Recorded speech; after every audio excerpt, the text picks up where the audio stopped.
Fundur settur í borgarstjórn Reykjavíkur þriðjudaginn 7. desember 2016 klukkan 13:01.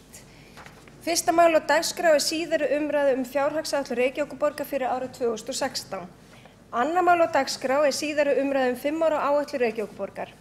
Forseti hefur ákveðið að umræða þessa 2 dagskrárliði skuli fara samhliða og gjaldskrá Reykjavíkurborgar fyrir árið 2017 sem 20.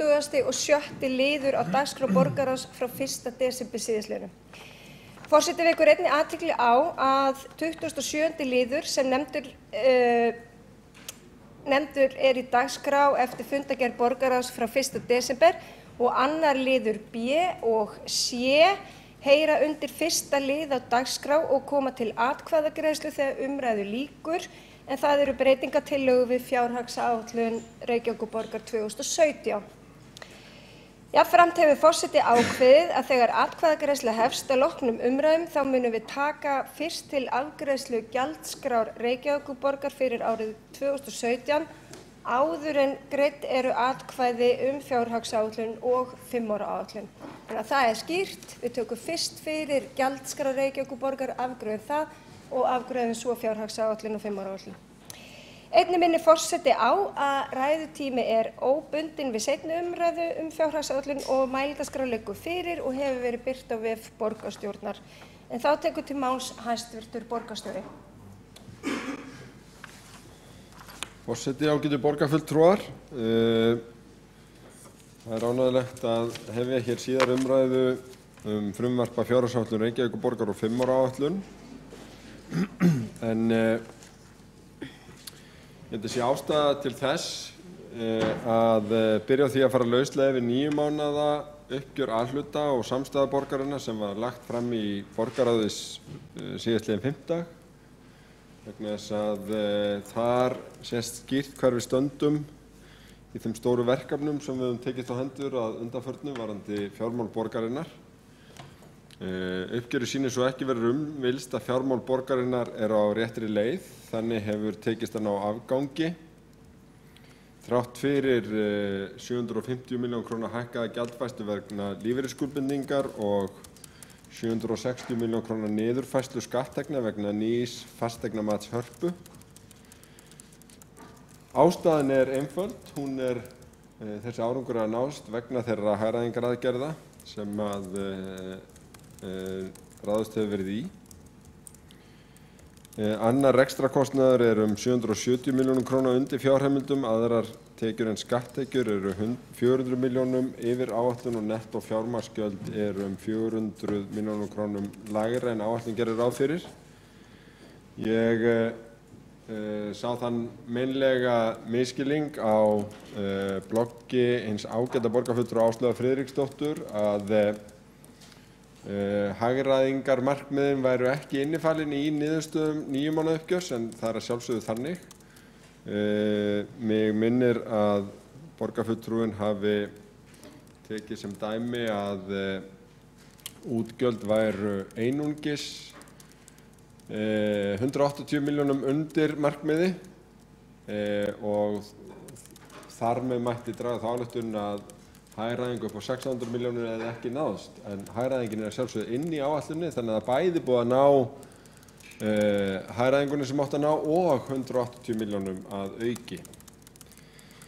En yfir þetta hægt að fara betur hér í umræðunni ef áhugi á, en mikilvægt að borgarfulltrúar kunni á þessu skil.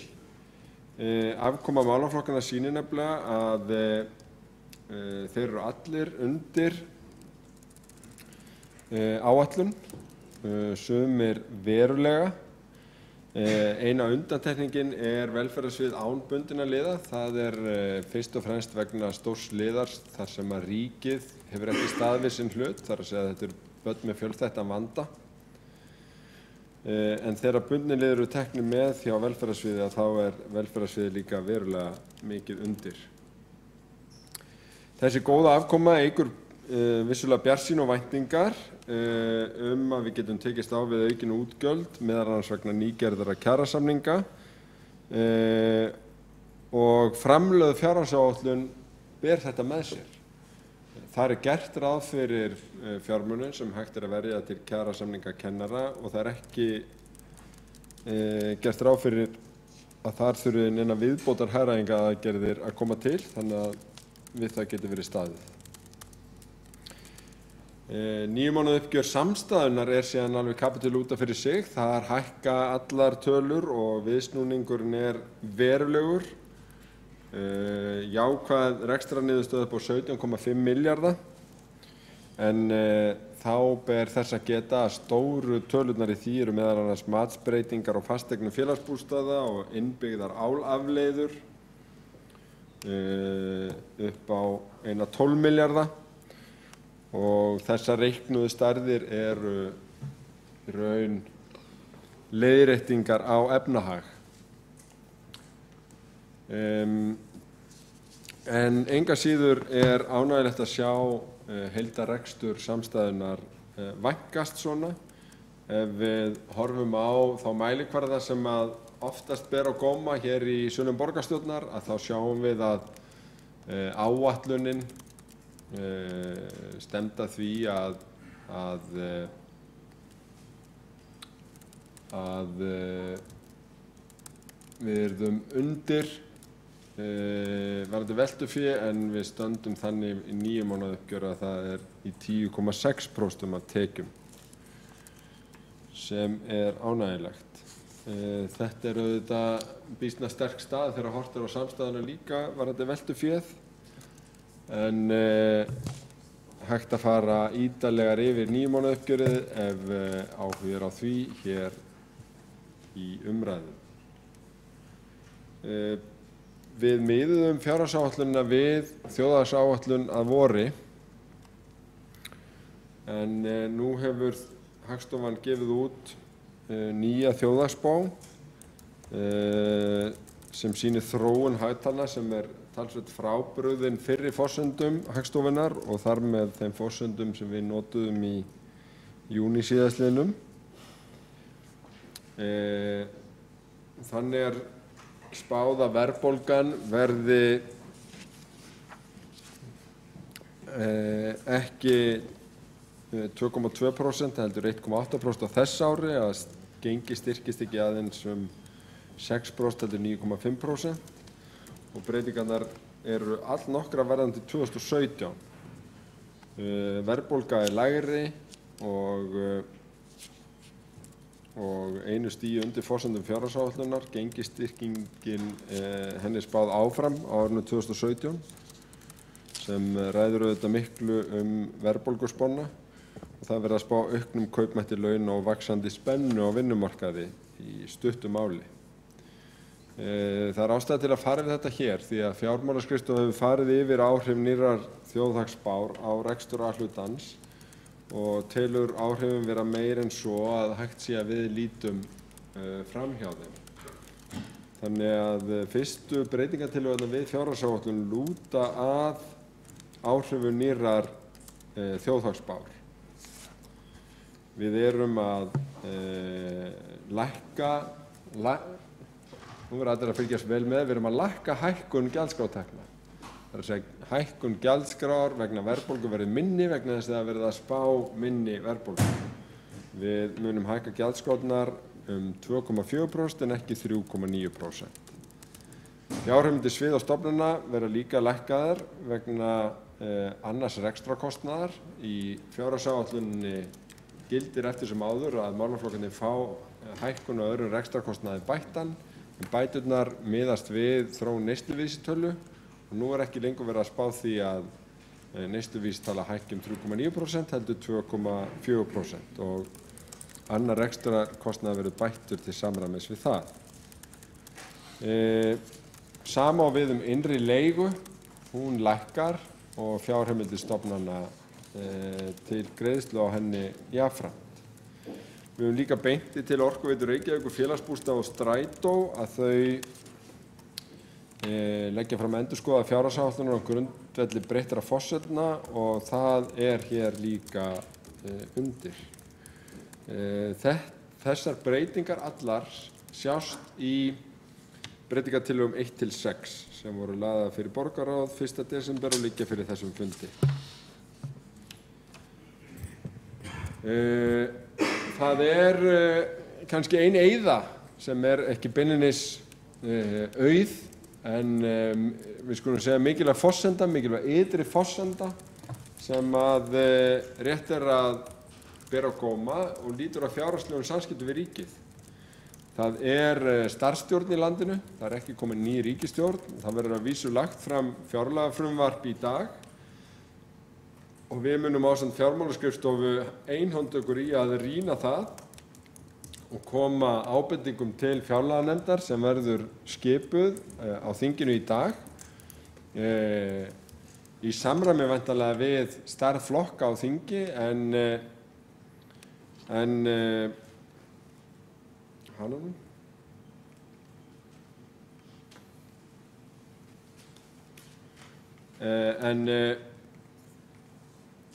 á meðan það ekki komin stjórnar meirihluti að þá verður út af fyrir sig áhugavert að fylgjast með því hvernig þingið vinnur úr þessu.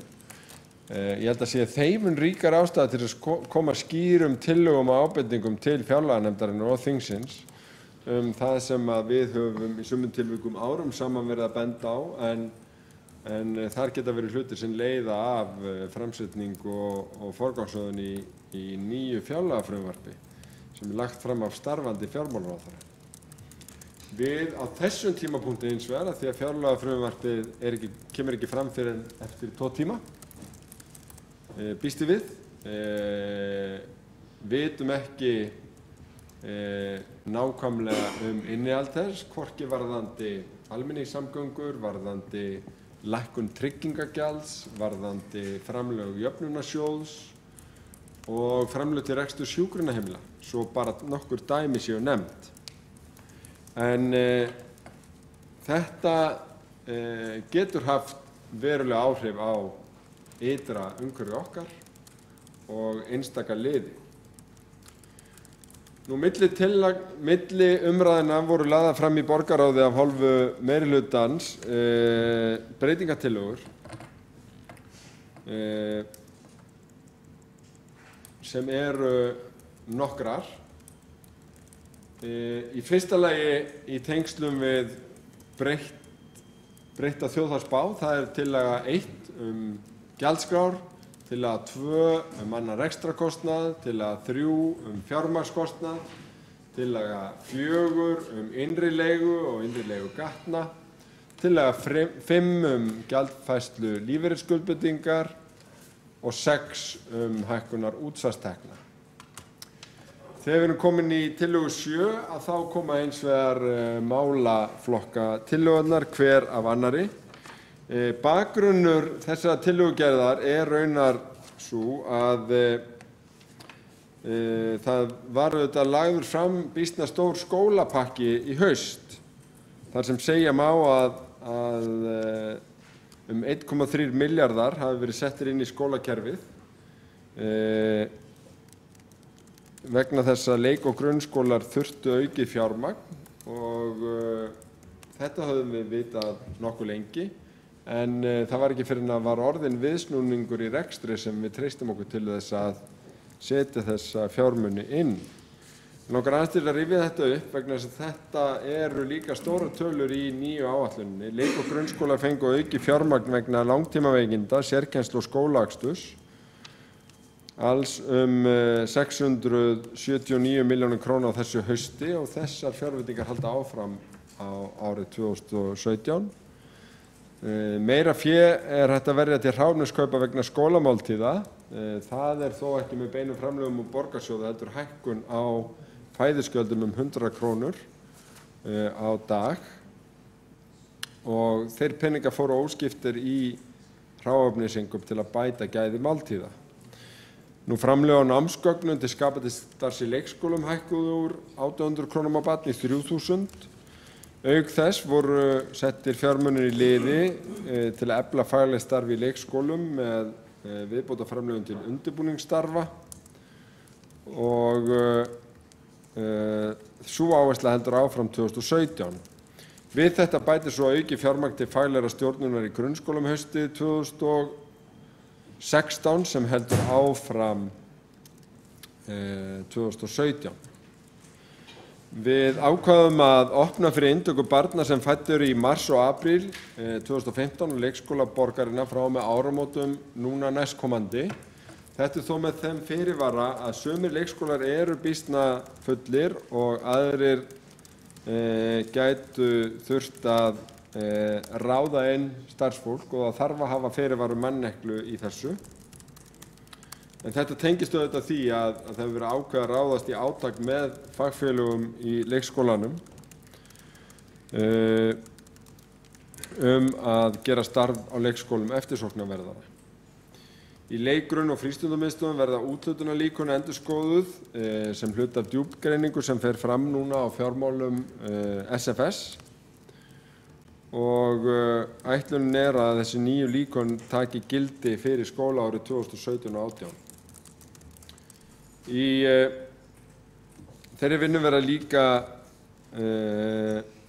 greind frekar sjónarmið varðandi halla og afgang. Tillögur sem við afgreiðum nú á milli umræðna og snúa að viðbóta fjárveitingu til skóla- og frístundasviðs eru 310 milljónir króna en auk þeirra hækkuðu fjárveitingar til grunnskóla og leikskóla í borginni 1293 milljónir króna vegna aðgerða borgarstjórnar í skólamálum sem ákveðnar voru í haust. Því má segja að alls nemi auknar fjárveitingar til skólamála næsta ári 1,6 milljarðar króna til skólastiganna tveggja. Grunnskólinn með 800 milljónir af þessu. Þá ógetið hefðbundinna vísitöluhækkana á ramma sviðsins og auðvitað hækkunum vegna kjarasamninga. Nú liggur raunar ekki fyrir hvort að kjarasamningar kennara verði samþykktir en við gerum ráð fyrir því í frumvarpinu að þær hækkanir þurfa að fjármagna. Verði þeir samþykktir að þá heildartalan í kringum 3 milljarðar sem verið að bæta inn í skólanum. Helstu breytingar sem tengjast grunnskólunum í tillögum á milli umræðna eru 444 milljónir króna til eflingar faglegs starfs í grunnskólum. Þetta samsvarar C-potti í gildandi kjarasamningum. Þetta þegar inn í ramma, þetta ekki í tillögunum milli umræðna. Það eru 183 milljónir króna til sérkennslu í grunnskólum, 123 vegna langtímaveikinda, en síðan bætast við tillögur núna 76,5 milljónir króna í íslensku fyrir börn með annað tungumál en íslensku, 20 milljónir í námsráðgjöf á unglingastigi og 20 milljónir í tölvubúnað. Í fjárhagsáætlun 2017 bætast svo umbótaþættir í skóla- og frístundastarfi sem munu nema alls 200 milljónum, þar af 140 milljónum króna í viðbótarfjárveitingu hér milli umræðna. Aðalatriðin þar eru móðurmálskennsla og túlkaþjónusta, aukinn stuðningur við skóla varðandi málþroska og læsi í gegnum miðju máls og læsis, aukið námsframboð á sviði verk, tækni og listgreina og verkefni á forvarnar, heilsueflingar og lýðræðissviðinu þar sem barnasáttmáli Sameinuðu þjóðanna meðal annars í forgrunni. En Skúli Helgason, formaður skóla- og frístundaráðs, mun fara betur yfir þetta hér á eftir. Markmiðið skýrt, reykvískir grunnskólar eigi að vera í fararbroddi og leiðandi.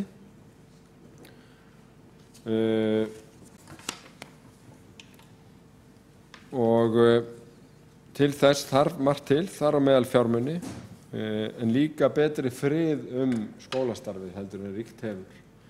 Mér hefur persónulega fundist ótrúlega mikið bera á myndlíkingum og tali sem sótt í hernað í umræðu borgarastyrjaldir innan skólana, stríðsástand og svo framvegis, þegar mér finnst augljóst að sveitarfélögin, kennarar og foreldrar ætti að vera í einu samtakaliði við að bæta skólastarf.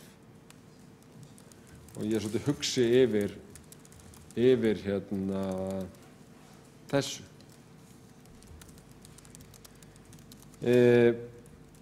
Það tengist auðvitað erfiðri kjaradeilu og auðvitað vissanátt skiljanlegt að þar geti hitnað í kolunum og ýmis orð verið notuð af valin, en mér finnst mjög mikilvægt að við hér í borginni komum út úr þessari erfiðu deilu með samstilltan hóp og aukið traust þar sem við vinnum markvisst til framtíðar í að bæta skólastarf. Kjarasamningurinn nýi nefnilega ekki bara launahækkanir, hann líka bættar starfsaðstæður kennara og ég held að við þurfum að taka það verkefni mjög alvarlega. Þær umbætur eiga í mínum huga að gera kennurum betur kleift að nýta fagmennsku sína, þekkingu og reynslu í uppbyggilegum starfsaðstæðum þar sem kennsla, undirbúningur hennar og starfsþróun í ákveðnum forgangi. Starfið með börnum og starfið sem lýtur að líðan barna auðvitað gríðarlega mikilvægt líka og það þarf að vinna, en þá vinnu þarf ekki alla inn af hendi af hálfu kennara, heldur geta sérfræðingar, meðal annars þjónustumiðstöð og aðrir sérfræðingar komið inn í það á markvissan hátt eins og þeir hafa gert, en ég held að við þurfum að fara yfir vinnulagið og samvinnuna á öllum þessum sviðum í sameiningu. Þá vinnu ætlum við að hefja strax í þessari viku hér í borginni. Það hefur verið kallað til samstarfs við félög kennara, stjórnenda, foreldra, fulltrúa háskólasamfélagsins og sveitarfélaga og við einsetjum okkur að ná saman aðgerðir á fyrstu mánuðum nýs árs. Rétt að ítreka vegna umræðunnar að við sjáum ekki fyrir okkur að samþykkt kjarasamningsins eigi að þurfa að leiða til hagræðingar í skólum borgarinnar vegna þess að það hugsað fyrir fjármögnun þeirra í frumvarpinu. Þá vík ég sögunni að frekari breytingum sem að meirihlutinn leggur til og það í fyrsta lagi breytingar á fjárheimildum ITR vegna hækkunar á frístundakorti, en það lagt til að fjárheimildir íþrótta- og tómstundasviðs verði hækkaðar 210 milljónir króna vegna hækkunar á frístundastuðningi við börn á aldrinum 6 til 18 ára. Hann verður þá 50.000 krónur per barn á ári í stað 35.000 króna áður. Við leggjum einnig til breytingar á fjárheimildum ITR vegna nýs samnings við Íþróttabandalag Reykjavíkur, en það lagt til að fjárheimildir verði hækkaðar 79 milljónir vegna kostnaðaráhrifa af nýjum samningi við IBR. Þetta útgjöld vegna kostnaðaráhrifa kjarasamninga hjá íþróttafélögum, alls 24 milljónir króna. Fyrsti áfangi uppgjöri vegna viðhaldsmála, 45 milljónir króna og aukin útgjöld vegna samnings reksturs frístundastrætó að fjárhæð 10 milljónir króna. Við reiknum með að Sundhöllin verði aðeins seinna á ferðinni en gert var ráð fyrir og það sparar 25 milljónir og svo færum við verkefni frístundastrætó af SFS yfir á ITR sem mun semja við IBR framkvæmd verkefnisins. Á menningar- og ferðamálasviði að þá hækkum við styrkjalið. Þetta út af samningum við borgarhátíð til lengri tíma og aðrar styrkveitingar sem að svið og ráð hafa verið að fjalla með undanförnu. Það þarf líka að hækka fjárheimildir menningar- og ferðamálasviðs vegna starfsmats 15 milljónir og það þarf að breyta fjárheimildum menningar- og ferðamálasviðs vegna lækkunar á aldursviðmiðum, þannig að allir sem eru yfir 67 ára aldri fá núna frítt inn á söfnin en þetta var 70 áður og þarna verið að breyta til samræmis við það sem gert var í sundlaugunum núna í haust. Síðan menningar- og ferðamálasvið að taka við 17. júní og fær viðbóta fjárveitingu upp á 2,2 milljónir út af því og þá með 12 milljónir úr að spila, líkt og yfirstandandi ár.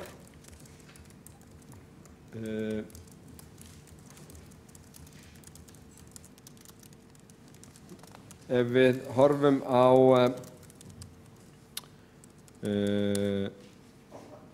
skóla- og frístundasvið, þá eins og áður sagði verið að hækka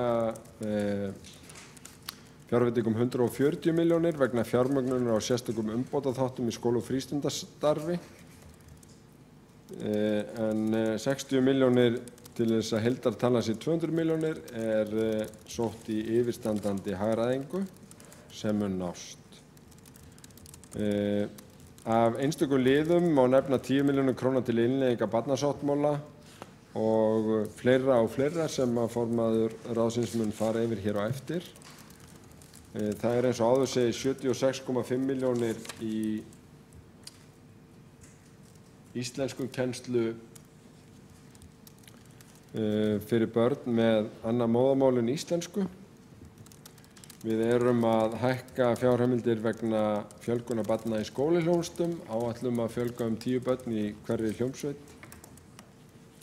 Við breytum fjárheimildum vegna námsráðgjafar og aukum í þar 20 milljónir út af námsráðgjöf á unglingastigi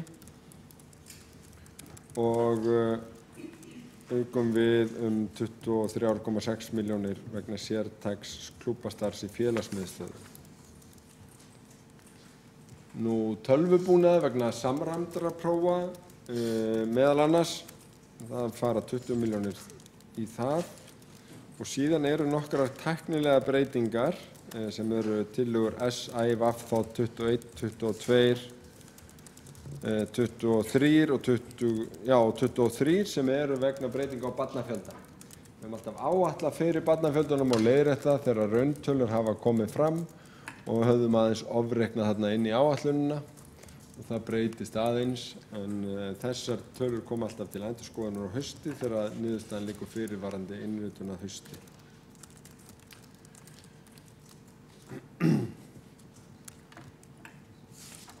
Það er reyndar hækkun til frístundaheimilana því við erum áætlað fleiri börn þar.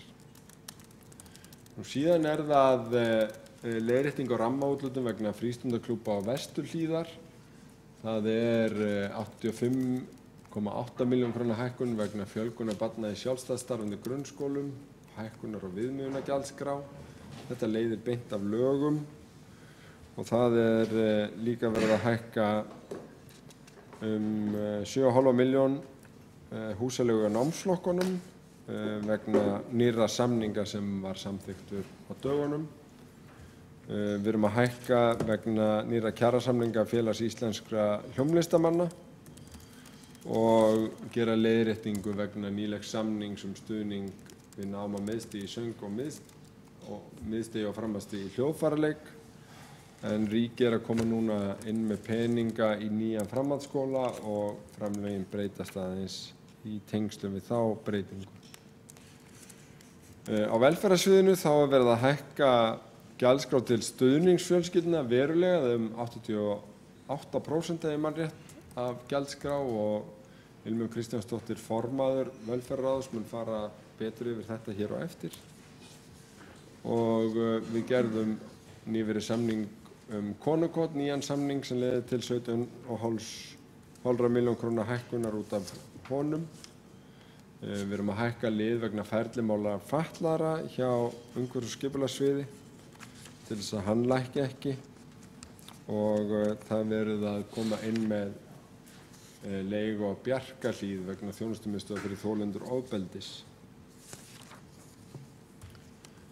Höfði friðarsetur fær 10 milljónir og innleiðing á heilsueflandi aðgerðum í starfshópum heilsueflingu starfsmanna fær 16 milljónir til ráðstöfunar. En þar er verið að kannski herða aðeins tökin varðandi eftirfylgni með bæði viðverustefnunni og heilsueflingarstefnunni sem hefur verið töluvert til umfjöllunar á undanförnum misserum. Lækkun á þjóðhagsforsendum leiðir til lækkunar á framlögum til strætó. Það er þó að litlu leyti vegna þjóðhagsforsendna. Það kom í ljós að það var tvítalið, annars vegar í miðlægum lið og hins vegar inn á velferðarsviði. Framlög vegna niðurgreiðslu strætisvagna fargjalda til aldraðra og öryrkja, þannig að það er tekið út á öðrum hvorum staðnum.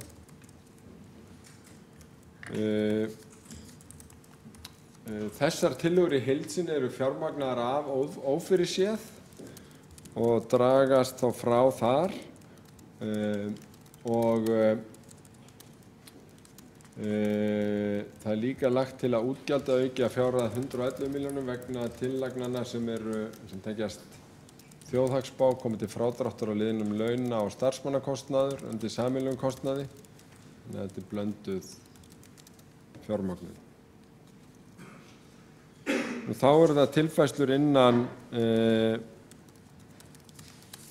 fjárfestingaráætlunar. Þetta nú eiginlega leiðréttingar eða flutningur innan liða. Annars vegar það Gufunesbær, þar láðst hafði að gera ráð fyrir 10 milljón króna fjárveitingu vegna framkvæmda sem eru í gangi. Gervigrasvelli nýtt gervigras, það var vanfjármagnað 50 milljónir. Opin rými hjá borgarlögmanni eru þarna undir ýmsar fasteignir og umferðarskiltun og merkingar flytjast á milli liða úr aðgengismálum yfir í ýmsar framkvæmdir og þetta fjármagnað af safnlið undir nýbyggingarsvæði þróun og uppbygging. Síðan koma þá tillögur 40 og 41 sem eru breytingar sem leiða af þjóðhagsspá hjá Orkuveitunni og Strætó, smávægilegar liðir, en 42 lýtur að heimild fjármálastjóra til að útfæra breytingar og kostnaðarstað í A-hluta eftir því sem við á og í samráði við hlutaðeigandi svið. Það sama á við tillögu 43, það heimild til breyting á launaáætlun og lið 44 sambærileg tillaga heimild til útfærslu hagræðingaraðgerða. Þá það gjaldskrárnar. Þær eru settar fram með sama hætti og undanfarin ár. Í forsendum að rammaúthlutun var eins og áður sagði gert ráð fyrir 3,9% hækkun neysluverðs sem við erum að breyta því í 2,4%.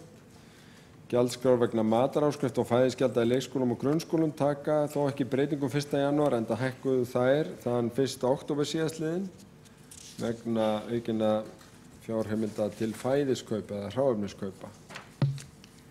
Í samræmi við málefnasamning meirihluta borgarstjórnar gert ráð fyrir að skóla- og frístundasviði verði allt að 120 milljónir króna til að lækka námsgjöld í leikskólum á næsta ári. Endanleg útfærsla þessa í vinnslu sem fyrr og það leiðir af lögum gert ráð fyrir að gjaldskrá umhverfis- og skipulagssviðs endurspegli raunkostnað. Svið og fagráð hafa yfirfarið gjaldskrá sína og miðast tillögu þeirra við þessar forsendur. Í greinargerðum sviðanna gerð nánar grein fyrir tillögum breytingar og gjaldskrá og nánar útfærslu þeirra og í fyrirliggjandi gögnum koma fram upplýsingar hverja gjaldskrártillögu, hver sé samþykkt gjaldskrá árið 2016 og hver gjaldskráin verður eftir samþykkt og hve mikil hlutfallshækkun felst í tillögunni þar sem það á við. Ef tilefni til fylgja frekari upplýsingar sviðanna. Þá komið að fyrirspurnum sem settar voru fram við fyrri umræðu, bæði munnlega og skriflega frá Halldóri Halldórssyni, oddvita Sjálfstæðisflokksins hér í borgarstjórn. Í fyrsta lagi var spurt hvað var mikið malbikað í sumar, lengdir gatna og magn sem og kostnaður. Svarið á því að á árinu 2016 voru malbikaðir 19 km af götum. Við þá malbikun hefur verið notað 17,3 tonna malbiki og kostnaður 790 milljónir króna. Það nú freistandi að bæta því við að það hefur sem sagt og felst í samþykkt fjárhags- og fjárfestingaráætlunar núna átak í malbikun sem nær til áranna 2017 til 2021. Það hefur verið gerð áætlun endurnýjun og viðgerðir á malbiki á götum borgarinnar til næstu 5 ára. Í fjárhagsáætlun nú því lagt til að varið verði 8,4 milljörðum til viðgerð og endurnýjunar á malbiki á þessu árabili. Fyrstu 3 árin lögð áhersla á og gert átak í endurnýjun malbiksyfirlagna til að koma í veg fyrir miklar og kostnaðarsamar viðgerðir síðar. Þannig á árinu 2017 lagt til að varið verði 1.460 milljónum króna til viðgerða og endurnýjunar á malbiki Reykjavík sem eru meiri fjármunir en nokkru sinni áður. Eins og glöggir hlustendur átt að sjá þá verið að tvöfalda þetta með við yfirstandandi ár. Og þó var þetta ár aukning frá fyrri árum. Að auki verður malbik endurnýjun á götum þar sem framkvæmdir við endurnýjun gatna fer fram, svo sem endurgerð á Hafnarstræti milli Pósthússtrætis og Tryggvagötu og endurgerð gatnamóta Lækjargötu og Geirsgötu. Framlögin á árinu 2018 eru síðan 2 milljarðar og 2019 1,6 milljarður. Og það áhersla lögð á umferðarmikla götur með hátt þjónustustig á þessum árum. Síðan tekur við 2020 og 2021 töluverður fjöldi af umferðarminni götum eða götuköflum sem hafa náð líftíma sínum. Það einkum íbúagötur í Breiðholti, Árbæ og Grafarvogi sem þarfnast endurnýjunar á malbiki. Á þeim árum gert ráð fyrir að verja 3 milljörðum til endurgerða og viðhalds.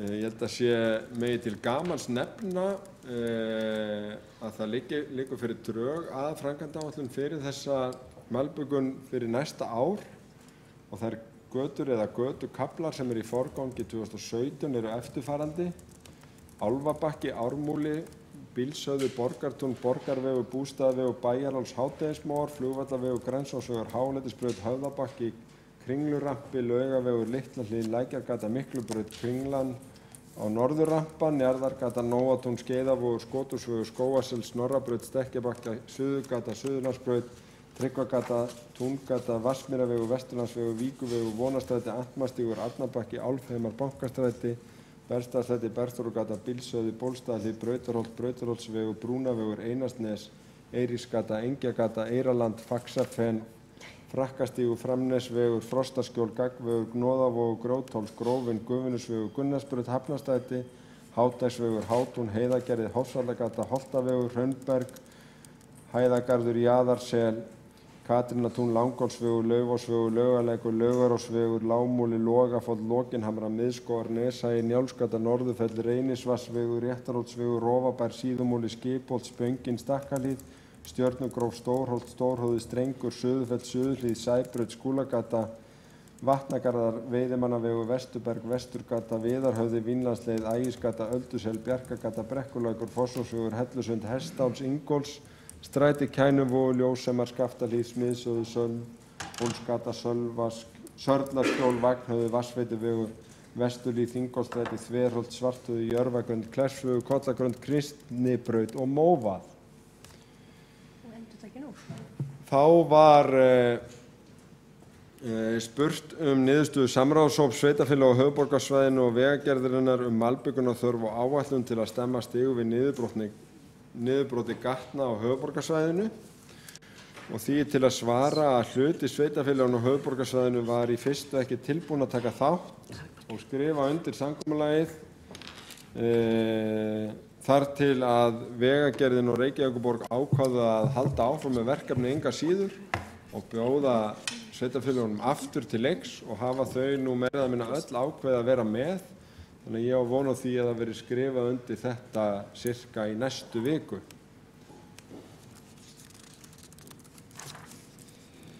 Í þriðja lagi, þetta er aðeins Í þriðja lagi var spurt hver staðan á tækjakaupum og búnaði hjá borginni til snjómoksturs og þrifa, tækjum að fjölga eða fækka í eigu borgarinnar? Og svarið það að tækjum að fjölga. Skrifstofa reksturs og umhirðu hefur keypt tæki til vetrarþjónustu að minna leyti vegna hreinsunar. Á síðustu 3 árum hafa verið keyptir 2 liðléttingar á sitt hvora hverfisstöðina, austur og vestur, og þeir eru útbúnir með snjótennur. Á liðlétti sem keyptur var fyrir vesturhlutann var einnig keyptur sópur og sand- og saltdreifari. Framan á þá vél, sami fjöldi dráttarvéla nú og hefur verið vegna vetrarþjónustustígum með 8 vélar en 1 vél var keypt árið 2016 sem endurnýjun á eldri vél. Stefnt að því að kaupa eina dráttarvél árlega næstu 4 ár auk þess sem fyrirhugað að endurnýja eldri vélar.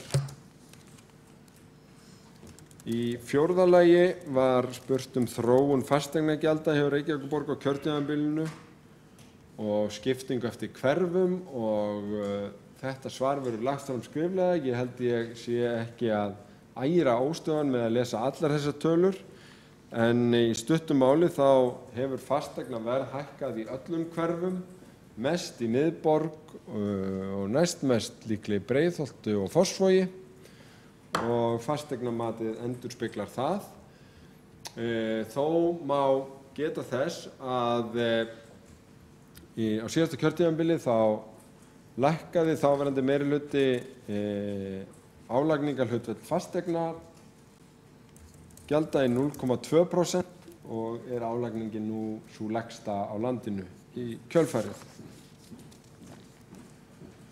Þá spurt þróun orkugjalda hjá Orkuveitu Reykjavíkur á síðustu tveimur kjörtímabilum og hér getur að líta þá gjaldskrár, hvernig það hefur þróast.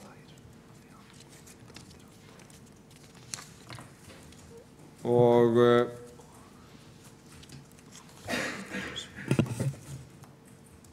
spurt það enn staðföst skoðun meirihlutans í Reykjavík að beina því ekki til stjórnar Orkuveitunnar að kanna möguleika á lækkun orkugjalda.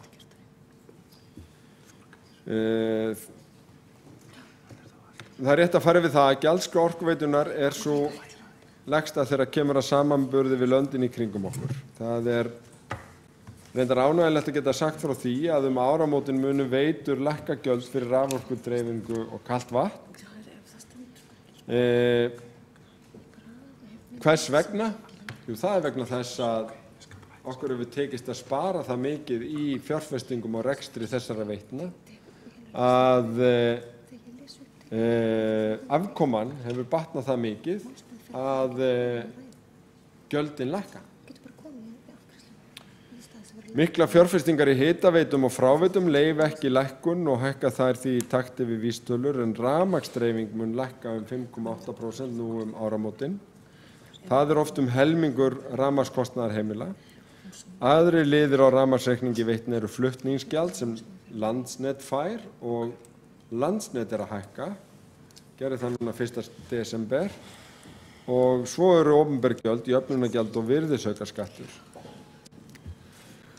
Söluhluti rafmagnskostnaðar heimila kemur fram á sérstökum reikningi. Veitur sjá rafmagnsdreifingu frá miðjum Garðabæ í suðri til Akraness í vestri og þjóna 56% landsmanna. Kalt vatn lækkar allt að 11,2%. Með breytingum á vatnsgjaldi nú áramótin stigið skref í þá átt að gjaldi fyrir þjónustu hverrar vatnsveitu endurspegli kostnað við rekstur hennar. Í Reykjavík og Akranesi lækkar vatnsgjaldi samkvæmt 11,2%. en í Stykkishólmi 8,8%. Vatnsgjald hjá öðrum vatnsveitum Veitna og gjald fyrir vatn eftir mæli á öllum vatnsveitunum verður óbreytt. Almennt vatnsgjald ræðst af stærð húsnæðis en ekki verðmæti þess. Í mörgum sveitarfélögum vatnsgjald hlutfall af fasteignamati, en vatnsveitur Veitna eru í 5 sveitarfélögum og þjóna 40% landsmanna.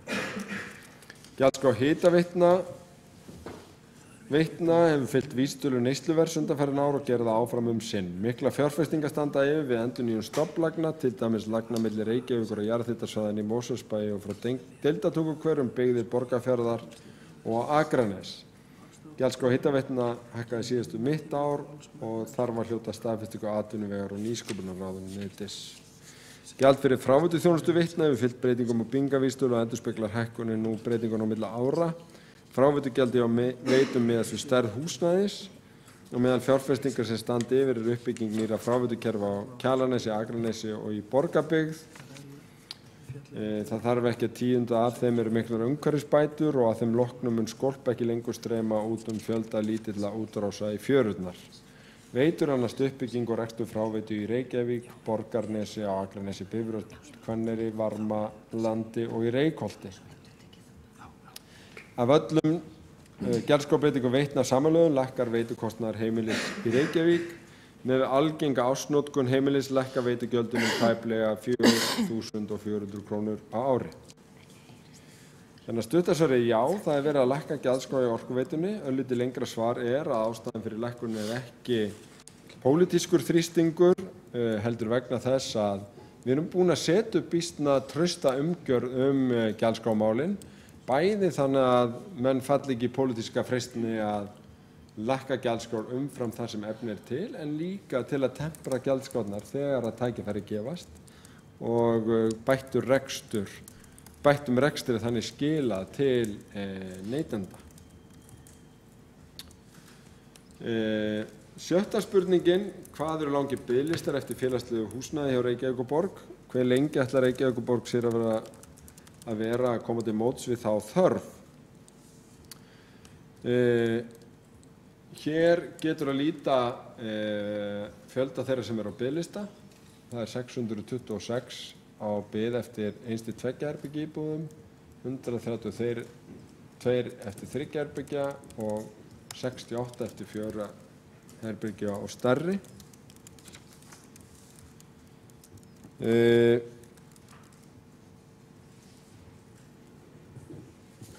Svarið við seinni hluta spurningarinnar er sá að núna liggur fyrir framkvæmdaáætlun varðandi fjölgun upp á 526 íbúðir og þá er hægt að koma til móts við þá sem er í mikilli þörf, metnir í brýnni þörf, en einnig koma í veg fyrir að fjöldi umsækjenda á biðlista sem eru metnir í mikilli þörf fara yfir 300 umsækjendur til lengri tíma litið.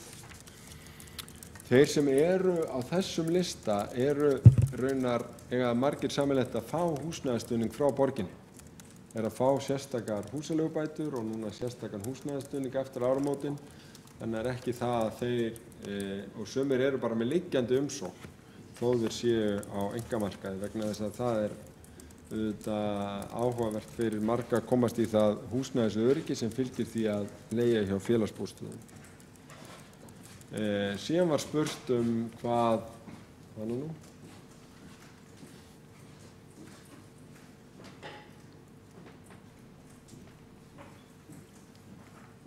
Síðan var spurt hvað félagslegum leiguíbúðum fjölgaði mikið á Reykjavíkurborg og hér er yfirlit yfir það. Segir þó ekki alla söguna vegna þess að hluti þeirra íbúða var endurskilgreindur sem íbúð sem sérstök búsetuúrræði vegna þess að koma í ljós að þar bjuggu einstaklingar sem að fella undir lögum fatlað fólk og þær íbúðir voru endurskilgreindar þegar við tókum yfir húsnæði fyrir fatlað fólk. En þetta eru tölurnar. Síðan var spurning hver rekstraleg niðurstaða á akstri fatlaðs fólks stóðust áætlanir. Rekstrarleg niðurstaða ferðaþjónustu fatlaðra og aldraðra fyrir tímabilið janúar til september er 673 milljónir króna sem er 53 milljónir króna eða 8,5% umfram fjárheimildir. Fjárheimildir voru lækkaðar 74 milljónir eða 8% frá árinu 2015 á fyrir forseta hagræðing í rekstri strætó myndi aukast þegar komin væri reynsla og þekking á nýju kerfi. Meðalverð hefur lækkað 43 milljónir króna en ferðum hefur eins og fjölgað rúmlega 6.000 á tímabilinu. Þannig að þessi lækkun hefur ekki náðst að fullu. Síðan er spurt hver áætluð þjónustuaukning vegna fjölgunar aldraðra næstu 20 árin, hvernig ætla meirihlutinn að sinna því að gera borgina reiðubúna fyrir þá stóra áskorun. Nú er reyndar óvarlegt að fullyrða það að núverandi meirihluti muni sitja í 20 ár þó það sé óneitanlega líklegt. En ef að við höldum okkur fyrst og fremst kannski við tölulegu greininguna að þá er hlutfall Íslendinga 67 ára og eldri 11,6% af heildar mannfjölda í dag. 2020 sem er eftir örfá ár hefur þetta strax hækkað í 12,7% en árið 2040 í 18,2%. Í heilbrigðisáætlun til ársins 2010 var gert ráð fyrir að 25% fólk 80 ára og eldra hefði aðgang að hjúkrunarrýmum en engin önnur heilbrigðisáætlun til sem segir til aðgang að hjúkrunarrýmum. Það er rétt að rifja upp að árið 2015 voru eingöngu 16% þessa aldurshóps í Reykjavík búsett í hjúkrunar- og dvalarrými. Til samanburðar var 18,4% þess aldurshóps með búsetu á dvalarrými árið 2008. Þannig að þessum 7 árum þá aðeins lægra hlutfall sem í búsetu eða dvalarrými sem bendir til þess að þeir sem eru komin á efri ár séu sprækari. Fjöldi hjúkrunarrýma á höfuðborgarsvæðinu í lok árs 2015 voru 1466, auk 85 dvalarrýma og hjúkrunarrýma fyrir yngra fólk en 67 ára. Allir útreikningar opinberir á fjölda og þörf á hjúkrunarrýmum fyrir íbúa Reykjavíkur taka mið af heilbrigðisumdæmi höfuðborgarsvæðisins en ekki einungis Reykjavík. Til ársins 2020 þörf á 300 hjúkrunarrýmum til viðbótar, til ársins 2025 600 og til ársins 2030 1100.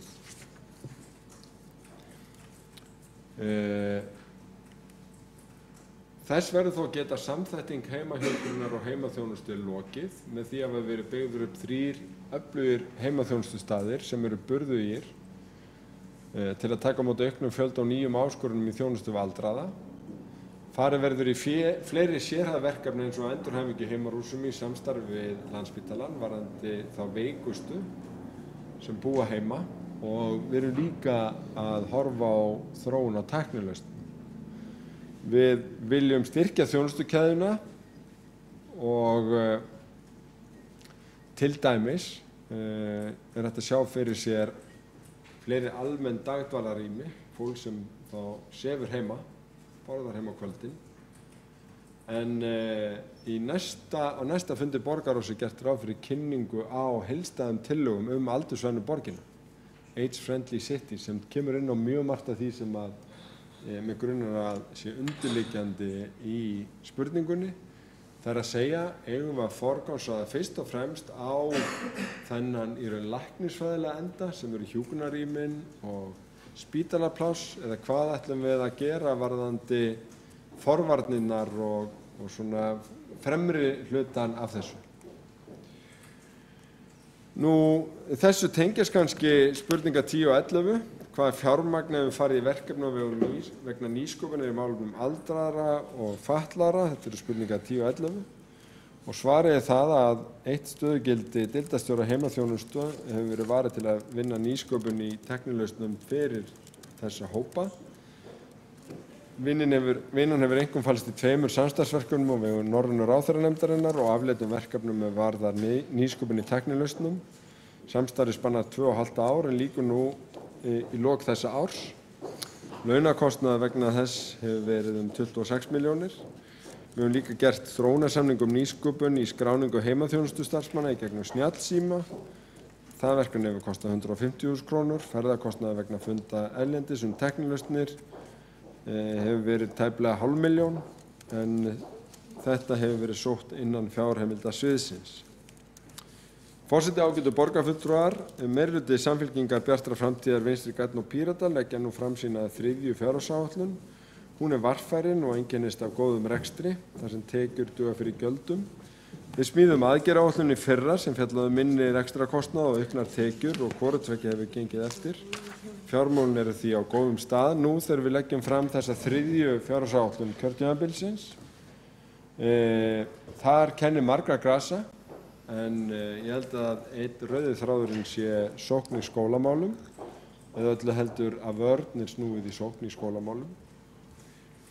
Í fjárhagsáætlun 2017 gerum við ráð fyrir að sækja fram í eflingu mállmálskennslu og túlkaþjónustu, auka stuðning við skóla varðandi málþroska og læsi í gegnum miðju máls og læsis, auka námsframboð á sviði verk, tækni og listgreina, fara í verkefni á sviði forvarna, heilsueflingar og lýðræðis. Við erum að bæta sérkennsluna og langtímaveikindin og munum auðvitað endurskoða úthlutunarlíkanir. Fjárveitingar til grunn- og leikskólana í borginni hækka 1.300 milljónir, auk 200 milljónir til umbótaþátta, auk þess sem að kemur þá inn vegna samþykktar kjarasamninga. Ef þeir verða samþykktir, eða ef og þegar, því að einhvern tímann nást nú væntanlega kjarasamningar.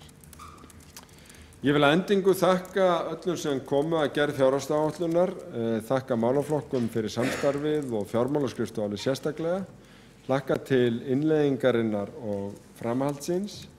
Síðast en ekki síst vil ég þakka borgarfulltrúum fyrir góða vinnu í aðdraganda fjárhagsáætlunar. Minnihlutinn var hér með ákveðnar tillögur milli umræðna sem að félagar mínir í meirihlutanum munu fara yfir tillögur afgreiðslu á, en ekki meira frá mér að sinni.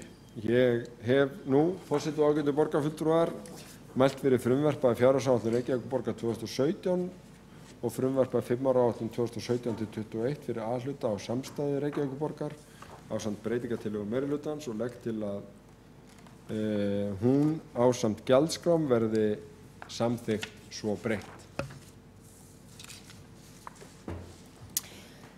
Þá hefur borgarstjóri lokið máli sínu og næstur á mælendaskrá er Halldór Halldórsson, borgarfulltrúi.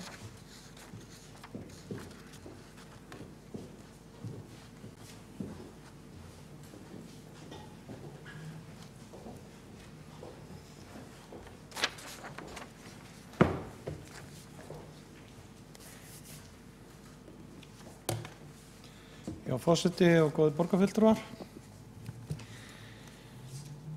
Ég ætla nú að byrja á því að þakka borgarstjóra fyrir ítarleg svör við þessum 11 spurningum sem ég lagði fram við fyrri umræðu 1. nóvember síðastliðinn. Og það er gott að við fáum svörin send á eftir yfirferð borgarstjóra hér.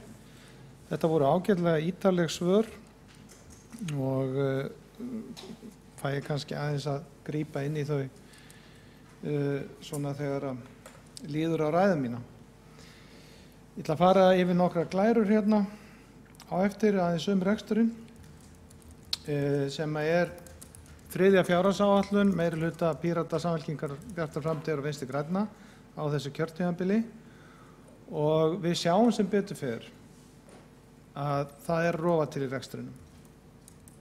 Og það er mikið fagnaðarefni vegna þess að það gerir okkur kleift að takast á við ýmsa þætti í rekstri borgarinnar, ekki síst í skólakerfinu og ýmissi félagsþjónustu, að það gerur okkur kleift að gera betur og ekki veitir af. Staðan er reyndar þannig í samfélaginu að almenningur í landinu, flestir skulum við vona, því miður ekki allir, finna fyrir bata og flest sveitarfélögin finna fyrir bata líka, en því miður kannski ekki alveg öll því að styrking krónunar sem getur reyndar valdið okkur öllum töluverðum vandræðum ef þessi spenna sem þegar er orðin eykst, að hún hefur mismunandi áhrif á sveitarfélögin. En það er ljóst að töluverð tekjuaukning hefur orðið og Reykjavíkurborg fer svo sannarlega ekki varhluta af því. Við erum auðvitað vön því að sjá á þessu kjörtímabili og líka síðasta kjörtímabili 2010-2014 vondar fjárhagsáætlanir en auðvitað fyrst og fremst vondar rekstra niðurstöðu. Við höfum séð fjárhagsáætlanir auðvitað í samræmi við lög en rekstra niðurstaðan hefur svo verið eitthvað allt önnur en fjárhagsáætlanina sjálfar. Þannig að ég leyfi mér að segja það að það sé ekki hægt annað að vera ánægður með niðurstöðu tölurnar núna, allan að ánægðari en öll þessi slæmi rekstraál sem þessi meirihluti og forveri hans hefur staðið í síðan árið 2010. Tekjusamstæðurnar eru líka aukast núna 13% á 2 árum, það munar minna. Og við skulum auðvitað hafa í huga að útsvarið getur ekki orðið hærra, skattarnir eru í botni og fasteignagjöldin hafa auðvitað hækkað umtalsvert vegna mikillar hækkunar fasteignamats. Og ég segi þetta liggur á tekjuhliðinni vegna þess að ég ætla aðeins að fara yfir og eftir að reyna að átta mig á því hvað hefur gerst varðandi rekstrar hagræðinguna. En við erum að sjá rekstrabata, við sjáum það í rekstrarreikningi, við sjáum það í áætluninni að það er reiknað með því og ég held að það hljóti að nást á næsta ári, rekstrarbati, ég bara trúi ekki öðru. Með við þá tekjuaukningu sem er orðin og verður trúlega jafnvel meiri en er áætlað, það er eiginlega ekki hægt annað en að stýra Reykjavíkurborg þannig á næsta ári en að rekstrarbati náist. En engu að síður, þá sjáum við engar skuldalækkanir. Samstæðan, hún er bara, það er svipað, það er 300 milljarðar áfram. A-hlutinn, borgarsjóður, öll helsta starfsemi borgarinnar, mun hækka. á 2 árum úr 80,7 milljörðum í 91 milljarð. Það reikna með því. Og áætlanir benda líka til þess að samstæða Reykjavíkurborgar verði yfir löglegu hámarki skuldahlutfalls samkvæmt sem skuldahlutfalli sem samkvæmt sveitarstjórnarlögum, að þetta verði yfir löglegu hámarki að minnsta kosti til ársins 2020.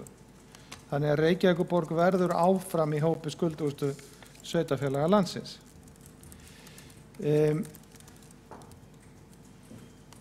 Og þá ætla ég aðeins að nefna það sem borgarstjóri nefndi hér áðan og vísaði í borgarfulltrúa Áslaugu Friðriksdóttur og þegar við verðum að ræða í 9 mánaða uppgjörið. Þar segir einmitt í texta frá borginni 9 mánaða uppgjöri að rekstrargjöld hafi verið 181 milljón undir fjárhagsáætlun og svo talið upp helstu frávik hafi verið laun og launatengd gjöld 227 milljónir undir, rekstur gatna og opinningssvæða 270 yfir, gjaldfærsla lífeyrisskuldbindinga 750 milljónir yfir og fjárhagsaðstoð 446 milljónir undir. Ég get ekki áttað mig á því út frá þessu hvaða sem að tengist í sjálfu sér vinnunni við rekstra hagræðingu. Og það er eiginlega alveg ómögulegt. Gjaldfærsla lífeyrisskuldbindinga tengist auðvitað þeirri vinnu ekki neitt. Við ráðum voðalega lítið yfir þeirri reiknuðu stærð. Og við ráðum voðalega lítið yfir mörgum reiknuðu stærðum í ársreikningi. Eins og til dæmis gríðarlega mikil tekju aukning vegna félagsbústaða í samstæðu. Ár eftir ár. Af hverju? Af því að fasteignamat er að hækka og af því að íbúðasafnið hjá félagsbústöðum hækkar þar af leiðandi, þá tekið færi stað. Þetta eru fleiri hundruður milljóna, jafnvel og meira. Þannig að ég er svolítið, þrátt fyrir að sitja í oddvitahópnum svo kallaða, að það sem að er ágætis yfirferði yfir hvað er verið að gera í þessari hagræðingu, þá vantar mig heildarsýnin og ég held að það geti átt við fleiri borgarfulltrúa. Við vorum með í fjárhagsáætlun fyrir árið 2016, 2,3 milljarða í hagræðingu, 1,8 í rekstur og lækkun útgjalda og 500 milljónir í eignasölu eða hækkun tekna. Svo ætla búið að lækka þetta vegna skólana eins og borgarstjóri fór hérna yfir áðan. Þannig að við hljótum nú að svona fá jafnvel einhver svör hér á eftir eða eitthvað í umræðinni þetta, en best er auðvitað þegar að því að vinnan er auðvitað enn í gangi, að sjá þessar tölur klárar á blaði hvernig til hefur tekist. En það var auðvitað nauðsynlegt að bæta aftur í vegna skólana, því að þar var staðan orðin alvarleg og það verður auðvitað að fjalla sérstaklega hvern málaflokk hér á eftir, þannig að ég ætla ekki að fara mikið yfir það, en kjarasamningakennarar eru auðvitað til atkvæðagreiðslu í vikunni og þeirri atkvæðagreiðslu á að ljúka 12. Þá eftir að ganga frá atkvæðagreiðslu líka sveitarfélaga megin. Verði kjarasamningarnir samþykktir, þá held ég að við hljótum að geta verið sammála það minnst sem hér í þessum sal að þar eru mjög mikilvægar bókanir það að fara í skoðun á skólakerfinu, meðal annars hvernig hægt að draga úr álagi vegna kennarastarfsins og bara fara yfir þetta allt saman. Við fáum fljótlega niðurstöðu Evrópumiðstöðvarinnar rannsókn á skóla án aðgreiningar. Það skilaði af sér íslenskur hópur til menntamálaráðherra fyrir 1 ári, 1,5, jafnvel 2, komst ekki að kannski beinni niðurstöðu í úttekt á skóla án aðgreiningar, þannig að nú fáum við þetta utanfrá og það verður mjög áhugavert og við eigum að vinna með það og ég þykist vita að fleiri eftir að koma inn á þetta hér á eftir. Og svo erum við búin að sjá niðurstöðu PISA og þar erum við að fara niður því miður og til sveitarfélaga þá því beint að endurskoða áherslur í stoðþjónustu við skóla, efla kennsluráðgjöf í skólastarfi, leggja áherslu á kennslufræðilegt forystuhlutverk skólastjóra og styrkja þátt þeirra í umbótastarfi og lagt til að sveitarfélög stuðla að markvissri starfsþróun kennara. Þannig að það er verk að vinna og það er samstarfsverkefni allra sem að tilheyra skólasamfélaginu. Það er ekki hægt að beina allri athyglinni að einum aðila í því samfélagi, skólasamfélaginu, því að við verðum öll að takast á við það sem að þarf að breyta, ekki síst sveitarfélaginu.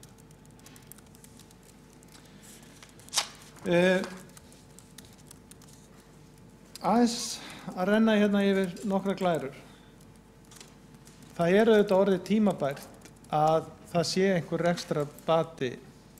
Hér er ég með A-hlutann frá 2002 og þið sjáuð á þessum súlum að þær eru yfirleitt fyrir neðan strik. Það er yfirleitt taprekstur á A-hlutanum. Það má segja að það sé undantekning tímabilið 2007 til og með 2010 og svo er ein undantekning þarna 2013 og svo erum við auðvitað vonast til þess að verði einhver smá undantekning í ár og aðeins meiri undantekning á næsta ári.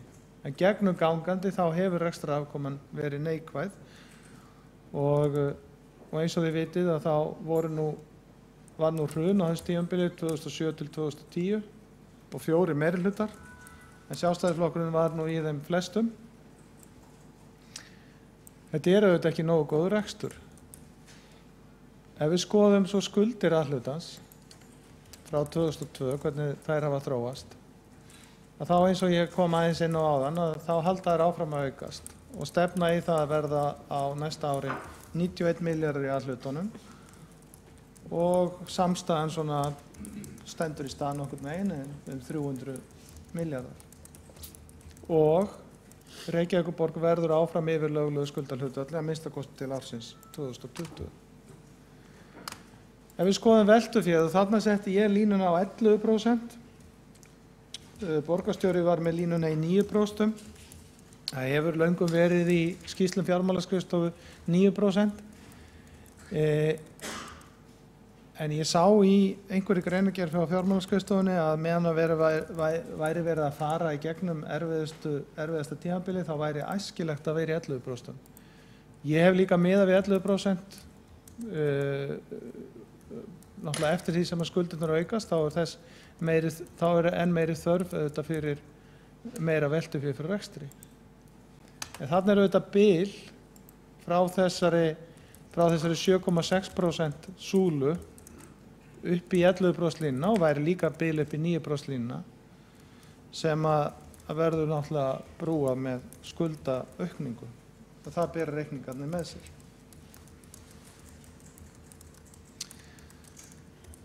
Og að gamni þá skoðaði ég svona laun og launatengd gjöld í hlutfalli við tekjur. Ég veit ekki ágætu borgarfulltrúar hvort að þið sjáu þetta nógu vel, en þarna er sem sagt rauða línan landið allt, græna er höfuðborgarsvæðið og svo er þessi fjólubláa Reykjavíkurborg. Og það er svolítið athyglisvert að maður skoða landið allt og höfuðborgarsvæðið að Reykjavíkurborg skuli vera í hlutfalli við tekjur með þetta há laun og launatengd gjöld. Ég tek þetta af síðu sambandsins. Það er hægt að útbúa sér svona línurit þar. Og maður hefði haldið fyrirfram að því að þetta er stærsta sveitarfélagi, langsamlega stærsta, að þessi lína væri undir hinum. Við skoðum veltufé fyrir rekstri í hlutfalli við tekjur, að þá er eins og fyrir segir landið allt rautt, höfuðborgarsvæði grænt og Reykjavíkurborg þarna. Það er svona, það er borgin yfirleitt undir, aðeins krossast við höfuðborgarsvæðið þarna 2015. Og svo rekstrar niðurstaðan í hlutfalli að tekjum, það er sama sagan. Það er hægt að búa til fleiri svona línrit inn á vef sambandsins og þetta byggir auðvitað á því sem að fer inn í árbók sveitarfélaga.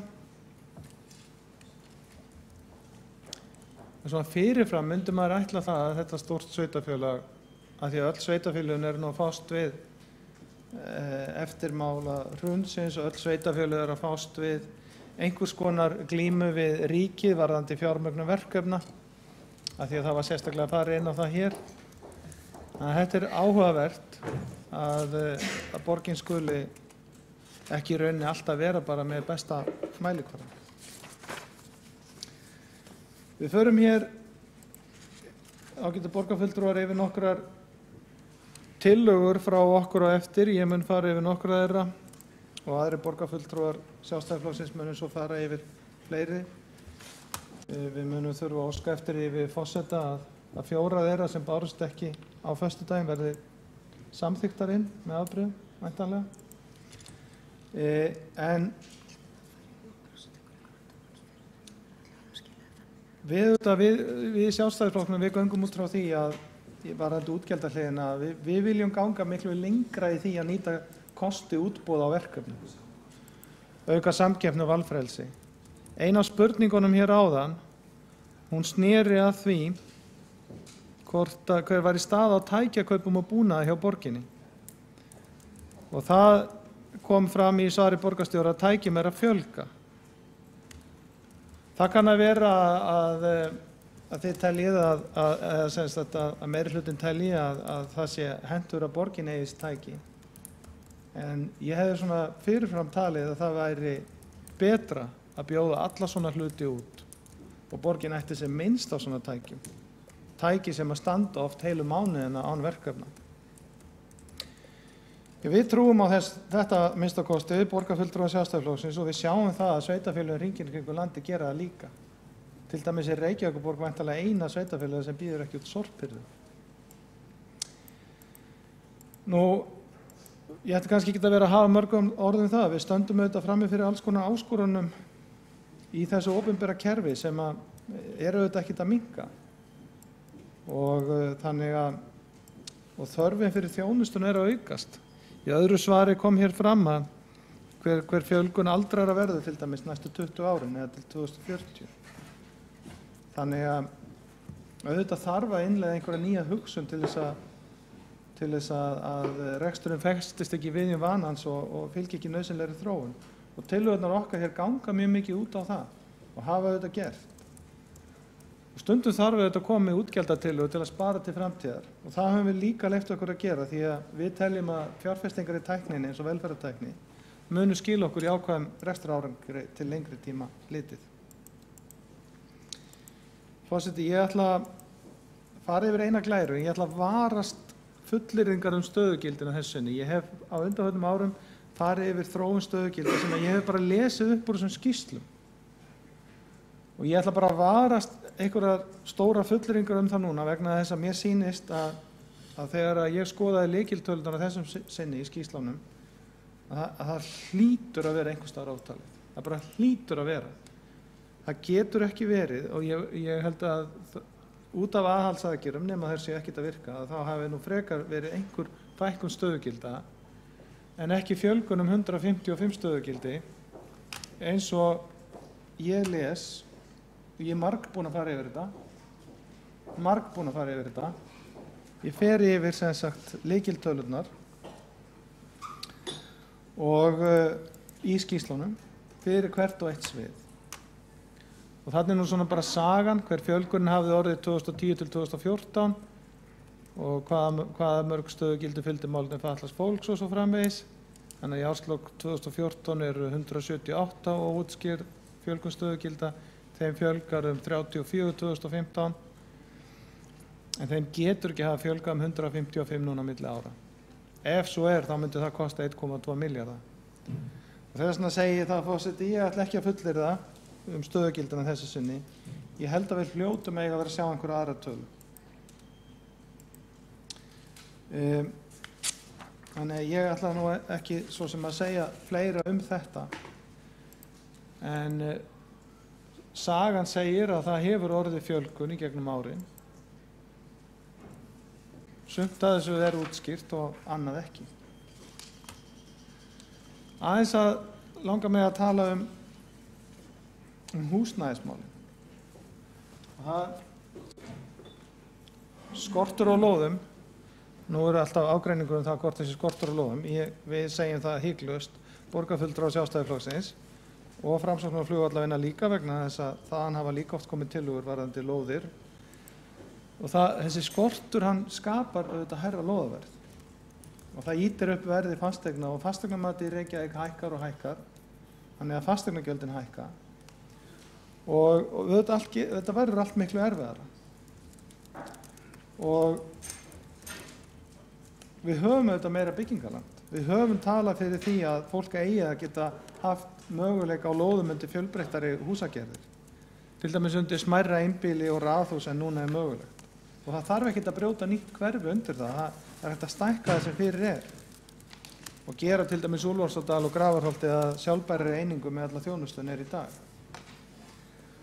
Og eins og við munum eflaust öll hérna, þá var helsta kosningalóða Samfylkingarinnar 2500 til 3000 leiguíbúðir á kjörtímabilinu. Og það var tekist á það í kosningunum, hvort að þetta væri ekki umfram getu borgarinnar. Hvort að þetta yrði samþykkt af ESA. Vegna ríkisaðstoðar eins og það er kallað þar, að ef að borgin væri að greiða niður leigu hjá tekjuhópum sem væri næsti hópur ofan við þá sem geta fengið félagslega leiguíbúðir.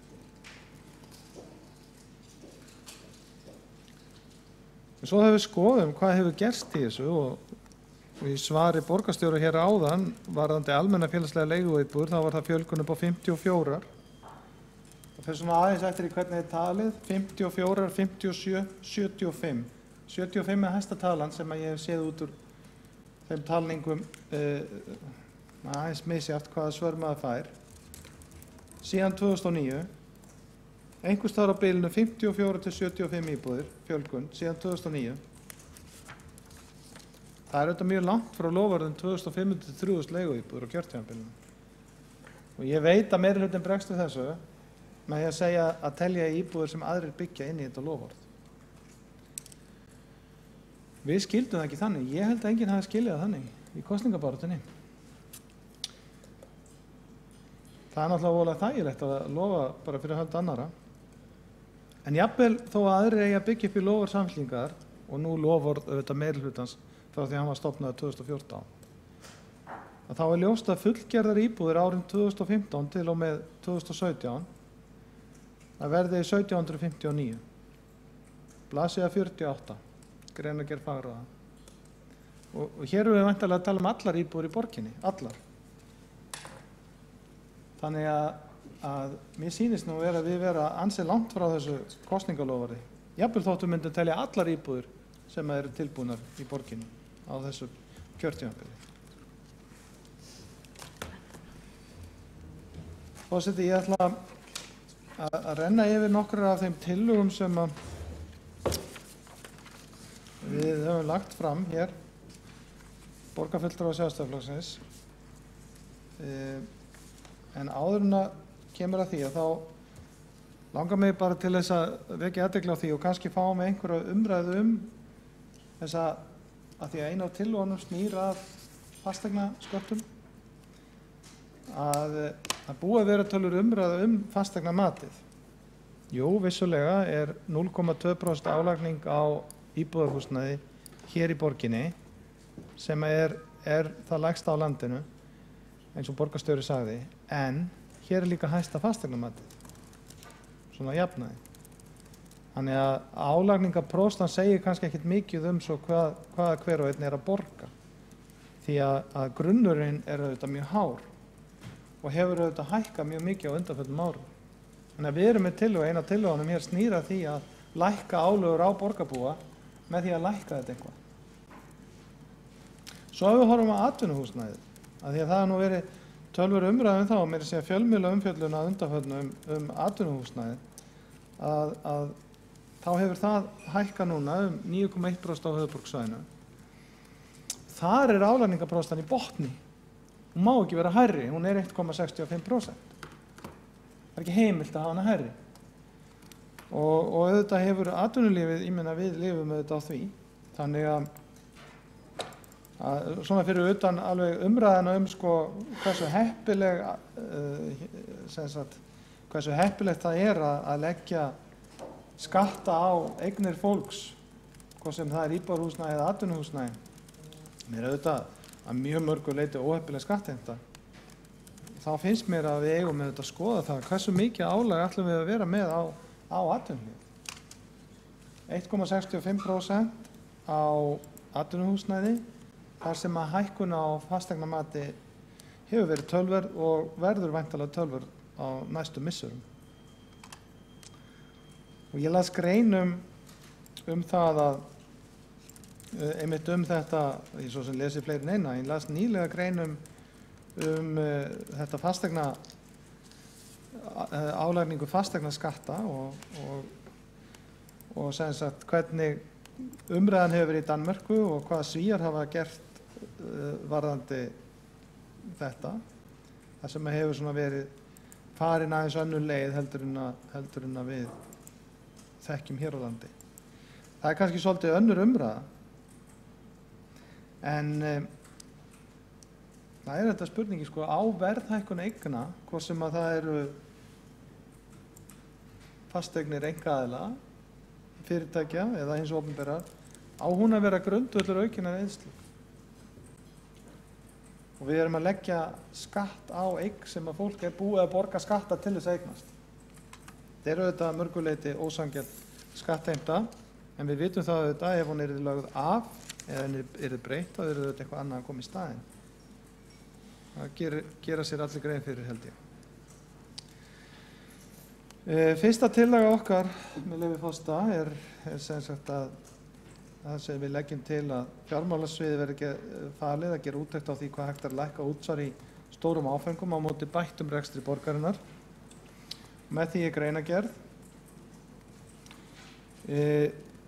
Önnur tillaga er að endurskoða hlutverk þjónustumiðstöðvar borgarinnar með það að markmið að draga úr rekstrarkostnaði og samræma þjónustustig milli hverfa og viðhalda þannig góðu þjónustustigi til allra borgarbúa.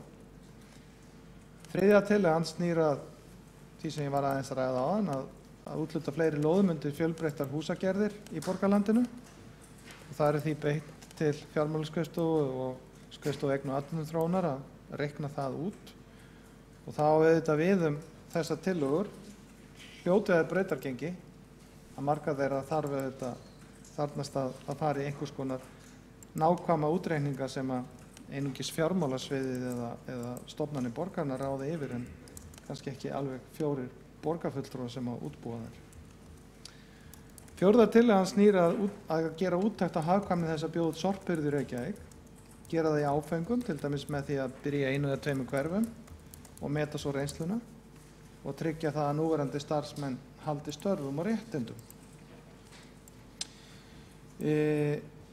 Fimmta tillagan er að það sé sérstök fjárveiting til viðbótar til endurbóta á gervigrasvöllum til þess að klára verkið á árinu 2017.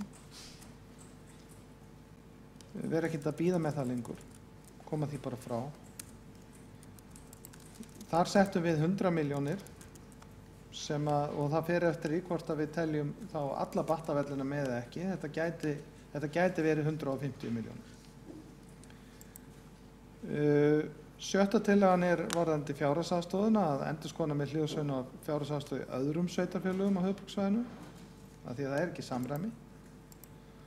Sjöunda tillagan er endurflutt, við fluttum hana í fyrra líka. Við skiljum ekki leið og að verið að gera sölulista yfir 20 eigna borgarinnar sem til greina kemur að selja. Akkur þá verið að setja 30 milljónir í Gröndalshús sem var hægt að selja fyrir mikla fjárhæðir og það fer ekki neitt úr Grjótaþorpinu þó að verið selt. Það stendur þar og er til sóma og óþarfi fyrir borgina að vera að eiga það á reka.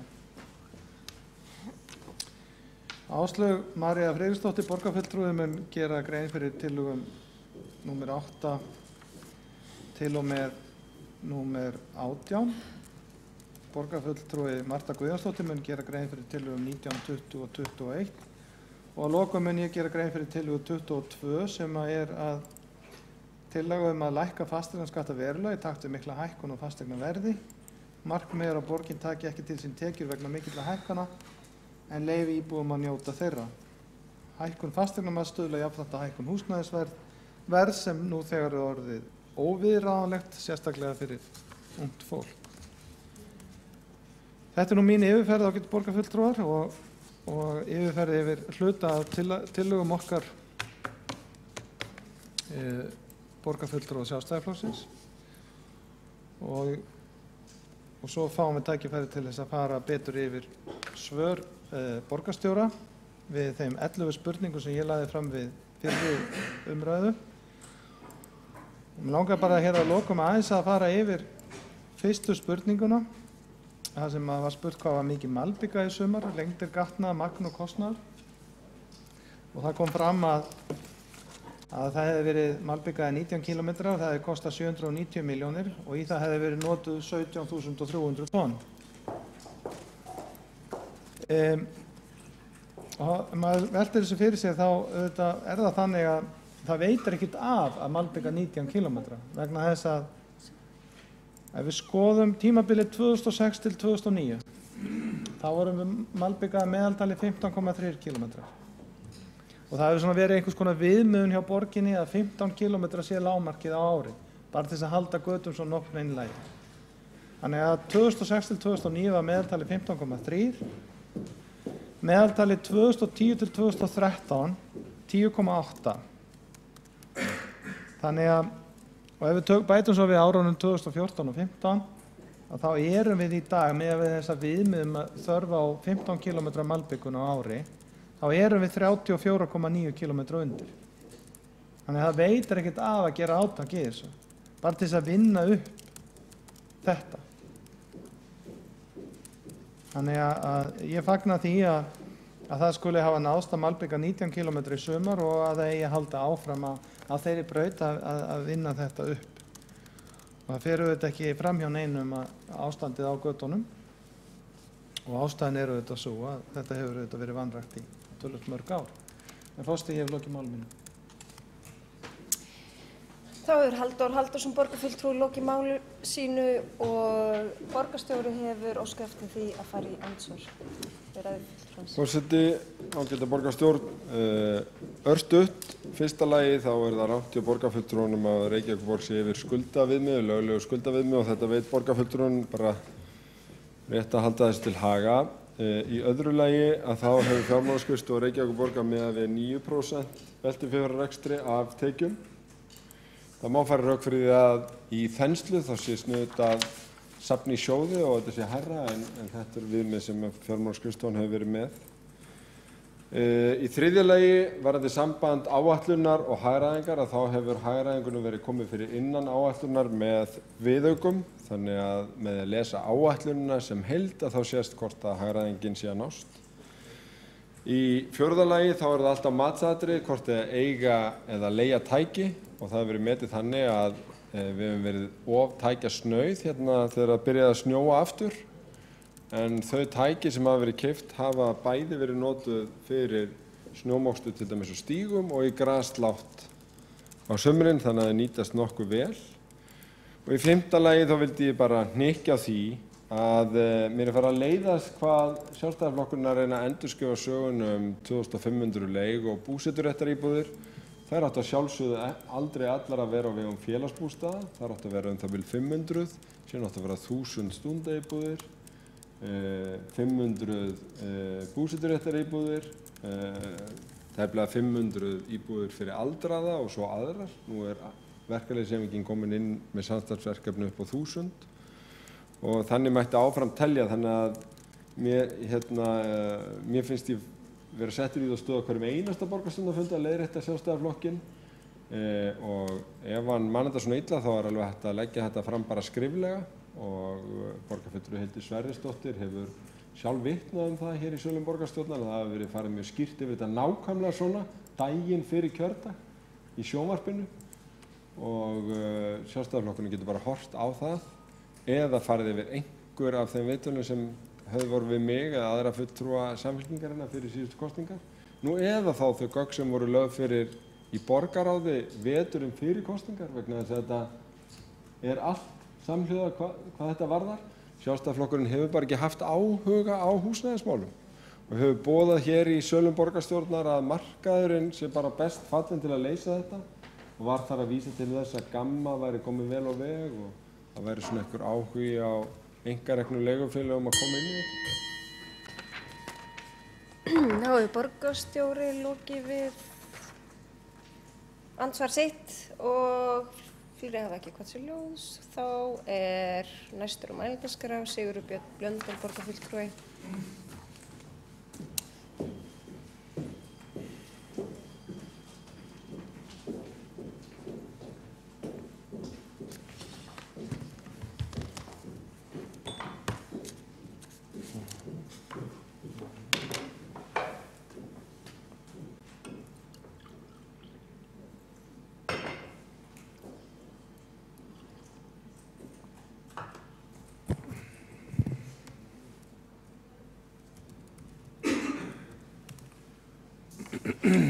Já, forseti, ágætu borgarfulltrúar. Þetta dagur hinna löngu ræðna. Við höfum hér aldrei þessu vant, ótakmarkaðan tíma til að tjá okkur fjárhagsáætlun borgarinnar, fjármálin og starfsáætlanir sviðana. Og þar af leiðandi kannski ágætt að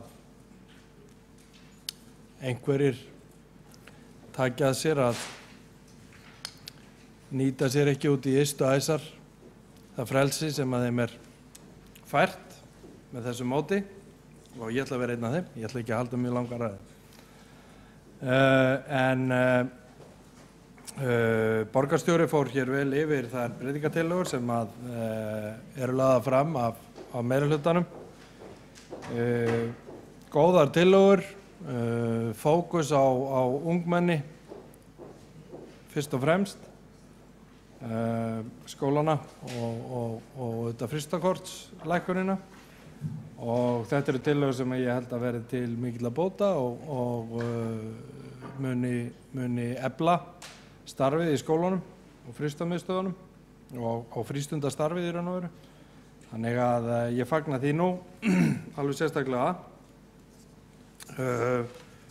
Ekki miklu við það að bæta, held ég, og svo munu auðvitað forsvarsmenn fagráðanna fara hér yfir það sem snýr að þeirra ráðum beint.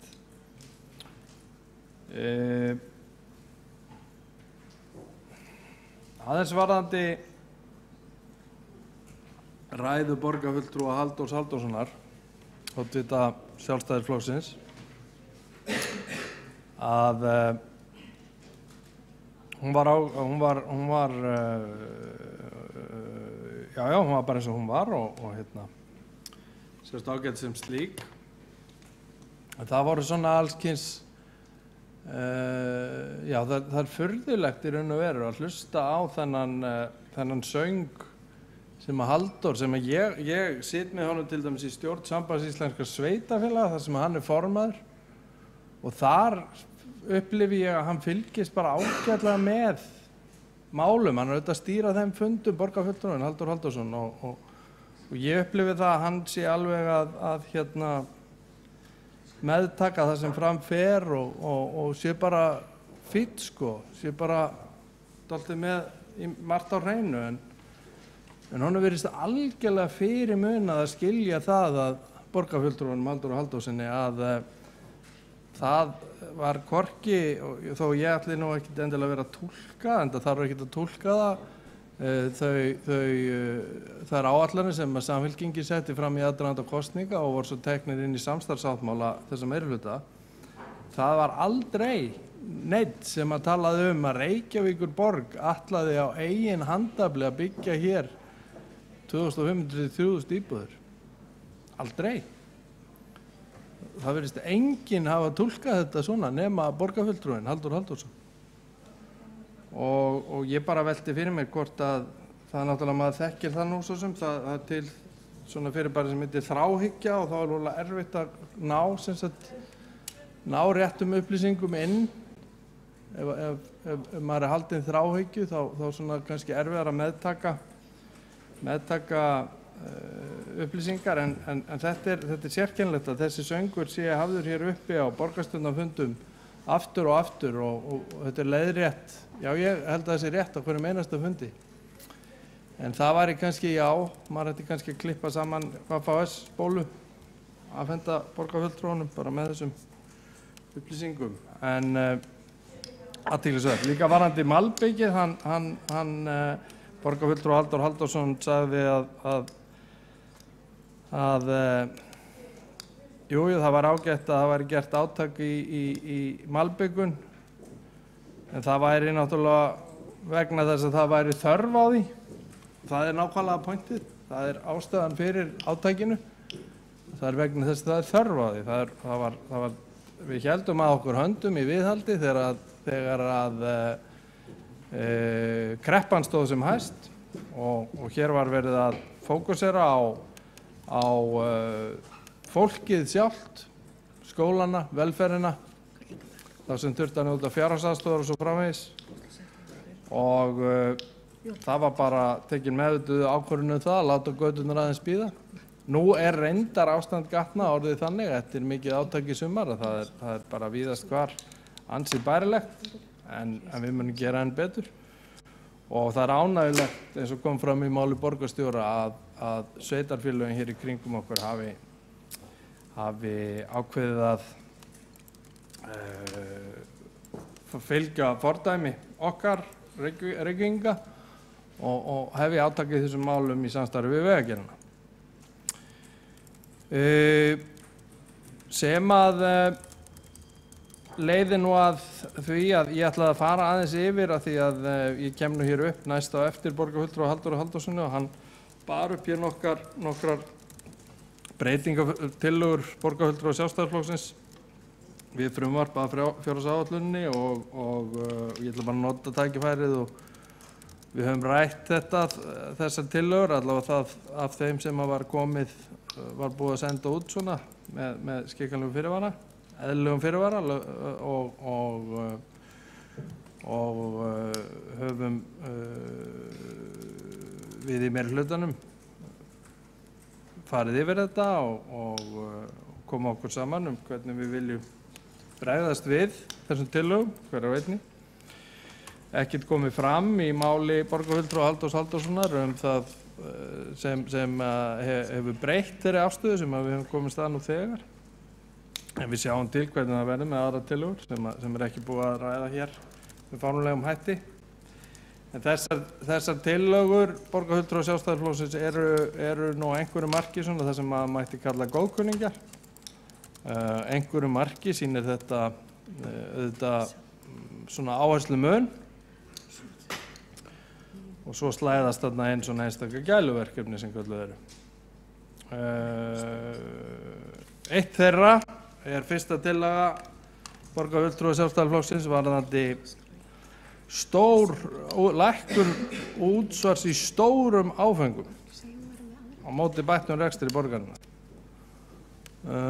Og þar þetta kemur nú reglulega hér fram, hugmyndir lækkun útsvars. Fyrsta skipti reyndar sem ég man eftir að hafa verið talað stóra áfanga í þessu og þá væntanlega einhverja algjöra kerfisbreytingu tengdu þessu.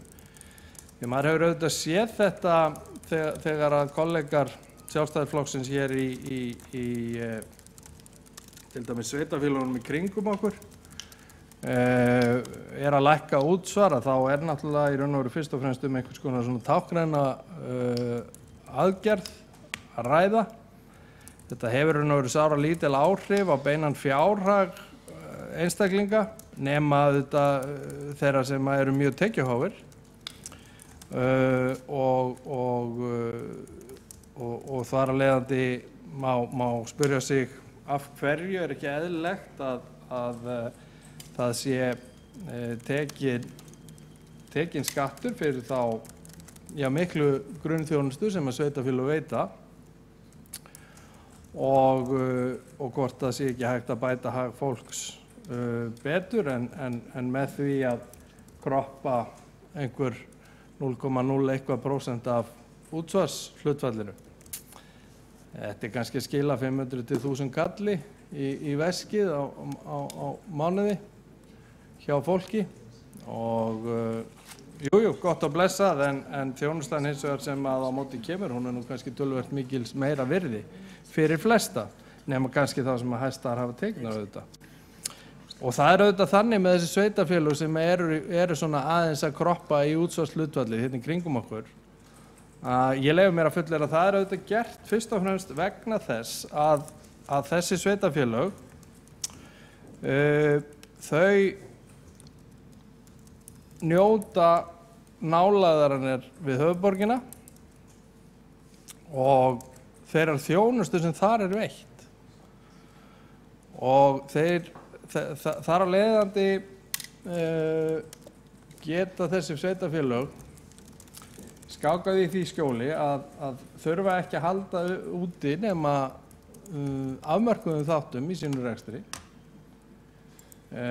leggja mörg hver afskaplega lítið til dæmis til menningamála, en það nú sýnt sig að fólk vill að það sé stundum menning og það sé stöttu menningu í sveitarfélögum.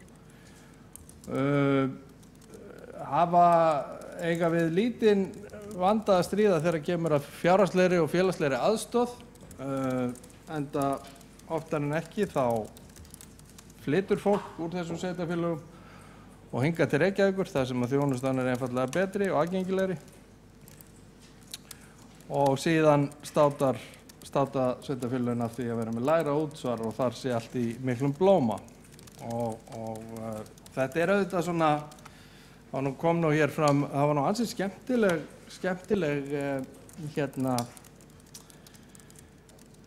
sýn sem var sett fram hérna í vikunni varðandi fjölda sveitarfélaga á Íslandi, þar sem var lagt til að þau yrðu bara 9 og þar með væri í raun og veru búið að svona gera aðstöðu þeirra jafnari og eðlilegri en hún og kannski síðast en ekki síst gera sveitarfélögum kleift að halda uppi almennilegri þjónustu fyrir alla, fyrir þær mismunandi þarfir sem að íbúarnir þurfa og þá fjölbreyttur hópur íbúa, ekki einsleitur. Og mér varst þetta mjög athyglisvert. Í raun og veru mjög góð hugmynd. Sveitarfélögin á höfuðborgarsvæðinu var lagt til að þau væru 2 sem að hefur nú oft verið nefnt í þessum sal. Fínasta hugmynd og væri spennandi ef þetta væri tekið eitthvað lengra og ég vonast til þess að það veri gert á vettvangi Sambands íslenskra sveitarfélaga. En ég legg nú til að þessi tillaga að lækka útsvar í stórum áföngum, hún verði felld og við boðum bókun varðandi það mál. Nú önnur tillaga sem kom hér fram var að endurskoða hlutverk þjónustumiðstöða og það allra góðra gjalda vert. Við erum auðvitað nýkomin með í hendurnar úttekt innri endurskoðunar á þjónustumiðstöðunum og það mál í meðferð hjá stjórnskipunar- og lýðræðisráði sem og ný þjónustustefna sem að styður við þessar áherslur. Nýverið auglýst eftir nýjum borgarritara, umsóknarfrestur rann út í gær. Þar var tekið fram að eitt af hans aðalverkunum verður að samræma þjónustuveitingu borgarinnar. Þannig að það ýmislegt í gangi á þessum vettvangi og ég held sé langbest að við vísum þessar tillögu bara inn í þá vinnu og legg til að henni verði vísað til stjórnskipunar- og lýðræðisráðs til meðferðar.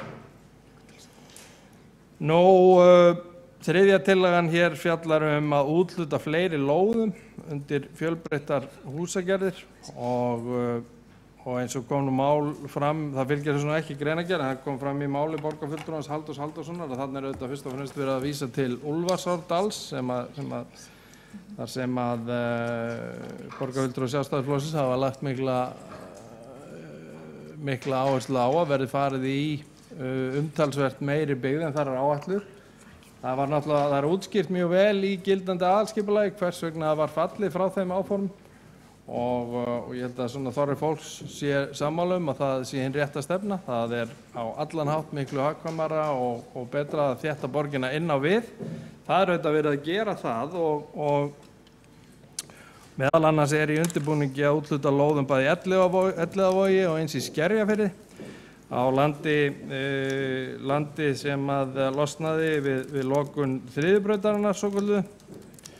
Þetta reyndar alltaf landi Reykjavíkurborgar og það má því kannski segja að það verður með einhvers konar úthlutun eða uppboð að ræða þegar þar að kemur. Nú, það reyndar búið að fjölga, eða semst búið að endurskoða skipulag Júlastadal og verið að því með fjölgun íbúða í huga. Þannig að það ýmislegt í gangi þessu.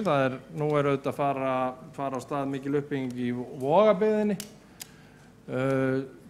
Margar íbúðir sem þar munur rísa og svo auðvitað sést það í því hverfiskipulagi sem verið að vinna núna í hverjum borgarinnar að það eru gríðarlegir þéttingamöguleikar án þess og það munir raun og veru bara auka lífsgæði borgarinnar sem eru bæði þeirra sem fyrir eru og þeirra sem koma munu. Og þar eru ýmis tækifæri til þessarar fjölbreyttu húsagerðar sem að nefndir í þessari tillögu.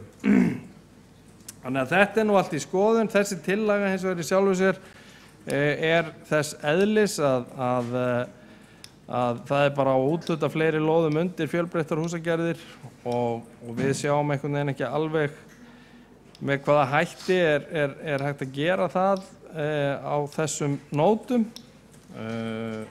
Og ég legg þar leiðan til að þessi tillaga verði felld einfaldlega og boðið bókun undir henni. Það hér tillaga varðandi hagkvæmni þess að bjóða út sorphirðu. Þetta tillaga sem ég held að hafi komið fram alveg örugglega árlega, alveg frá því ég hóf hér fyrst þáttöku í þessu borgarstundamálum 2010 og hún bara ágætt að mörgu leyti, það að gera að skoða þetta. Eins og staðan núna þá er þessi mál bara í góðum farvegi, þjónustan þykir góð og vel rekin og það hægt að stjórna gæðum á sorphirðunni mjög vel eins og þetta gert núna. Þessu utan og flækir kannski málið að það eru fá fyrirtæki á sorphirðumarkaði og það býður heim svona hættu á fákeppni og lélegum tilboðum. Þannig að ég held að sinni sé ekki ástæða til að skoða þetta frekar, ekki mikið að seilast þarna og ég legg til að þess tillaga verður bara felld. Kannski ég búinn að skipta skoðun þegar hún verður borin upp á næsta ári, sjáum til. Síðan það hér varðandi þessa fjárveitingu til endurbóta á gervigrasvöllum. Við skoðum þessa tillögu nú ágætlega því að hún kom okkur aðeins á óvart og það nefnilega þannig að á fundi borgar á 16. júní var sagt að klára skiptum dekkjagull á öllu knattspyrnuvöllum í eigu Reykjavíkurborgar árið 2017 og þetta eru vellir og gúmmí í Safamýri þar sem að Framarar eru hjá ÍR og Leikni í Breiðholtinu og síðan var lagt til í fjárfestingaráætlun við fyrri umræðu að setja 135 milljónir króna til verkefnisins og sú fjár hefur nú hækkað 50 milljónir til að laga Battavelli. Þessi tillaga auðvitað full fjármögnuð. Á Battavellum eru 50 milljónir á árunni 2017 og 50 á árunni 2018. Við lítum því þannig á okkar til að gangi lengra en svo sem hér borin upp og ég legg til að henni sé vísa frá að þeim forsendum og hún gengur skemur en tillagan sem liggur fyrir.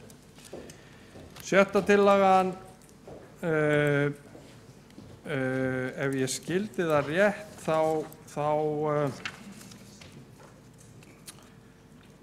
var það, fórst þú í Borgarhildur og Halldór Halldórsson í fjárhagsaðstoð tillögunnar? 6, 7. Þær eru, þú gerir það? Já, ég biðst afsökunar á því, en ég þakka veitt aðstoð úr sal. Þessi tillaga sem að hér ræðir varðandi fjárhagsaðstoðina hefur auðvitað komið þegar fram í velferðarráði í byrjun árs 2016 ef mann rétt og það var unnin ítarleg umsögn tillöguna og hún felld þar. Það reyndar tengist þar líka tillögu D8 í raun og veru. Það voru svona voru tengdar eða ein leiðir af annari kannski, má segja. En varandi þessa tillögu, þá það auðvitað þessi spurning fjárhagsaðstöðuna, hvað hún og hver hún á að vera. Ég held að sú fjárhagsaðstoð sem við erum að tala sem er ég ekki 484.000 sem hún verður eftir vísitölubætur, hún auðvitað ekki þannig að neitt sé ofhaldin af henni. Þetta neyðaraðstoð sem auðvitað hugsuð fyrir fólk til skemmri tíma og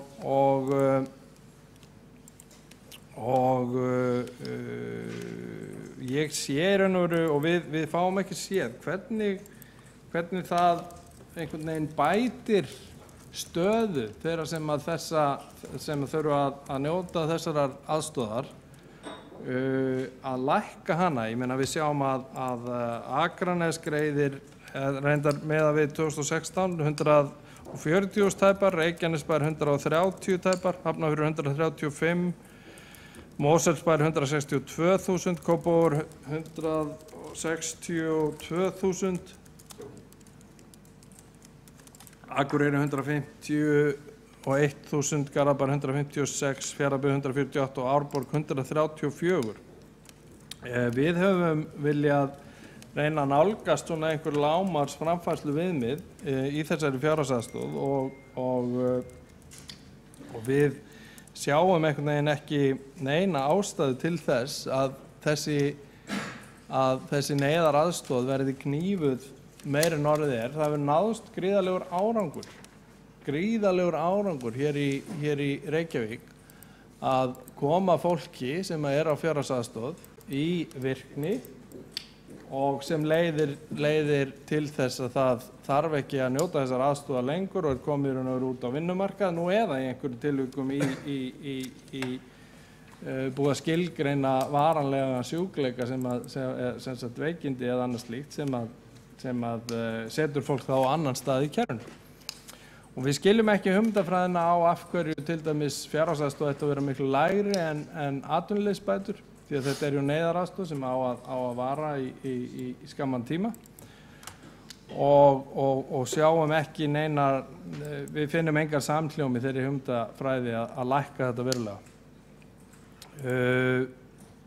Þar af leiðandi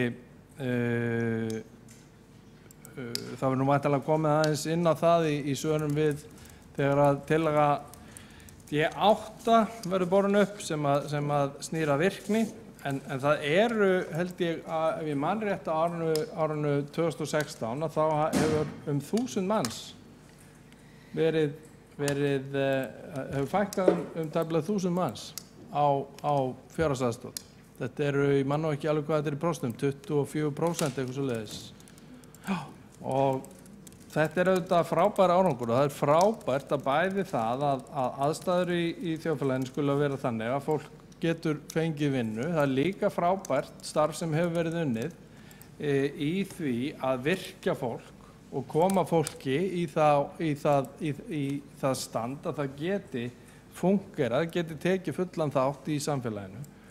Og ég vil nú bara þakka, ég vil nú bara færa því fólki sem vinnur að þessu bara á velferðarsviði og öðrum sviðum borgarinnar, þakka þeim kærlega fyrir frábært starf í þessum málum sem ýmsum aðilum í þriðja geiranum sem auðvitað vinna ómetanlegt starf þegar það kemur að því að koma fólki í virkni aftur. En þarna klárlega meiningamunur og ég legg til að þessi tillaga verði felld. Nú varðandi Gröndalshúsið að þá hér verið að leggja til að fella brott úr frumvarpi af fjárhagsáætlun 2016 Gröndalshús 30 milljónir. Það náttúrulega búið að verja þessum peningum raun og veru og alveg ljóst að auðvitað kostnaður við að endurgera þetta hús hefur orðið verulegur. Fyrir endurbætur sem gerðar voru á húsinu af hálfu Völundarverks voru afskaplega kostnaðarsamar og margar hverjar þarf að vinna aftur. Völundarverk var á sínum tíma nokkurs konar námskeiðshald og og það svona, hefur verið velt upp þeirri spurningu hvort það sé eðlilegt að eggfæra slíkt, hvort það á að færast fullur kostnaður af þeirri vinnu sem að verður til við þetta námskeiðahald á þetta litla hús. En það hefur nú verið gert þannig. Þetta var nú ákvarðanir sem voru teknar í tíð meirihluta sem satt hér, held ég 2008 til 2010. Sjálfstæðisflokkur og Framsóknarflokkur voru í þeim meirihluta.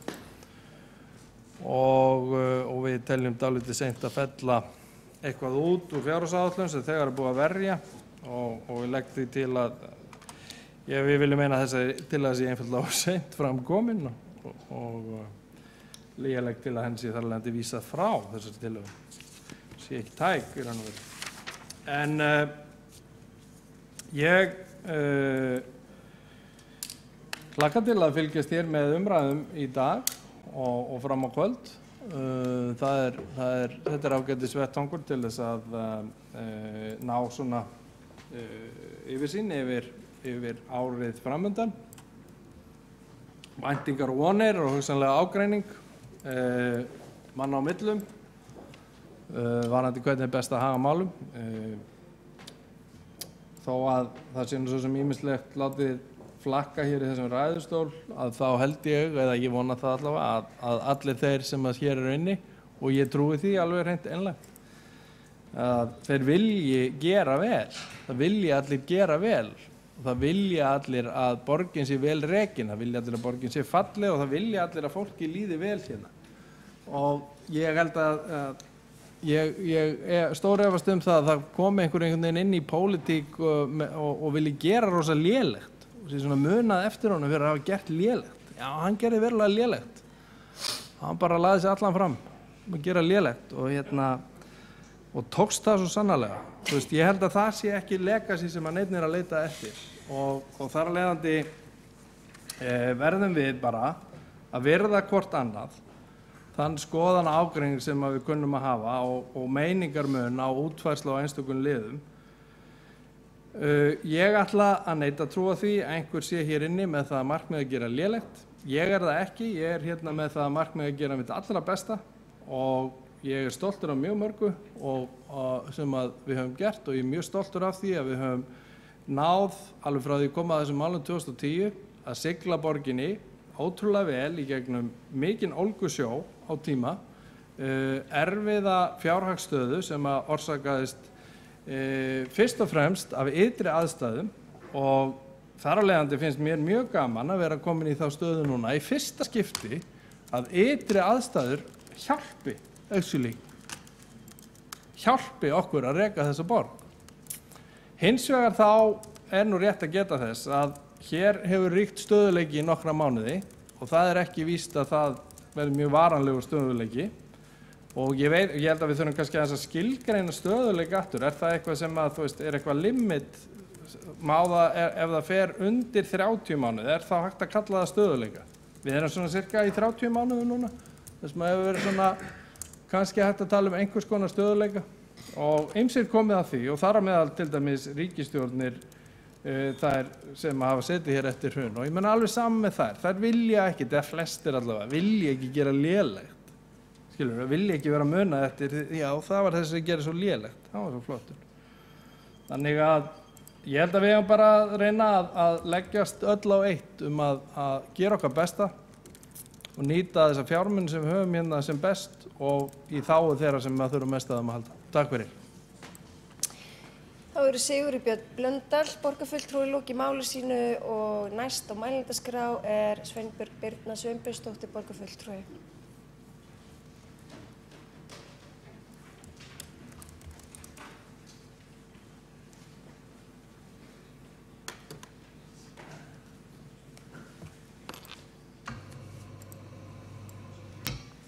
Frú forseti, borgarstjóri og ágæta borgarstjórn. Það er vandmeðfarið að samþykkja fjárhagsáætlun fyrir borgina í þeim pólitíska stöðuleika eða óstöðuleika sem nú ríkir. Þar sem að í dag hefur enn ekki tekist að mynda ríkisstjórn til að stjórna landinu Og tilfinningin einhvern veginn svo að þjóðin sé sundrari nú heldur en eftir hrun, þrátt fyrir allar hagmælingar og auknum hagvexti, launahækkunum og hækkunum ráðstöfunartekjum heimilanna. Það líka vandmeðfarið að vinna fjárhagsáætlun þegar samningar við grunnskólakennara eru enn lausir og tvisvar sinnum á þessu ári hafa þeir verið felldir. En það staðreynd að laun grunnskólakennara stór liður í fjárhagsáætlun Reykjavíkurborgar. Það því segin saga að jafnvel þrátt fyrir góðar tölur í áætlunni sem að nú liggur fyrir, sem réttu með við núlið, að þá það nokkuð líklegt að áætlanirnar koma því miður ekki til með að standast.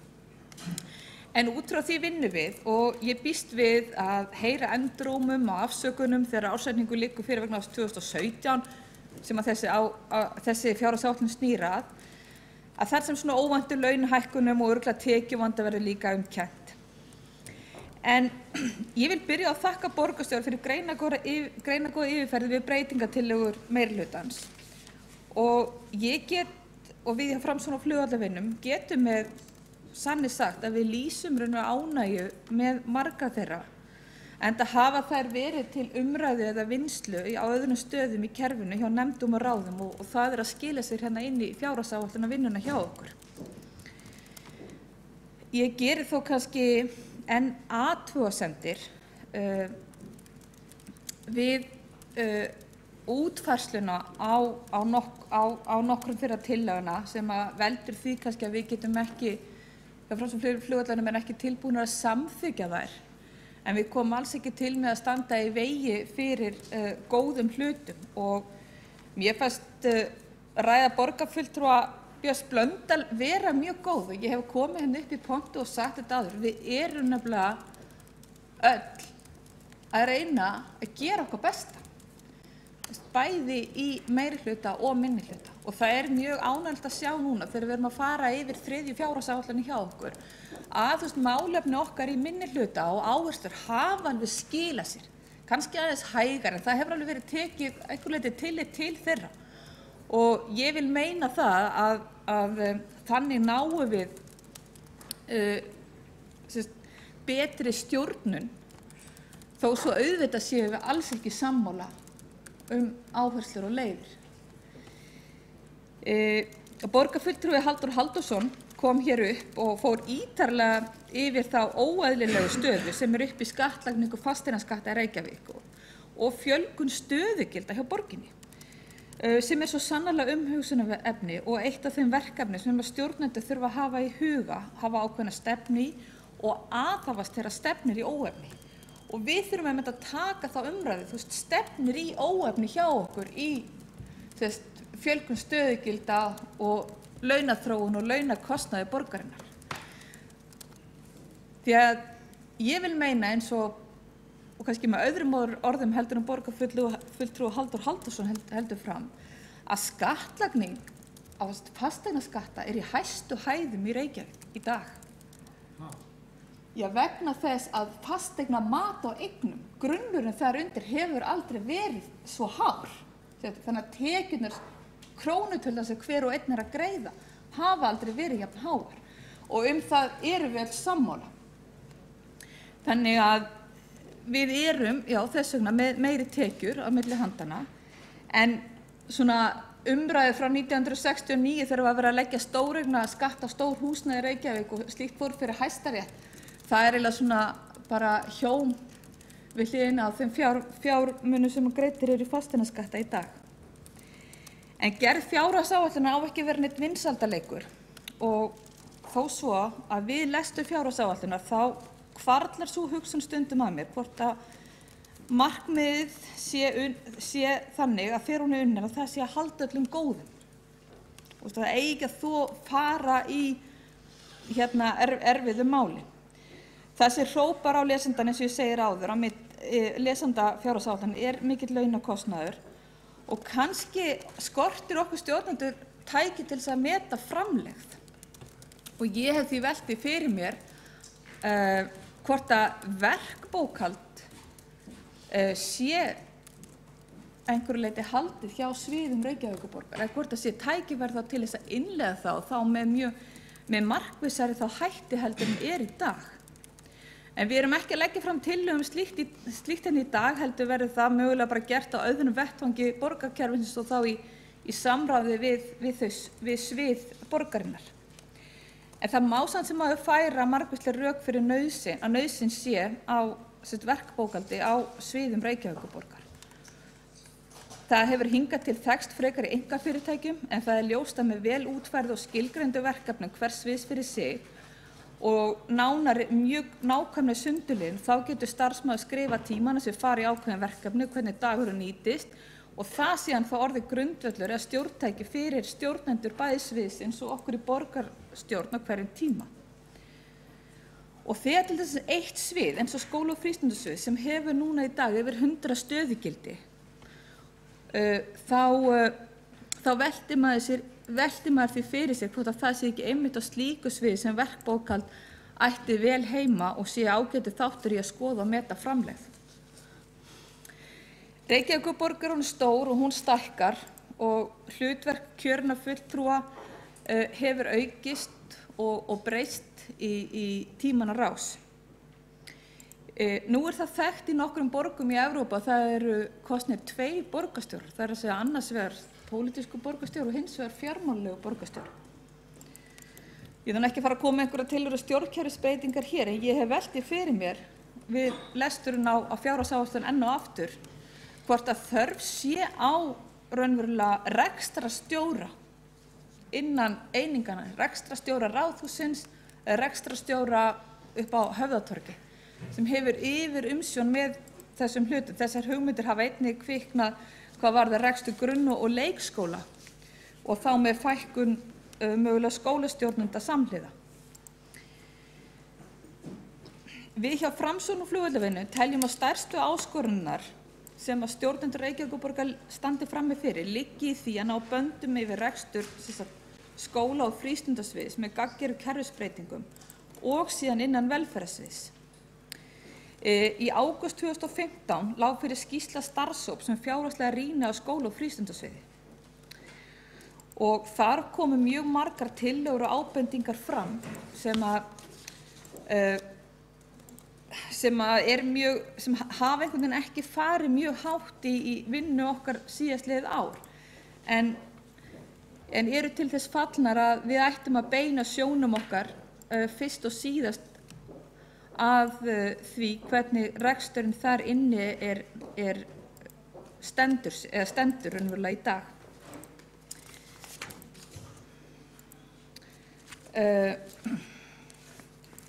Við í Framsókn og Flugvallavinnum, við viljum fyrst og síðast forgangsraða í þágu skólamála og velferðarmála. Og við höfum lagt fram hérna í dag 8-9 tillögur þar sem við viljum sýna í verki nákvæmlega þá áherslu sem við viljum leggja áherslu á, sem að forgangsraða fjármununum í þágu velferðar og skólamála, en á sama tíma að draga saman í yfirbyggingu til þess að nýta í grunnþjónustuna. Áður en ég fer yfir tillögurnar sem ég ætla að gera, þá vil ég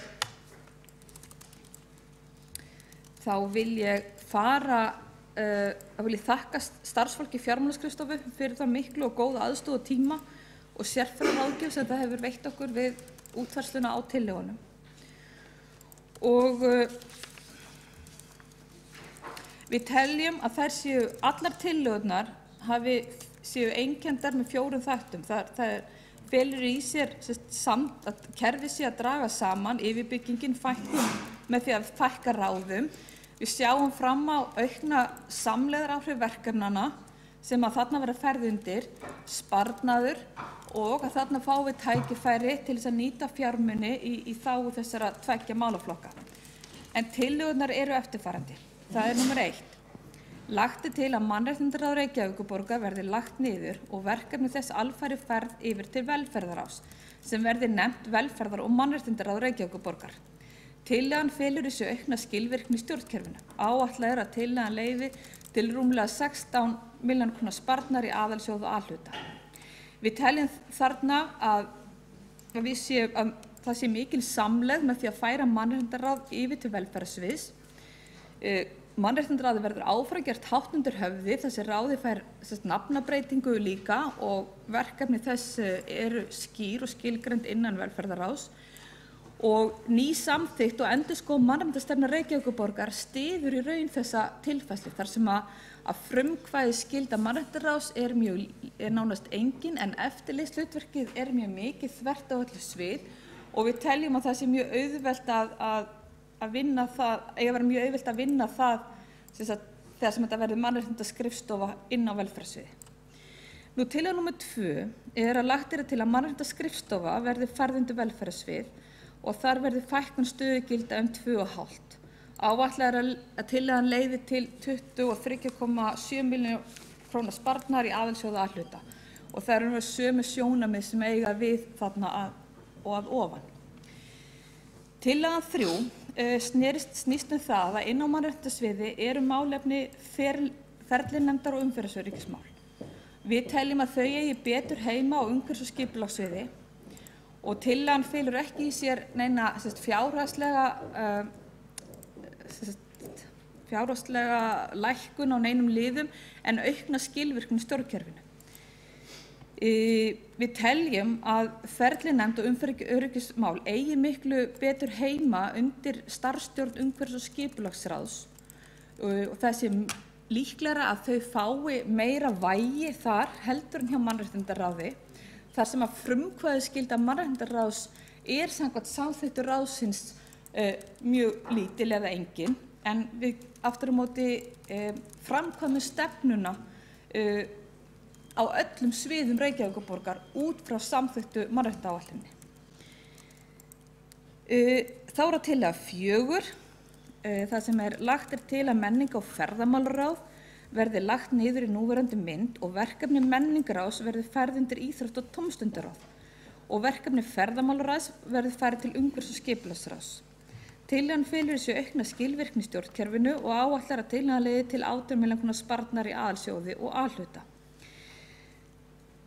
Nú íþróttir og íþróttatengdir viðburðir eru klárlega menning og menning er mjög víðtækt hugtak og ég tel að við teljum að það sé eðlislík viðfangsefni að ræða þegar við tölum menninguna og það séu mikil samlegðaráhrif sem geta verið þarna undir. Við erum að ná til ungu kynslóðarinnar, við höfum sjáum mögulega fyrir okkur meiri samnýtingu á húsnæði og öðru slíku. Nú síðan það hinn vinkillinn ferðamálin að þau færist undir umhverfis- og skipulagsráð. Tillaga 5, þá lagt til að menningarmálin verði færð undir íþrótta- og tómstundasviðs og af því leiði fækkun stöðugilda sem nemur helmingi stöðugilda á aðalskrifstofu MOF og tillagan felur þessu aukna skilvirkni í stjórnkerfinu. Áætlar að tillagan leiði til tæplega 20 milljóna króna sparnaðar í aðalsjóði A-hluta. Sömu röksemdir og hér á ofan. Og þá að tillaga 6 sem sá að ferðamálahluti MOF og þar með höfuðborgarstofu verði færð sem sérstök deild á umhverfis- og skipulagssvið og af því leiðin fækkun stöðugilda sem nemur helmingi stöðugilda ferðamál og aðalskrifstofu MOF og höfuðborgarstofu. Tillagan felur sér aukna skilvirkni í stjórnkerfinu og áætlar að tillagan leiði til 55 milljóna króna sparnaðar á aðalsjóði A-hluta. Við viljum að höfuðborgarstofu verði áfram sérstök deild enda á hún að vinna náið að framtíðar uppbyggingu og ásýnd höfuðborgarinnar ásamt skipulagi á viðburðum sem að tengist meira og minna allt umhverfis- og skipulagsmálum. Nú síðan það tillaga 7 hjá okkur sem að grundvöllur raunverulega á nýrri skýrslu innri endurskoðanda þar sem að það var farið yfir raunverulega hver stjórnskipuleg staða og rekstrarstaða og hlutverk og ábyrgð hverfisráða óljós og ómarktæk. Þá leggjum við til að hverfisráðin verði ekki starfrækt á árinu 2017. Tillagan felur í sér aukna skilvirkni í stjórnkerfinu og áætlað að tillagan leiði til 56 milljóna króna sparnaðar í aðalsjóði og A-hluta. Þetta snýr ekki að því að við viljum ekki að hverfisráðin séu starfrækt til lengri tíma. en við viljum taka tillit til þeirra athugasemda og þessara skýrslu sem liggur fyrir og ég leyfi mér að vitna í blaðsíðu 47 á henni þar sem segir með leyfi forseta: Í umfjöllun framari skýrslunum stöðu hverfisráða kemur fram að núverandi fyrirkomulag hverfisráða gangi ekki upp á margvíslegum ástæðum. Þau hefðu óskýrt hlutverk, væru ósýnileg og valdalaus. Þetta birtist í svörum allra hópa, bæði kjörinna fulltrúa, fulltrúum þeirra, áheyrnarfulltrúa og starfsmanna borgarinnar. Almennt virða svarendur telja hverfisráðin aðeins að litlu leyti ná að sinna því hlutverki sínu að vera virkir þátttakendur í stefnumörkum hverfanna. Flesti þeirra sem tóku á afstöðu lýstu vilja til að efla hverfisráðin og töldu þau mikilvægan samráðsvettvang. Væri því skyni kallað eftir róttækum breytingum á stöðu þeirra. Við þurfum því að gefa okkur tíma og svigrúm í forsætisnefnd og í borgarstjórn, hvort sem við gerum það í þeirri vinnu sem nú liggur fyrir mögulega fjölgun borgarfulltrúa eða ekki. Það algjörlega nauðsynlegt að verkefni sem fær 55 milljónir í starfsmannakostnað og þá sem eru á ári fyrir að liggur fyrir að það ekki að sinna sínu hlutverki. Það getur það ekki, því að umgjörðin sem sett var þegar þau byrjuðu ekki nógu skýr. Að þá verðum við að gefa okkur tíma, við erum að stoppa, við förum ekki lengra með þetta núna. Nú ætlum við að laga hverfisráðin, við ætlum að bæta, við ætlum að skilgreina hlutverk þeirra, við ætlum að hjálpa þeim að sinna því hlutverki sem þau eiga að sinna. Þannig að árið 2017 notum við í það. Þannig að vonandi getur það árið 2018 verið tilbúið með nýja stjórnskipulega stöðu og verkefni þeirra.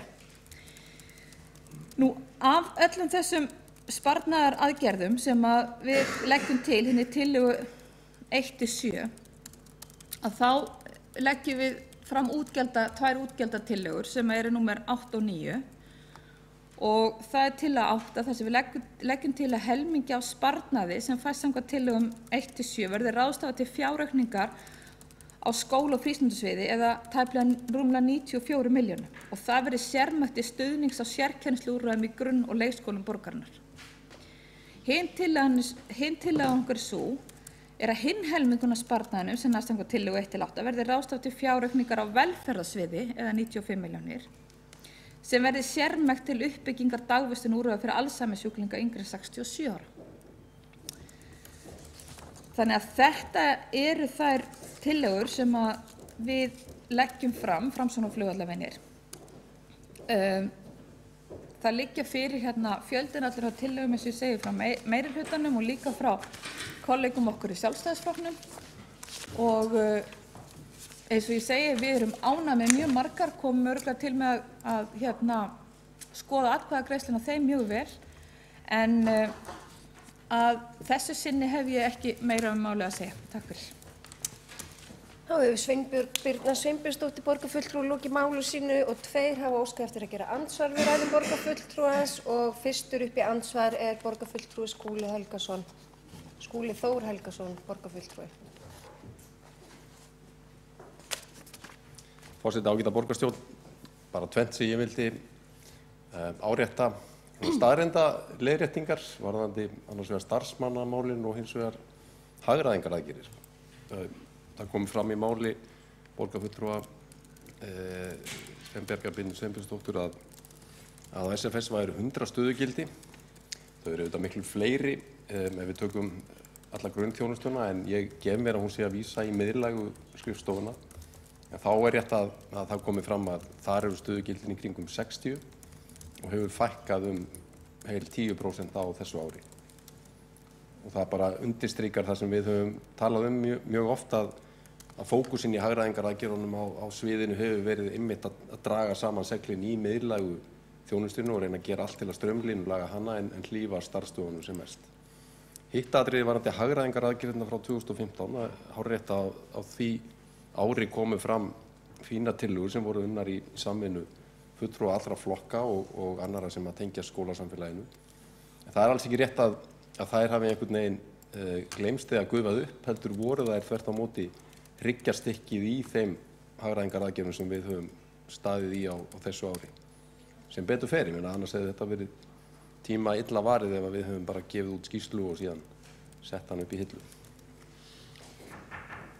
Þá hefur Skúli Þór Helgason borgarfulltrúi lokið við andsvar en Sveinborg Birna Sveinbjörnsdóttir kýs að svara andsvari borgarfulltrúans.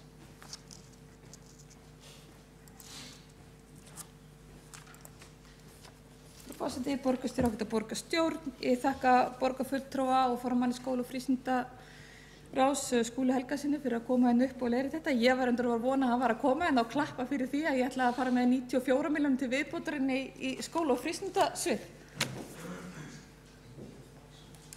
Þá hefur Sveinborg Birna Sveinbjörnsdóttir lokið við að veita andsvar. Næstur upp í andsvör borgarfulltrúi Magnús Már Guðmundsson. Frú forseti. Já, það vöktu athygli mín þessar tillögur þegar ég sá þar á föstudaginn.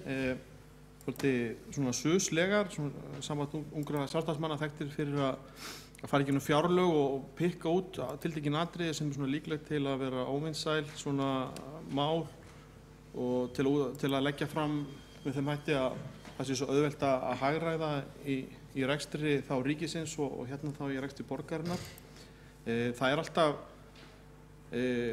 svona mátti ég heyra þá tali borgarfulltrúans eins og það var ekki verið að forgangsraða fyrir skóla- og velferðarmál, það er bara alltaf það sem við erum að gera. Undirliggjandi í allri okkar vinnu. Ég ætla ekki að koma inn á þetta með hverfisráðin, ég veit að það verið tekið upp rætt hverfisráðin síðar hér í dag, en varðandi að því að ég sit í mannréttindaráði og þekki til á mannréttindaskrifstofu, þá er ýmislegt í þessu sem ég velti fyrir mér hvort að borgarfulltrúar Framsóknarflokksins þekki ekki nægilega vel til þar. Skrifstofan er mjög lítil en hún vinnur þvert á svið borgarinnar, er ráðgefandi, veitir þjónustu innan borgarinnar en líka út af við, stuðningur við þjónustar innflytjendur.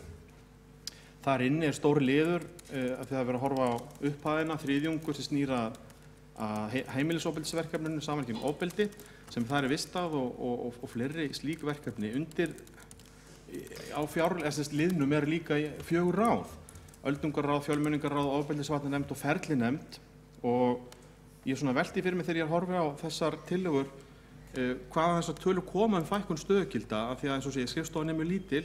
Þarna er talað fækkun 2,5 stöðugildi og sömuleiðis á menningar- og ferðamálasviði. Er þetta bara út í lofti sem þessi tala er nefnd? Og eins er það í tillögu B3 sem snýra talað að færa málefni ferlinefndar og umferðaröryggismál til umhverfis- og skipulagssviðs. Hvað er verið að meina með tillögunni og hvað er verið að tala umferðaröryggismál þar? Þarna virðist vera ekki þekking á hlutverki ferlinefndar. Magnús Már Guðmundsson lokið við að gefa sitt andsvar og Sveinborg Birna Sveinbjörnsdóttir borgarfulltrúi svarar andsvari fyrsta sinn, já. Frú forseti, ágæta borgarstjóri og borgarstjórn, þakka borgarfulltrúa og umhyggju borgarfulltrúans Magnúsar Þór Guðmundssonar Más Guðmundssonar í minn garð. Við okkur auðvitað fullkunnugt störf mannréttindaráðs og það er einmitt þess vegna að því okkur er svo fullkunnugt það hlutverk sem mannréttindaráð gegnir að við teljum að hlutverk og vægi mannréttindaráðs væri svo miklu meira í velferðarráði. Þar er einmitt svo mikil sérhæfing. Það eru málaflokkar sem snúa að heimilisofbeldi, aðgengismálum fatlaðs fólks. Ef að þetta ekki heim í velferðarráði, og það má alveg segja, ég ætla ekki að draga úr því borgarfulltrúi Magnús Már að þessi meirihluti sé ekki forgangsraði þá skóla og velferðar. Ég sagði það aldrei, ég sagði bara við viljum gera það líka og við viljum gera það enn betur.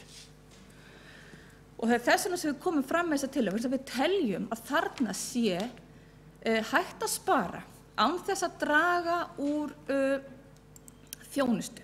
Og þegar talað hvernig við finnum stöðugildin sem við erum að taka, þá er ekki verið að segja það að það er að taka 2,5 stöðugildi frá mannréttindaskrifstofu, heldur verði mannréttindaskrifstofa sameinuð inn í velferðarsvið sem þýðir það að það verða samlegðaráhrif með öðru starfsfólki sem þeir þar Til dæmis í dag hefur Mannréttindaskrifstofa ekki yfir lögfræðingi að ráða, sem ég tel að sé mjög mikilvægt fyrir mannréttindaráð og mannréttindasvið að hafa lögfræðing innan sinna vébanda.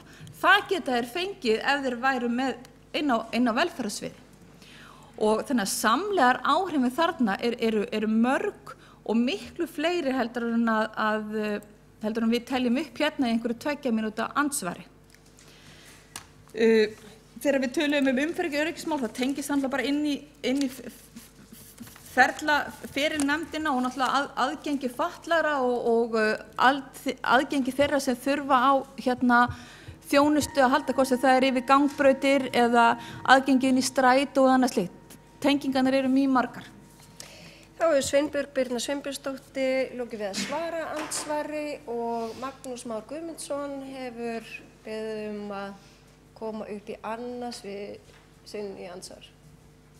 Frú forseti, þakka fulltrúanum fyrir svarið. Það var eins og ég hélt, þetta þá bara svolítið úr lausu lofti, þessi áætlaða fjöldi á stöðugilda. En varðandi þessa tillögu B3, þá ferlinefndin svolítið sérstæð nefnd. Í henni eru bara 2 fulltrúar skipaðar hérna úr borgarstjórn, þetta 7 manna nefnd. Og það 5 aðilar utan úr bæ og með því að færa hana yfir aftur á Öskjunni, hún var þar áður, þá væri verið að henda út þeim aðilum sem þar eiga sæti sem eru skipaðar á hagsmunaaðilum. Það væri það er mjög mikilvægt að þeirra rödd sé þarna inni og svona ákveðin lítilsvirðing við hlutverki og þeirra rödd þarna inni. Þetta mjög eins og segja ódýr nefnd. Fulltrúar ekki á föstu launum, heldur fá greitt fyrir þá fundi sem mættir á. Og þetta svona yfirklórvandi að tala umferðaröryggismálin, auðvitað þau inni í að hluti að ferlinefndar en á Öskjunni þetta starfandi sérstök deild sem þetta heyrir undir. Þannig að mér finnst til að vera þess efnis að réttast væri að Framsóknarflokknum að draga hana bara tilbaka því að hún ekki nógu vel hugsuð. Þá hefur Magnús Már Guðmundsson borgarfulltrúi lokið við að veita andsvar öðru sinni og Sveinbjörg Birna Sveinbjörnsdóttir vill gera stutt, þetta annað andsvarið, svarar andsvari öðru sinni.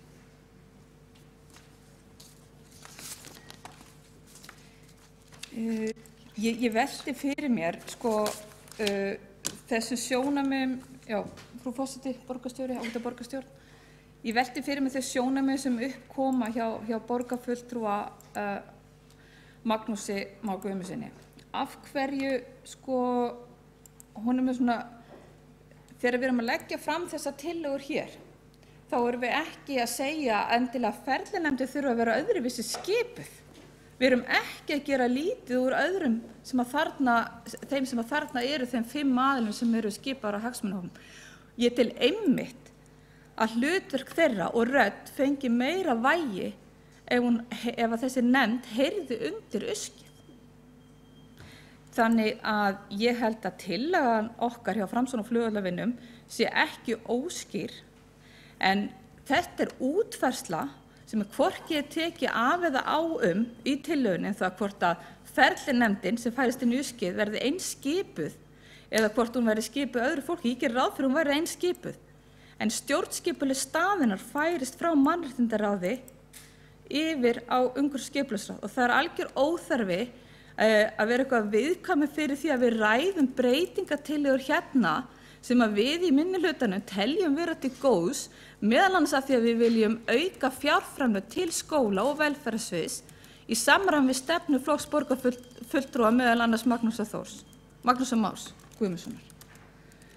Þannig að við erum ekki að fara að draga þessa tillögu tilbaka, hún góð og gegn, við erum að reyna að búa til peninga til þess að setja enn fremur í þá viðkvæmu málaflokka sem eru okkar helsta viðfangsefni í borginni. Og alls ekki að gera lítið úr þeirri vinnu sem unnin hvorki hvorki á menningu og ferðamannasviði né skóla, né mannréttindaráði eða mannréttindasviði þó svo við sem að leggja til þessar sameiningar. Alls ekki. Þá búið.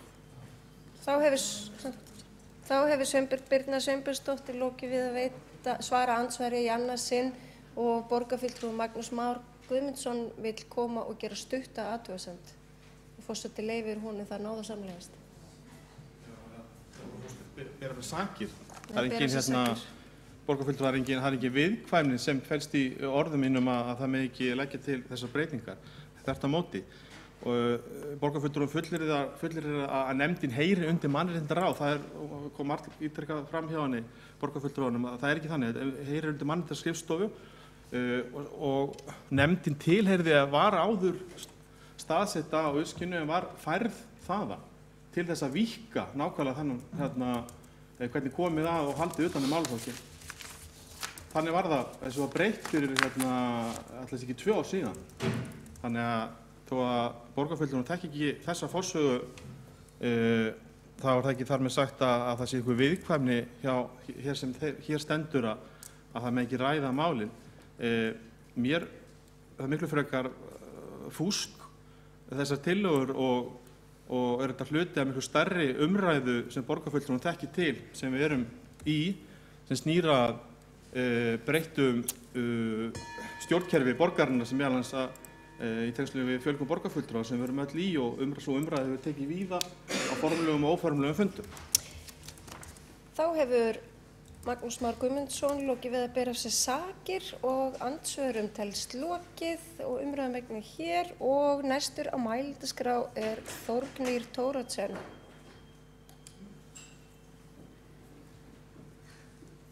Borgarfulltrúi.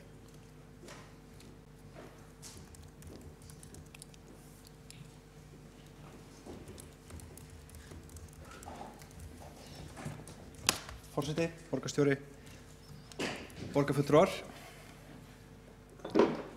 Meðal hlutverka, ég ætla að byrja á því að bara fara yfir aðeins bara þær breytingar sem eiga sér stað á sviðinu milli ára. En meðal hlutverka Íþrótta- og tómstundaráðs Reykjavíkur er meðal annars rekstur sundlauga og íþróttamannvirkja, að stuðla að virkri þátttöku borgarbúa í starfsemi þar sem í fyrirrúmi er vellíðan, heilbrigði, upplifun og þroskandi viðfangsefni. Að eiga gott samstarf við íþrótta- og æskulýðsfélög, önnur svið borgarinnar og aðra aðila sem koma að þjónustu við íbúa borgarinnar. Að veita þjónustu sem er aðgengileg og einkennist af fordómaleysi og umhyggju, að tryggja að öryggi í starfsemi ITR sé í fyrirrúmi og að efla og þróa fagumhverfi í þjónustu ITR. Á vegum ITR er meðal annars rekstur sundlauga, Hinshússins, Siglingaklúbbsins Siglunes, Ylstrandar, Fjölskyldu húsdýragarðsins, íþróttamannvirkja, félagavalla og skíðasvæða. ITR hefur umsjón með styrkveitingum til íþrótta- og æskulýðsfélaga, frístundakortinu, samskiptum við íþrótta- og æskulýðsfélaga og samtök þeirra. Í framhaldi af viðhorfskönnun borgarinnar sem gerð var 2015 var farið í ýmis umbótaverkefni á starfsstöðum ITR og var sérstaklega unnið með stjórnendahóp ITR með það að markmiði að efla mannauð sviðsins. Vaktstjórar sundlauga sátu veturlangt námskeið í 7 skrefum að stjórna sund- og baðstað til að efla stjórnendahlut þeirra. Niðurstöður viðhorfskannana gefur til kynna að vel hafi tekist til og var mikil hækkun á öllum þáttum sem mældir voru. Markmið næsta árs er að viðhalda góðum árangri með því að halda áfram að styðja við og hvetja starfsfólk ITR. Árið 2016 var skrifstofa ITR einmitt valin stofnun ársins á meðal minni stofnana hjá starfsmannafélagi Reykjavíkurborgar. Helstu breytingar á rekstri frá fyrra ári verða meðal annars að tekin verður í notkun ný útilaug, búningsklefar og afgreiðsla í sundhöllinni. Viðmið vegna aðgangs í sund fyrir eldri borgara var, eins og kom fram í fyrri ræðu, lækkað niður úr 70 árum í 67 ár. Hagræðingarkröfu sem gerðir á sviðið upp á 85,45 milljónir króna er mætt með hagræðingu í starfsmannamálum, lækkun á öðrum rekstrarkostnaði og hækkun á tekjum. En ITR ber einnig leigukostnað vegna mannvirkja í eigu annarra sem notað eru fyrir íþrótta- og tómstundastarf, svo sem af Egilshöll, íþrótta- og sýningahöllinni, íþróttahúsi Norðlingaholti og Hinuhúsinu. Innri leiga, húsaleigusamningar, samningsbundnir styrkir og framlög eru 78% af nettóútgjöldum ITR og kostnaður vegna kaupa á orku er 2,86%. ITR rekur 6 sundlaugar. Heildaráðsókn árið 2015 var 1.807.000 gestir og áætluð aðsókn fyrir árið 2016 eru 1.860.000 gestir. Framkvæmdir við útisundlaug, búningsklefa og afgreiðslu eru langt komnar við sundhöllina og áætlað að þeim ljúki í nóvember 2017. Þá verður stefnt að því að afgreiðslutíma laugarinnar verði breytt í samræmi við afgreiðslutíma Laugardalslaugar. Bygging líkamsræktaraðstöðu World Class við Breiðholtslaug er lokið og rekstur hafinn. Einnig lokið verulegum endurbótum á búningsklefum og afgreiðslu laugarinnar. Fjárhagsáætlun vegna lauganna 2017 er 1.433 milljónir króna. En stefnt er að því að vera með lengri afgreiðslutíma helgar sumarið 2017 í Vesturbæjarlaug og Breiðholtslaug. Afgreiðslutími verður þá helgar frá klukkan 9 á morgnana til 10 á kvöldin, en í dag er afgreiðslutíminn frá 9 á morgnana til klukkan 6. Það bætist við 4 tímar. Bætt hefur verið aðstaða við veitingahús húsdýragarðsins. Unnið verður á uppbyggingu fræðslu og starfsmannahúsi í garðinum. Garðurinn er opinn alla daga ársins en aðsókn árið 2015 var 180.000 gestir og fjárhagsáætlun 2017 upp á 259,5 milljónir. Í hinu húsinu fer fram fjölbreytt dagskrá allt árið. Viðfangsefnin felast meðal annars í upplýsinga- og ráðgjafarþjónustu, þjónustu við fatlað fólk, vinnu að atvinnumálum ungs fólks, menningarstarfsemi ungmenna, rekstri einstakra viðburða og erlendu samstarfi. Frjáls félagasamtök og ýmsir hópar ungs fólks hafa aðstöðu í húsinu til lengri eða skemmri tíma. Í hinu húsinu fer einnig fram umfangsmikil þjónusta fyrir fatlaða framhaldsskólanema. Þjónustuþegum hefur fjölgað mikið á síðustu 2 árum. Tekið var í notkun nýtt húsnæði við Rafstöðaveg á síðara hluta árs 2015, þar sem hluti á starfsemi fyrir fatlaða fer fram. Með tilkomu þessa húsnæðis hefur aðstaða og aðbúnaður batnað mikið. Fjárhagsáætlun hins hússins 2017 er 420 milljónir króna, þar er frístund fatlaðra 210 milljónir, vinnumiðlun atvinnu- og forvarnaverkefni 47,5 og önnur starfsemi hins hússins 162,2. Ylströndin hefur fest sig í sess sem sjóbaðsstaður árið kring. Fjöldi gesta í vetur og opnun eykst jafnt og þétt og voru tæplega 16.000 heimsóknir árið 2015. Heildargestakomur yfir árið eru hins vegar 470.000 manns og fjárhagsáætlun Ylstrandar fyrir árið 2017 er rúma 55 milljónir. Þátttaka í starfsemi siglingaklúbbsins Siglunes sumarið 2016 var 7.000 gestakomur og fjárhagsáætlun siglingaklúbbsins fyrir næsta ár eru tæpar 26 milljónir. Frístundavefurinn, frístund.is, stækkaði enn frekar á árinu 2016, en samstarfið önnur sveitarfélög vefinn varð að veruleika og nú hafa starfsmenn Hafnarfjarðarbæjar umsjón með öllum félögum í Hafnarfirði. Vonast er til þess að fleiri sveitarfélög komi inn á árinu 2017. Tilraunaverkefni með fjölgun notenda reyndist vel og nú 30 félög komin með aðgang að frístund.is og geta því stýrt og breytt upplýsingum á sínum síðum sjálf. Mannvirkjavefur fór formlega í loftið í september 2016 og allir skólasalir og sundlaugar eru komin inn í kerfið og sýnileg í gegnum vefinn. Félögum sem hafa aðild að frístundakortinu fjölgaði lítillega og eru þau nú rétt tæp 200. Sú þróun sem fram kom á árinu 2015 að færri börn en áður æfðu eingöngu eina íþróttagrein hélt ekki áfram og skráningu fjölgar aftur. Marktæk fjölgun er í aldurshópnum 16 til 18 ára þar sem þáttaka hefur verið minnst. Gagnagrunnur frístundakortsins í rafrænu Reykjavík er nýttur til að vinna yfirlit þátttöku í skipulögðu frístundastarfi, meðal annars til að greina þátttöku stráka og stelpna í starfsemi félaganna. Auk þess er full ástæða til að minnast á að á komandi ári hækkar frístundakortið upp í 50.000 krónur, þó að það sé sjálfur sér ekki beinlínis á kostnaðarliðum ITR. Samþykktur hefur verið nýr samstarfssamningur til 3 ára við milli sveitarfélagana á höfuðborgarsvæðinu sem eiga aðild að skíðasvæðunum. Í samningnum er kveðið á framlög þeirra til reksturs og rekstrarumsjón verður áfram og rekstrarumsjón verður áfram hjá ITR. Aðsókn veturinn 2015 til 2016 voru 83.090 gestir og almennir opnunardagar voru 88. Í Skálafelli var opið í 12 daga og komu 12.947 gestir. Framlag Reykjavíkurborgar til reksturs skíðasvæðanna 2017 er áætlað tæplega 94 milljónir. Gerður hefur verið nýr þjónustusamningur milli Reykjavíkurborgar og IBR til næstu 3 ára. Fyrir hönd íþróttafélagana er kveðið á framlög ITR til félagana og IBR í samræmi við sameiginlega stefnumótun og forgangsröðun sem unnin var árið 2012. Styrkir til IBR og íþróttafélagana í borginni nema 896 milljónum króna. Styrkir vegna afnota íþróttafélaga mannvirkjum í eigu Reykjavíkurborgar og mannvirkjum sem borgin leigir til afnota fyrir félögin nema 1 milljarði króna, en hluti af kostnaði ITR er vegna afnota félagana íþróttahúsum skólana, Egilshöll, íþrótta- og sýningahöllinni, íþróttahúsi í Norðlingaholti og fleiri stöðum. Markmið samningsins er að efla tengsl aðila til að íþróttastarfi í Reykjavík verði áfram kraftmikið, borgarbúum til heilla. Í því felst að skapa sem bestar aðstæður til að reka starfsemi sem tryggir borgarbúum öflugt íþróttastarf, einkum í barna- og unglingastarfi, en einnig í afreksíþróttastarfi og almenningsíþróttum. Ýmislegt nýtt má finna í þessum samningi, en í honum er framlag borgarinnar til frístundaaksturs meðal annars aukið og IBR mun sinna því að samræma þjónustuna á borgarvísu. Á samningstímanum verður enn fremur unnið að því að íþróttafélögum bjóði eldri borgurum aukna þjónustu í sínum mannvirkjum. Fyrirhugaðir stórviðburðir árið 2017 tengjast starfsemi ITR og kalla á umfangsmikinn undirbúning og stuðning borgaryfirvalda.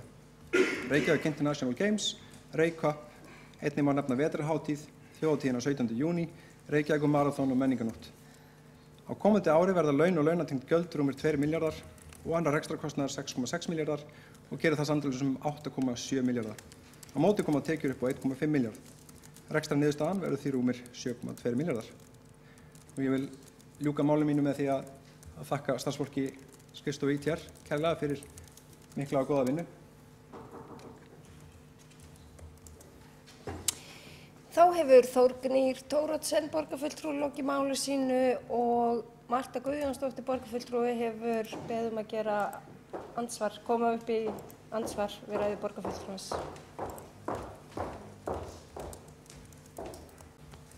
Forseti, góðir borgarfulltrúar, ég þakka formanni ITR fyrir hans yfirferð. Það eru margir góðir hlutir að gerast hjá íþrótta- og tómstundasviði og hjá ráðinu. Meðal annars það að þá lengi afgreiðslutíma sundlaugana í Vesturbænum og í Breiðholti næsta sumar, sem er fagnaðarefni og sem við sjálfstæðismenn höfum barist fyrir árum saman að yrði gert. En ég velti því fyrir mér hvers vegna þessi 2 hverfi verða fyrir valinu, hvers vegna við lengjum ekki afgreiðslutíma allra sundlauga, þannig að allir borgarbúar sitji við sama borð og fái lengdan afgreiðslutíma helgar. Þá langar mig líka til að spyrja borgarfulltrúan Þórgnýr Thoroddsen hvort að það sé einhver áætlun að fjölga battavöllum. Nú vitum við það að Vesturbærinn hefur setið lengi á hakanum hvað það varðar og hvort það sé einhverjar fyrirætlanir að bæta úr þar. Þá Marta Guðjónsdóttir lokið við að veita andsvar við ræðu borgarfulltrúans og Þórgnýr Thoroddsen borgarfulltrúi ætlar að svara andsvari.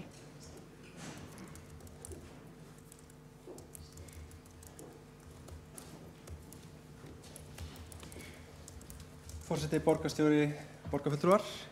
Ég ætla bara að svara þessu í stuttu máli. Varðandi sundlaugarnar, opnunartími sundlaugana var styttur verulega 2010, bara í öllum þeim niðurskurði sem þá átti sér stað.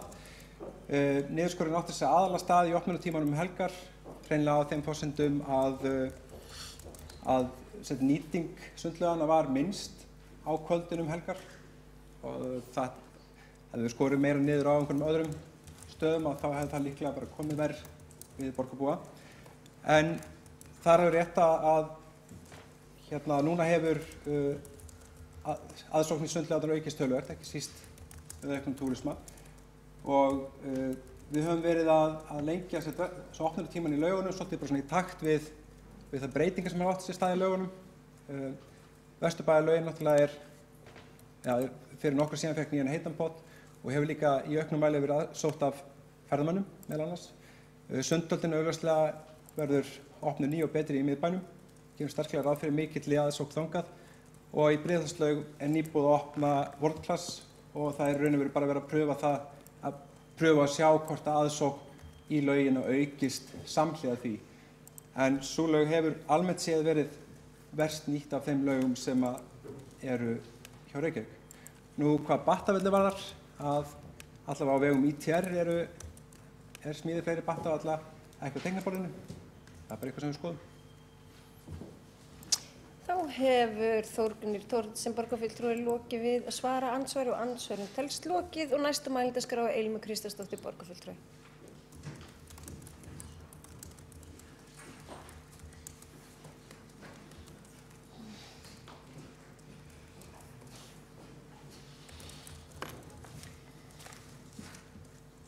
borgarstjóri, ágæta borgarstjórn. Ég vil bara byrja á því að þakka fyrir góðar umræður og svona ákveðnar jákvæðni á köflum. Ég ætla að fara yfir rekstur velferðarsviðs og áherslur á forgangsröðun ráðsins, velferðarráðs.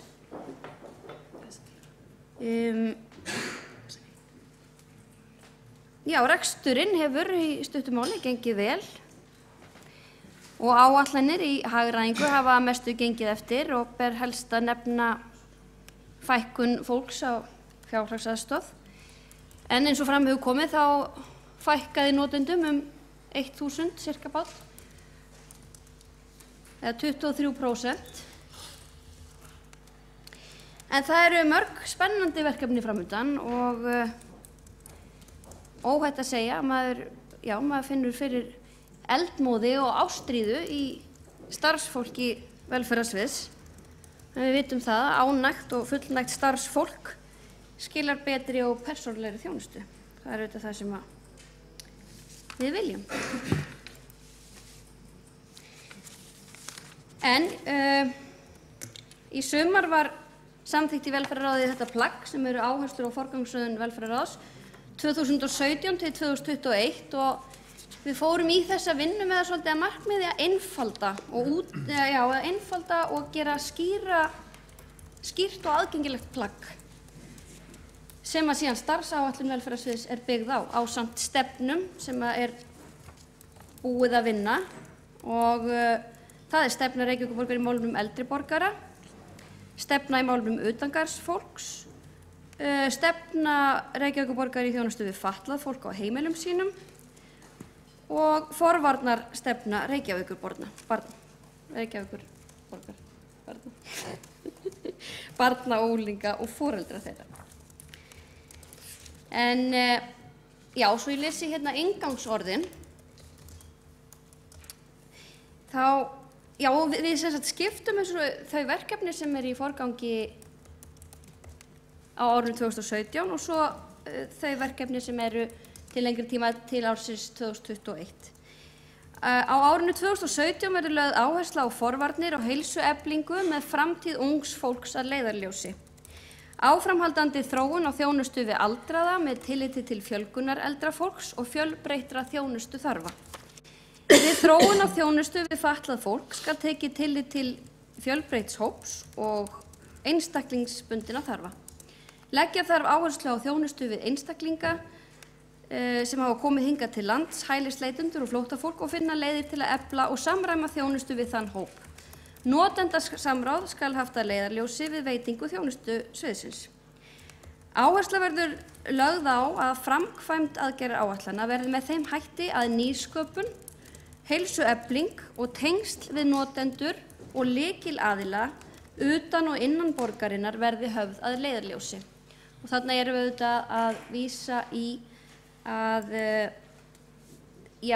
það sé í samstarf við ríkið, samstarf milli stofnana, samstarf milli sviða, samstarf við þriðja geirann og svo framvegis.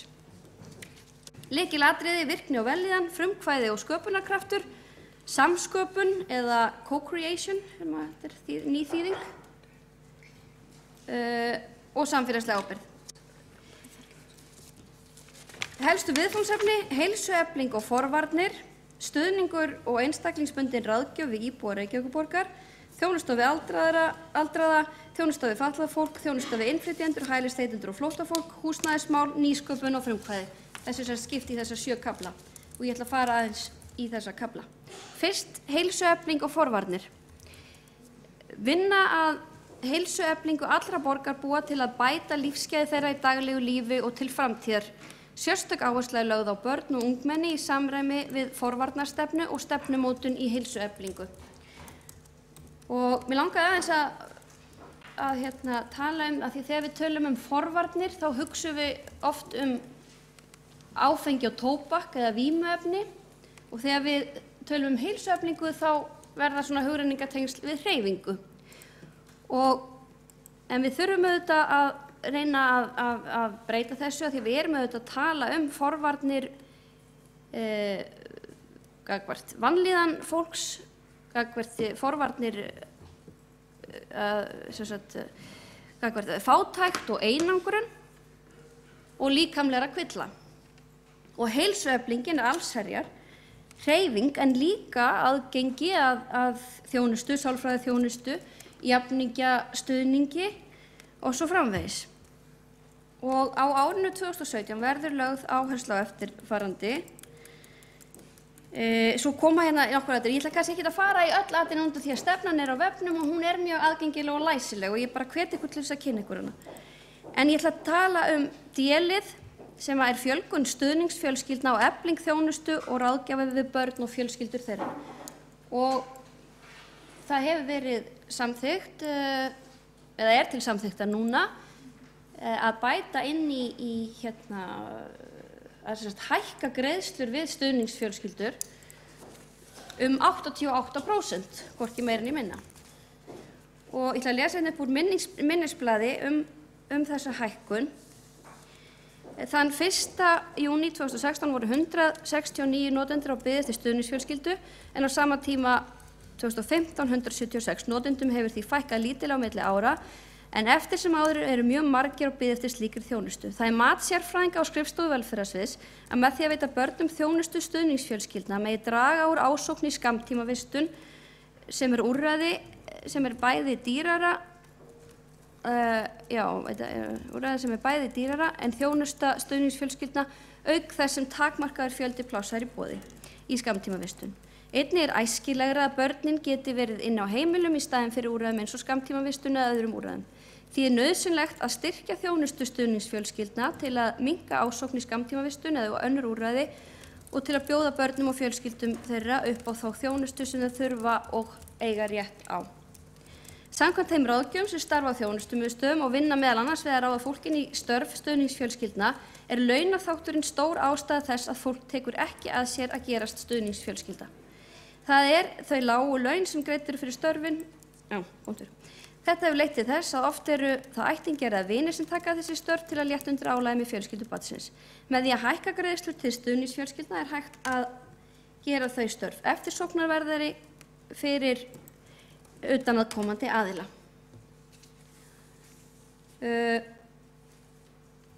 Og þess vegna verður þessi tillaga hækkun greiðslna til stuðningsfjölskyldna samþykkt. En á tímabilinu verður lögð áhersla á eftirfarandi að ég ennþá í heilsueflingu og forvarnir. Tryggja jafnræði í sérfræði þjónustu skóla milli hverfa borgarinnar, auka þjónustuna þannig að fleiri njóti hennar meðal annars með því að leggja aukna áherslu á stuðning í stað greininga. Og þarna verið að vísa í það að þjónustumiðstöðvar hafa tekið upp kerfi sem að þjónustumiðstöð Breiðholts byrjaði á snemmtæka íhlutun þar sem þessi þáttur einmitt lagður áherslu á og það þjónusta í stað greininga. Koma á fót geðheilsumiðstöðvum í hverfum borgarinnar í samvinnu við heilsugæslu höfuðborgarsvæðisins. En við þurfum að huga fátæku fólki, leita leiða til að jafna stöðu fólks, aðgengi að tómstundum, listnámi og öðru sem gefur lífinu gildi. Tryggja að allir óháð efnahag og uppruna eigi kost á því. Hugsa vel börnin okkar. Númer 2. Stuðningur og einstaklingsbundin ráðgjöf við íbúa Reykjavíkurborgar. Hér ætla ég sérstaklega að nefna þróun og þjónustu við utangarðsfólk með tilliti til breyttra aðstæðna. Við eigum von á ein hagræðingartillaga velferðarsviðs var sameining þjónustumiðstöðva en það var ekki einungis í hagræðingarskyni heldur einnig til þess að skapa öflugri einingu með breyttu stjórnskipulagi og það eftir því sem ég best veit að takast mjög vel og eigum við eflaust eftir að finna fyrir því þegar frá líður og til að mynda von á öflugri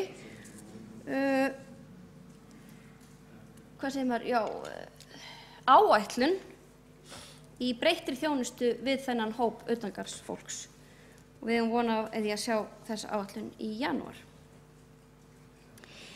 En undir þessum lið líka liður sem er svona: hefja samtal við atvinnulífið samfélagslega ábyrgð og bjóða atvinnurekendum stuðning og ráðgjöf til að takast á við fjölbreytt vinnuafl.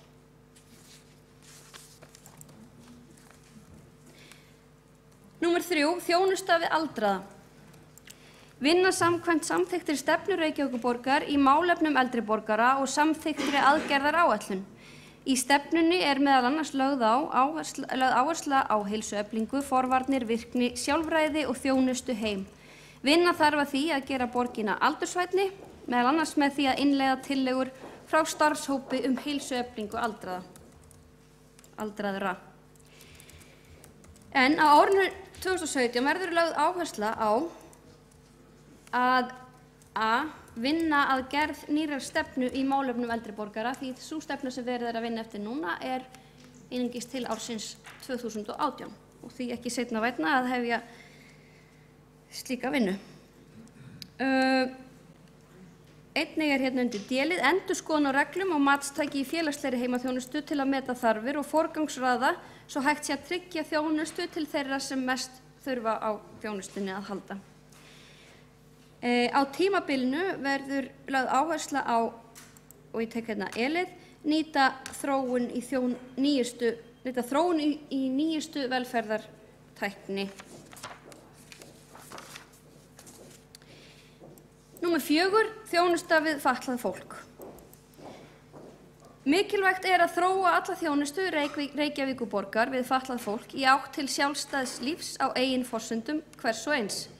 Mikilvægt að þjónusta velferðarsviðs virði fjölbreytileika mannlífsins og mannréttindi allra. Halda þarf áfram að þróa þjónustu við fatlað fólk í samræmi við gildandi stefnu þjónustu við fatlað fólk á heimilum sínum. Jafnframt að þróa þjónustuna áfram í takt við breytta tíma, lögfestingu NPA og breytingar á atvinnumálum fatlaðs fólks. Á árinu 2017 verður lögð áhersla á, og hér setjum við í A-lið, innleiðingu NPA í þjónustu borgarinnar í samræmi við breytt lög frá Alþingi, þó svo að þessi lögfesting sé ekki búin að eiga sér stað. En við ákváðum samt að gera ráð fyrir því. Númer B, endurskoðun reglna beingreiðslusamninga. Aðgerðaráætlun í uppbyggingu og þróun atvinnumála fatlaðs fólks og hefja innleiðingu á þjónustu frá Kjarna í samræmi við stefnu og leggja áherslu á sveigjanleika og einstaklingsmiðaða þjónustu. Ríkið, mun væntanlega taka ákvörðun innleiðingu NPA. Það gefur Reykjavík og öðrum sveitarfélögum færi á að efla og þróa þjónustu við fatlað fólk.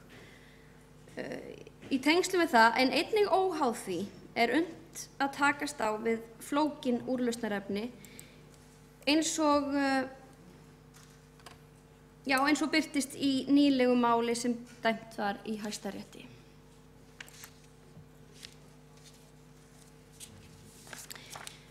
Númer 5. Þjónusta við hælisleitendur, flóttafólk og innflytjendur.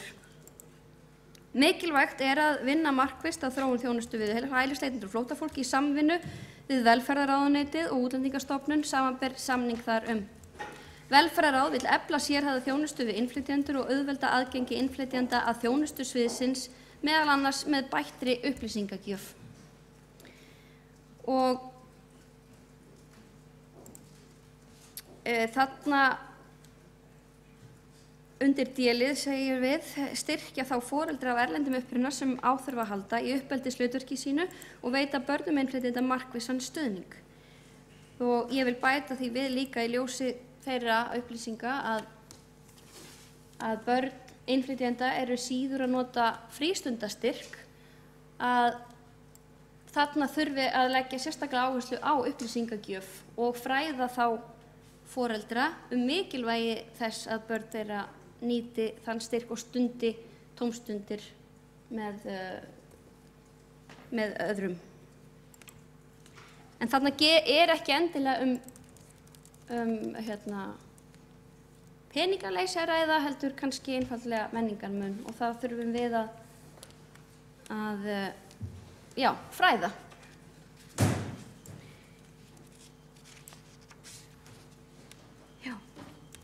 tryggja aðgengi að túlkaþjónustu þannig að þjónusta sviðsins nýtist sem best. Húsnæðismál.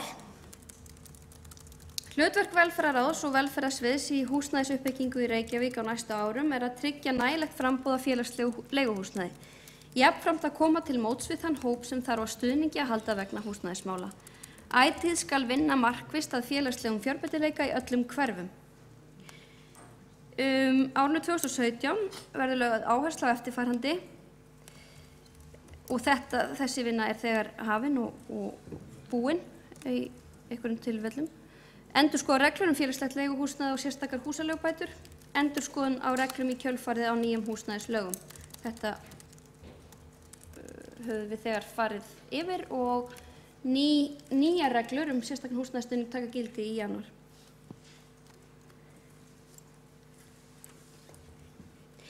Og svo segir hérna líka að vinna markvisst að fjölgun félagslegra leiguíbúða og sértækra húsnæðisúrræða til lengri tíma á grunni þarfagreininga sem gerðar hafa verið.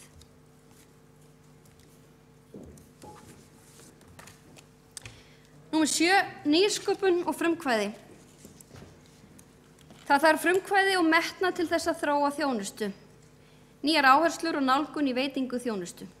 Til þess að svo geti orðið þarf að skapa vinnuumhverfi sem skapandi og ýtir undir frumkvæði, stuðla að símenntun og bæta tengsl milli manna og stofnana. Á árinu 2017 verður lögð áhersla á eftirfarandi og ég nefni hérna tvennt: auka gagnsæi, almenna og rafræna upplýsingagjöf, upplýsingaöryggi og samræðu við almenning, meðal annars í gegnum nýja rafræna þjónustumiðstöð og nýtingu samfélagsmiðla. Skapa vinnuumhverfi sem ýtir undir frumkvæði starfsfólk og starfsgleði, stuðla að símenntun og heilsueflingu sem bætir starfshætti og eykur þekkingu.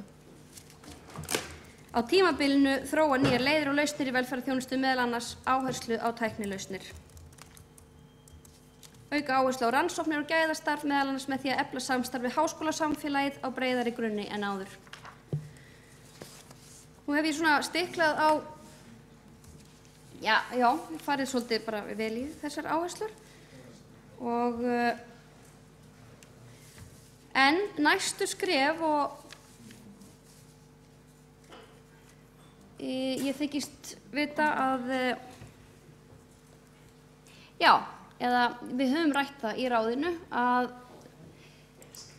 okkur langar til þess að mynda eða móta eins konar aðalskipulag í velferðarmálum og eins og gert í umhverfis og í skipulagsmálum og það mjög mikilvægt að það skipulag sé unnið í þverpólitískri sátt og þá erum við að hugsa áætlanir eða eins langt og það nær til ársins 2040 vegna til dæmis fjölgunar í hópi aldraðra og auðvitað bara breytt landslags og aukinna mannréttinda.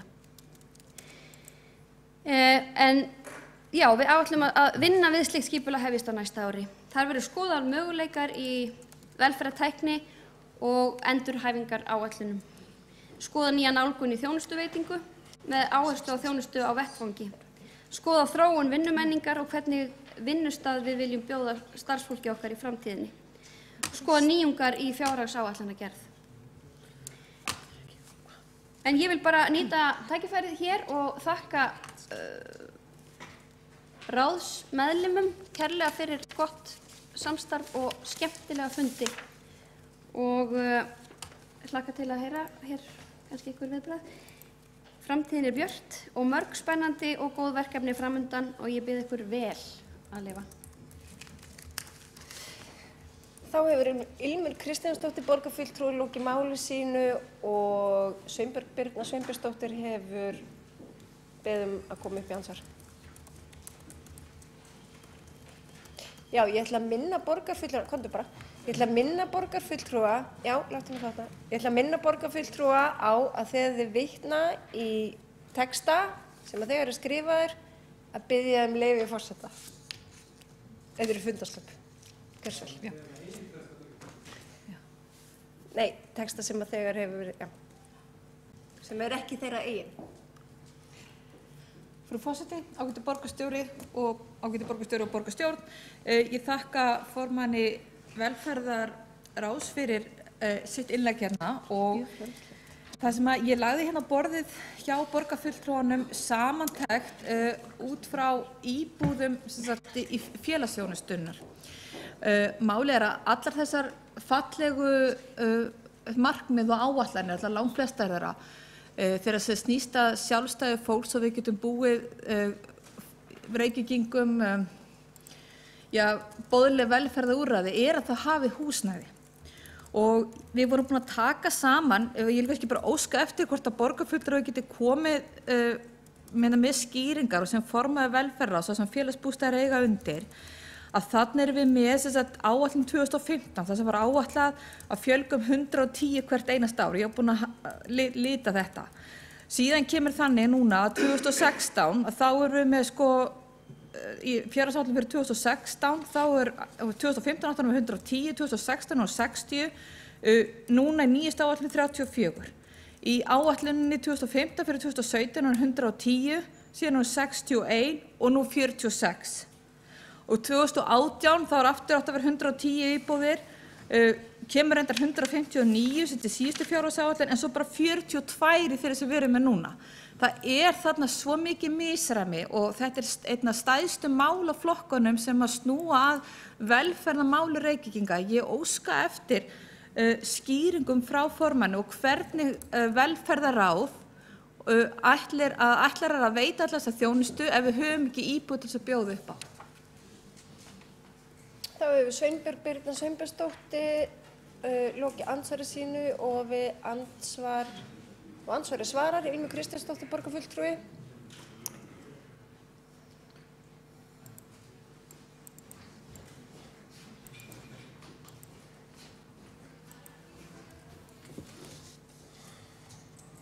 Borgarstjóri, ágætu borgarfulltrúar, ég bara verð að fá meiri tíma til þess að fara yfir þetta plagg sem hún varst að rétta mér til þess að geta svarað þessu.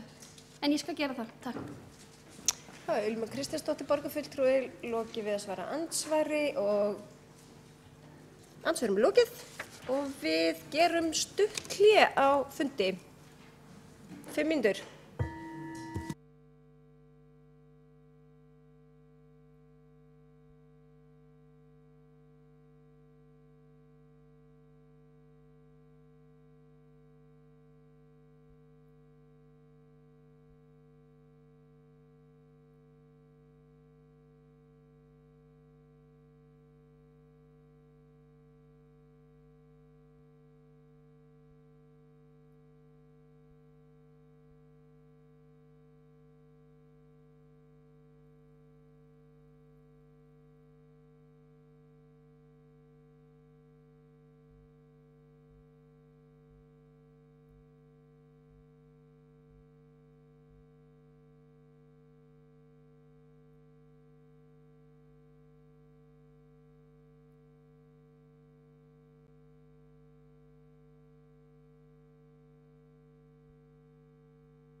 tökum upp þráðinn frá því sem frá var horfið, eitthvað svoleiðis, við hefjum fund að 9.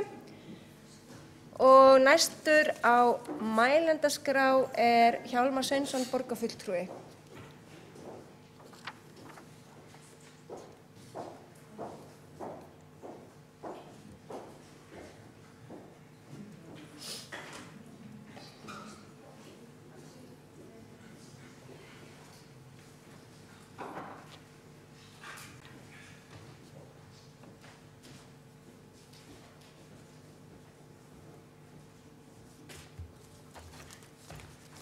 Forseti og ágæta borgarstjórn, ég ætla að nýta tækifærið og fara svona yfir helstu atriði, helstu lykilmál og stefnu hjá umhverfis- og skipulagsráði og umhverfis- og skipulagssviði.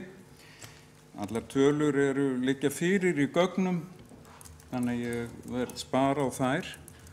En þetta eru dálítið magnaðir tímar sem við lifum. Það mikið myrkur, meira og minna myrkt allt sólarhringinn og enn, þetta dálítið sérstakt myrkur, milt og öðru hvoru regn úði. Það þetta 5 stiga hiti í gær og í dag og 7 stiga hiti á morgun eftir því sem að spáin segir. Það komið 7. desember þegar við erum í síðara skipti að ræðum fjárhagsáætlun borgarinnar. Veturinn lætur ekkert á sér kræla. Og spáin segir að svona verði þetta út vikuna. Og Reykvíkingar hafa svo sannarlega kunnað að njóta þessarar óvæntu myrkurblíðu.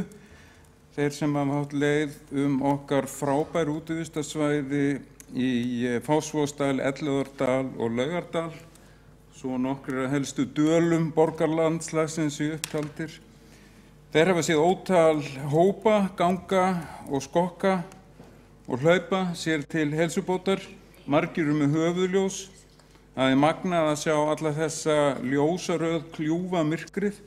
Það eiginlega eins og í ævintýri.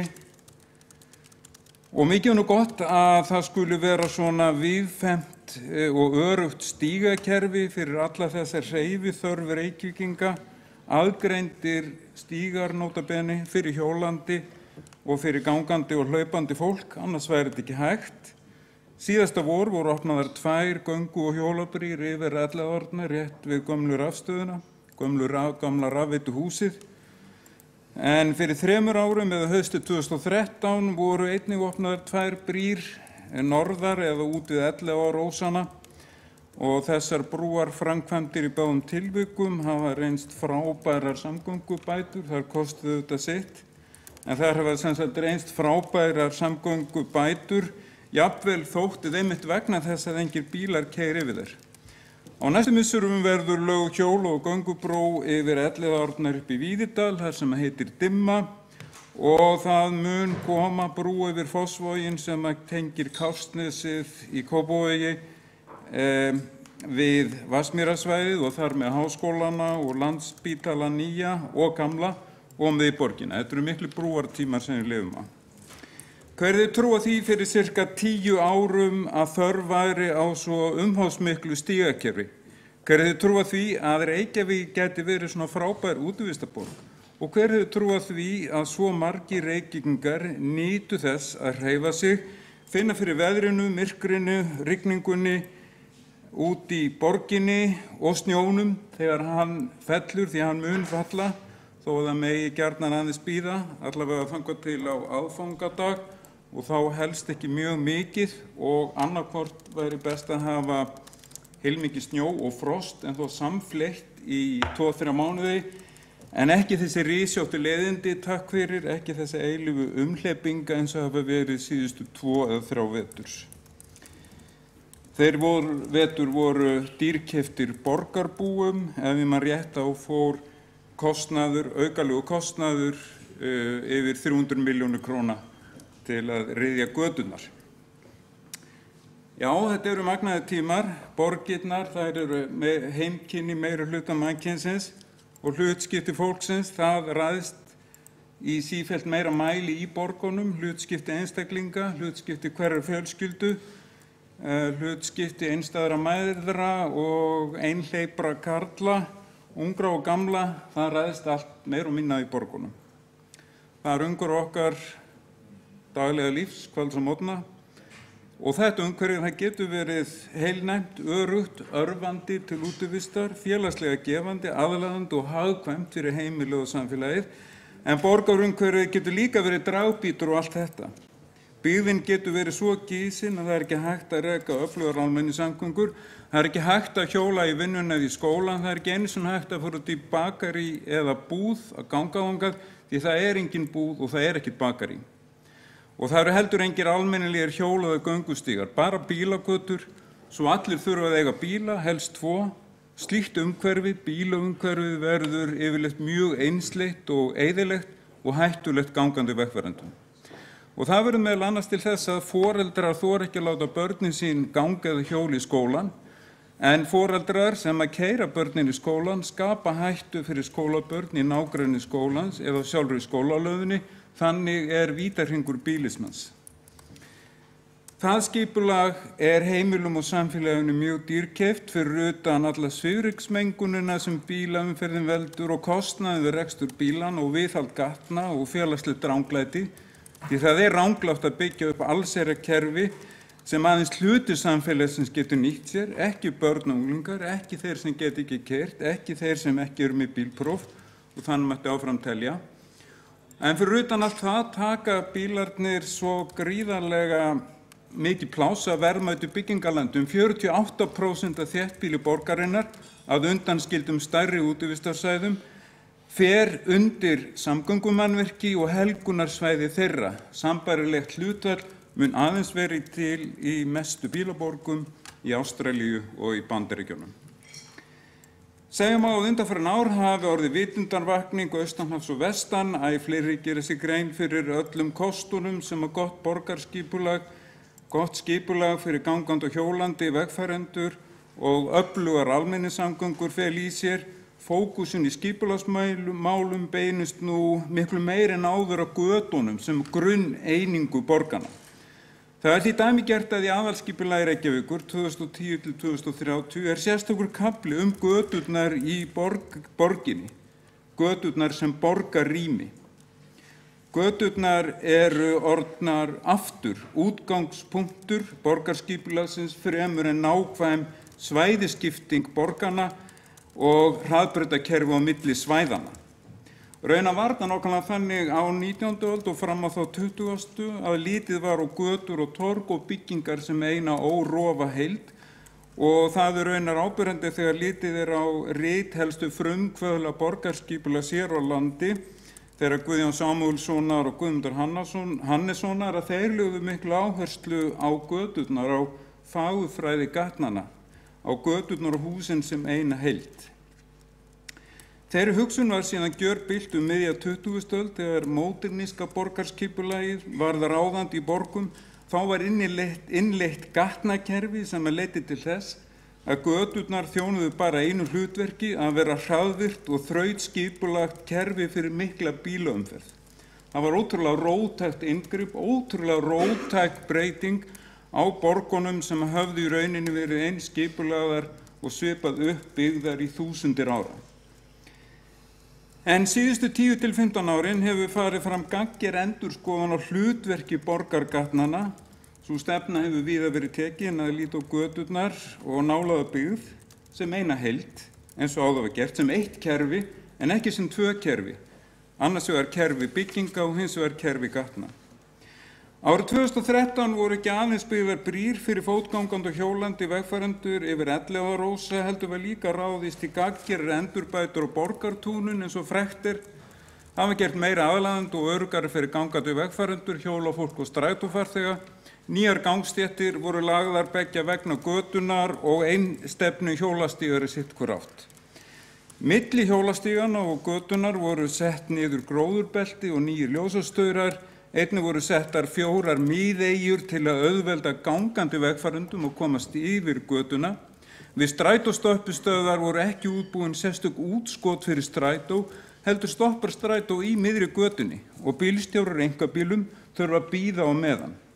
Það var gert að erlendri fyrirmynd og það á að auka öryggi gangandi vegfarenda sem að þurfa að fara yfir götuna þegar þeir koma úr strætó og það undirstrekar leið að í slíkri götu hafa almenningssamgöngur forgang. Þessi útfærsla með rauðum ljósastaurum og köflóttum gangstéttum sem eiga að lífga upp á frekar grátt bílastæða umhverfið við fengið misjafnar undirtektir og líka það fyrirkomulega strætó skuli verið í forgangi. Margir hafa hins vegar lýst sig mjög ánægða með þessar breytingar en það sýna talningar að gangandi og hjólandi vegfarendum hefur fjölgað verulega við Borgartúnið. Guðmundur Andri Thorsson rithöfundur skrifaði fallega færslu á Facebook 7. október síðastliðinn Borgartúnið fyrir og eftir. Ég stenst ekki mátið að lesa þennan texta eftir hann með leyfi forseta. Ég átti leið í Borgartúnið í dag, stóð í smástund og horfði á götuna. Heitur hún kannski eitthvað annað núna? Þetta var að minnsta kosti ekki Borgartúnið mitt. Þar var aldrei neitt nema vindurinn. Þar voru húsin grá og einhvern veginn drapp drullu lituð og grasið var grátt. Þar var klúbburinn sem var ískyggilegur staður og á móti einhverjar guðsvolaða skrifstofur. Borgartúnið var limbó eins og svo mörg svæði Reykjavíkur í mínu ungdæmi, gata sem að lá milli bæjarhluta, það var einhvers konar tilvistarleg neynd. En þarna áðan ég horfði á örlítið sjálfumglaða hjólreiðamenn í núvitundarflæði líða þessa köflóttu braut sína. Ég sá fólk með barnavagna og það var beinlínis á rölta. Einn og einn bíll kom með hægð eins og bílstjórinn var að hlusta á píanókonsert eftir Mozart og fólk gekk milli húsa eða bara án fyrirheits. Það var bara ganga eins og gert í borgum. Tilvitnun lýkur. Svipaða sögu en kannski ekki alveg jafn fagurlega orðaða og hjá Guðmundi Andra mætti sem Grensásveg. Þar var frekar nöturlegri 4 akreina tengibraut breytt á þessu ári í 2 akreina borgargötu með breiðum gangstéttum og hjólastígum, 9 ljósastaurum og miðeyju með langa röð af reynitrjám og slatta af bekkjum og slatta af álmtrjám. Þessi framkvæmd fór fram í sumar, hún hefur heppnast einstaklega vel að mínu mati og ég sé ekki betur en að flestir sem að tjá framkvæmdina á samfélagsmiðlum séu því algjörlega sammála. Þótt einhverjir hafi ef til viljað setja peningana í eitthvað annað eins og gengur. Verkið var boðið út síðastliðið vor og lægsta tilboði var tekið upp á 160 milljónir og nota bene þetta fjárfesting til að minnsta kosti 25 ára. Og ekki má gleyma Hverfisgötunni, hún var fyrir fáeinum árum að miklu leyti drapp drullulituð druslugata milli níðunýtra húsaraða sem voru rofnar á bílastæðum og eyðilóðum. Hverfisgatan var endurgerð 2012 að mestu leyti. Yfirborð götu og gangstétta var endurnýjað, malbikaðar hjólareinar, lagaðar með snjóbræðslu, steinilagðar upphækkanir, settar á gatnamót, hámarkshraði bílana lækkaður í 30 km á klukkustund og strætó hann á að stöðva í götunni þegar hann hleypur farþegum inn og út og hann á þannig að njóta forgangs í Borgartúninu og að því að stjórnarformaður strætó hér inni þá rétt að þá komið fram að umhverfisskipulagsráð hefur óskað eftir því að strætó fór að ganga Hverfisgötuna næsta vor, eigi síðar. En alls munu það mikil uppbygging á Hverfisgötun og við Hverfisgötu. Þar munu rísa 500 íbúðir meðal annars á stórum og illa nýttum bílastæðum við götuna. Við viljum borg fyrir fólk.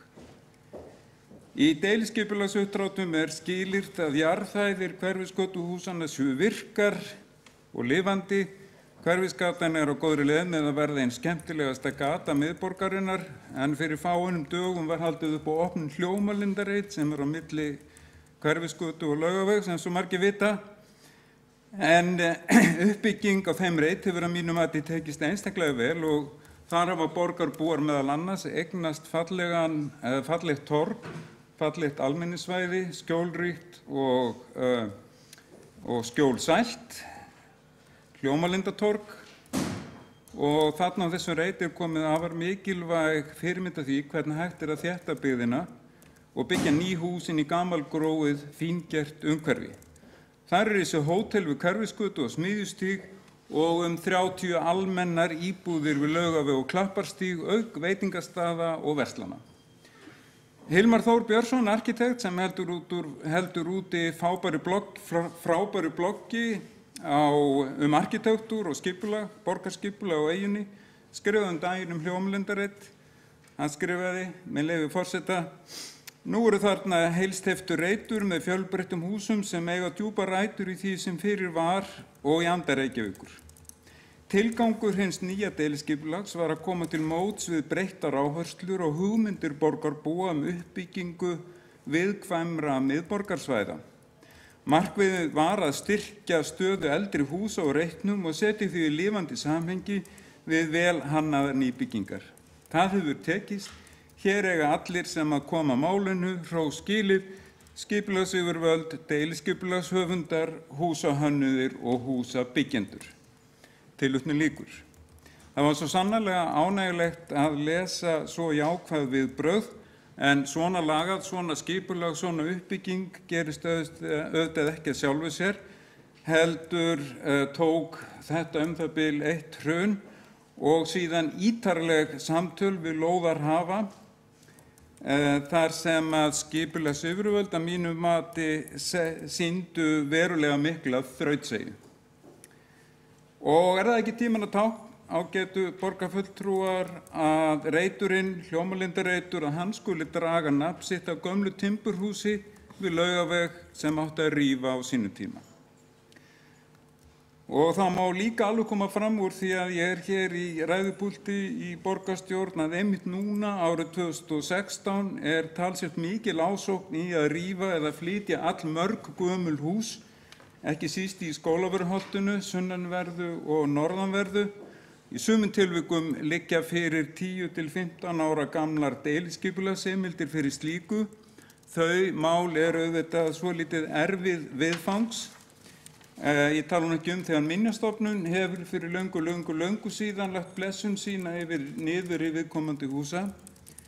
En í nokkrum tilvikum eru engar heimildir fyrir hendi og þá auðveldara fyrir umhverfis- og skipulagsráð að grípa inn í og segja til dæmis bara nei. Því að ráðið tekur mjög alvarlega ákvæði í aðalskipulaginu verndun byggðamynstursins.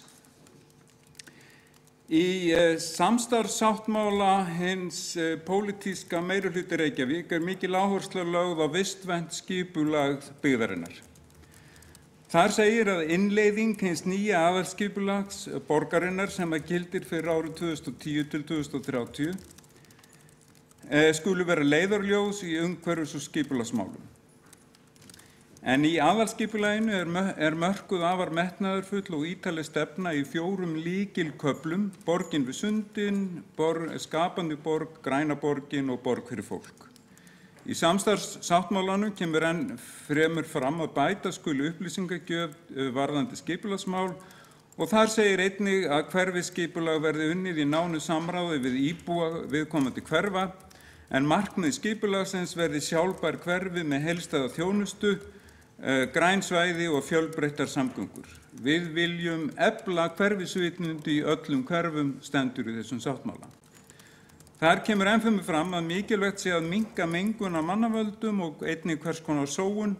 Áherslu lögð á að efla skuli strætó, meðal annars með því að koma upp öflugu forgangsreinakerfi.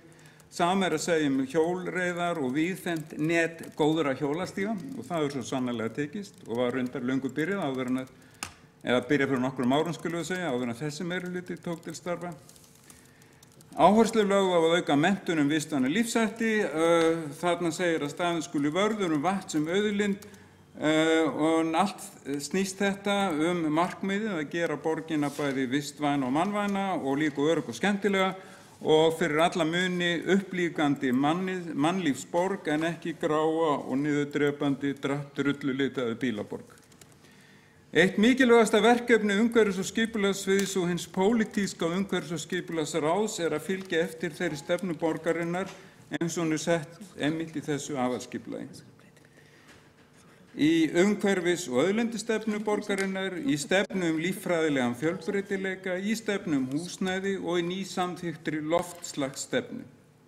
Það er afar mikilvægt að í öllum tilvikum eru sett fram mælanleg markmið. Í aðalskipulaginu til að mynda kveðið á þéttingu byggðarinnar þannig að 90% nýbygginga rísi innan hins byggðaumhverfis borgarinnar á úreltum iðnaðarlóðum, veghelgunarsvæðum, óþörfum bílastæðum og illa nýttum lóðum yfirleitt. Það er einnig að finna sérstakan kafla hönnun gatnanna sem borgarrýmis eins og áður gat, en umhverfis- og skipulagssvið hefur skilgreint nokkur lykilatriði aðalskipulagsins sem lúta að þéttingu, samgöngum, loftslagsmálum og svo framvegis og vinnur hvert ár sérstaka skýrslu framfylgd aðalskipulagsins.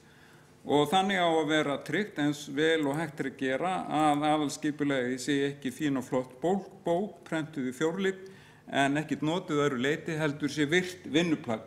Og það er líka mikið aðhald bæði fyrir embættismenn pólitíkusa að slík framfylgdarskýrsla sé unnin, alltaf.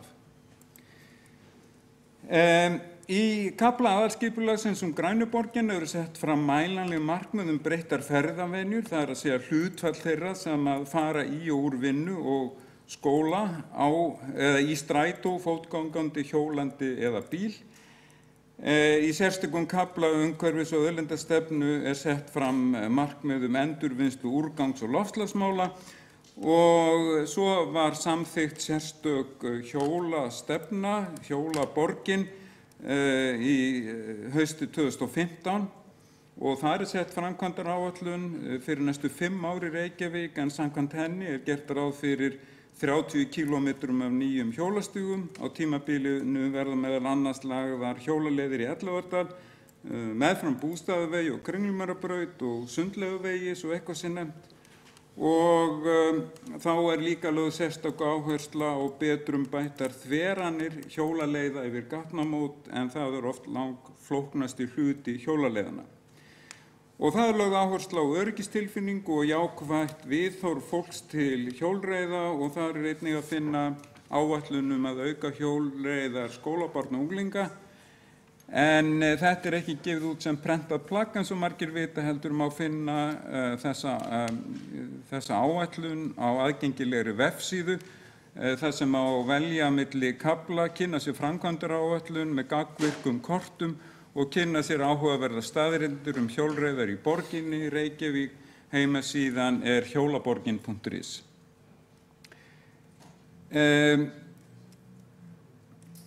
Og vegna þess að það kemur fram í aðalskipulaginu að þá líka unnið að metnaðarfullri áætlun í úrgangsmálum í takt við mælikvarðana sem að settir eru í kafla aðalskipulagsins umhverfi og auðlindir og það hefur þegar náðst mjög mikilvægur og merkilegur árangur með bláu pappírstunnunni sem að sýnir að Reykvíkingar eru tilbúnir að sortera úrgang og nú hefur 120 lítra spartunnan verið kynnt borgarbúum og hún komin til sögunar og einnig sérstök græn tunna fyrir plast.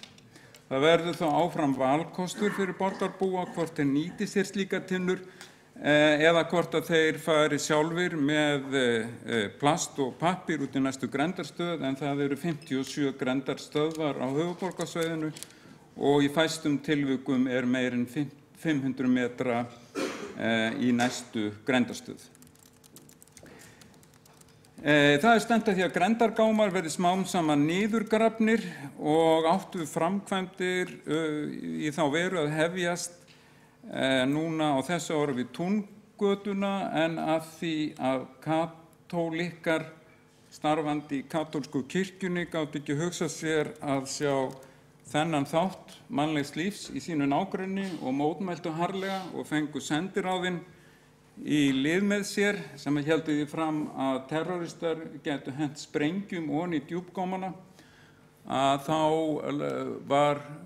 var það ákveðið að standa ekki þessu stríði við katólsku kirkjuna og sendiráðin heldur hefur verið afráðið að finna annan stað sem að verður sennilega í Þingholtunum á mótum Freyjugötu og Óðinsgötu.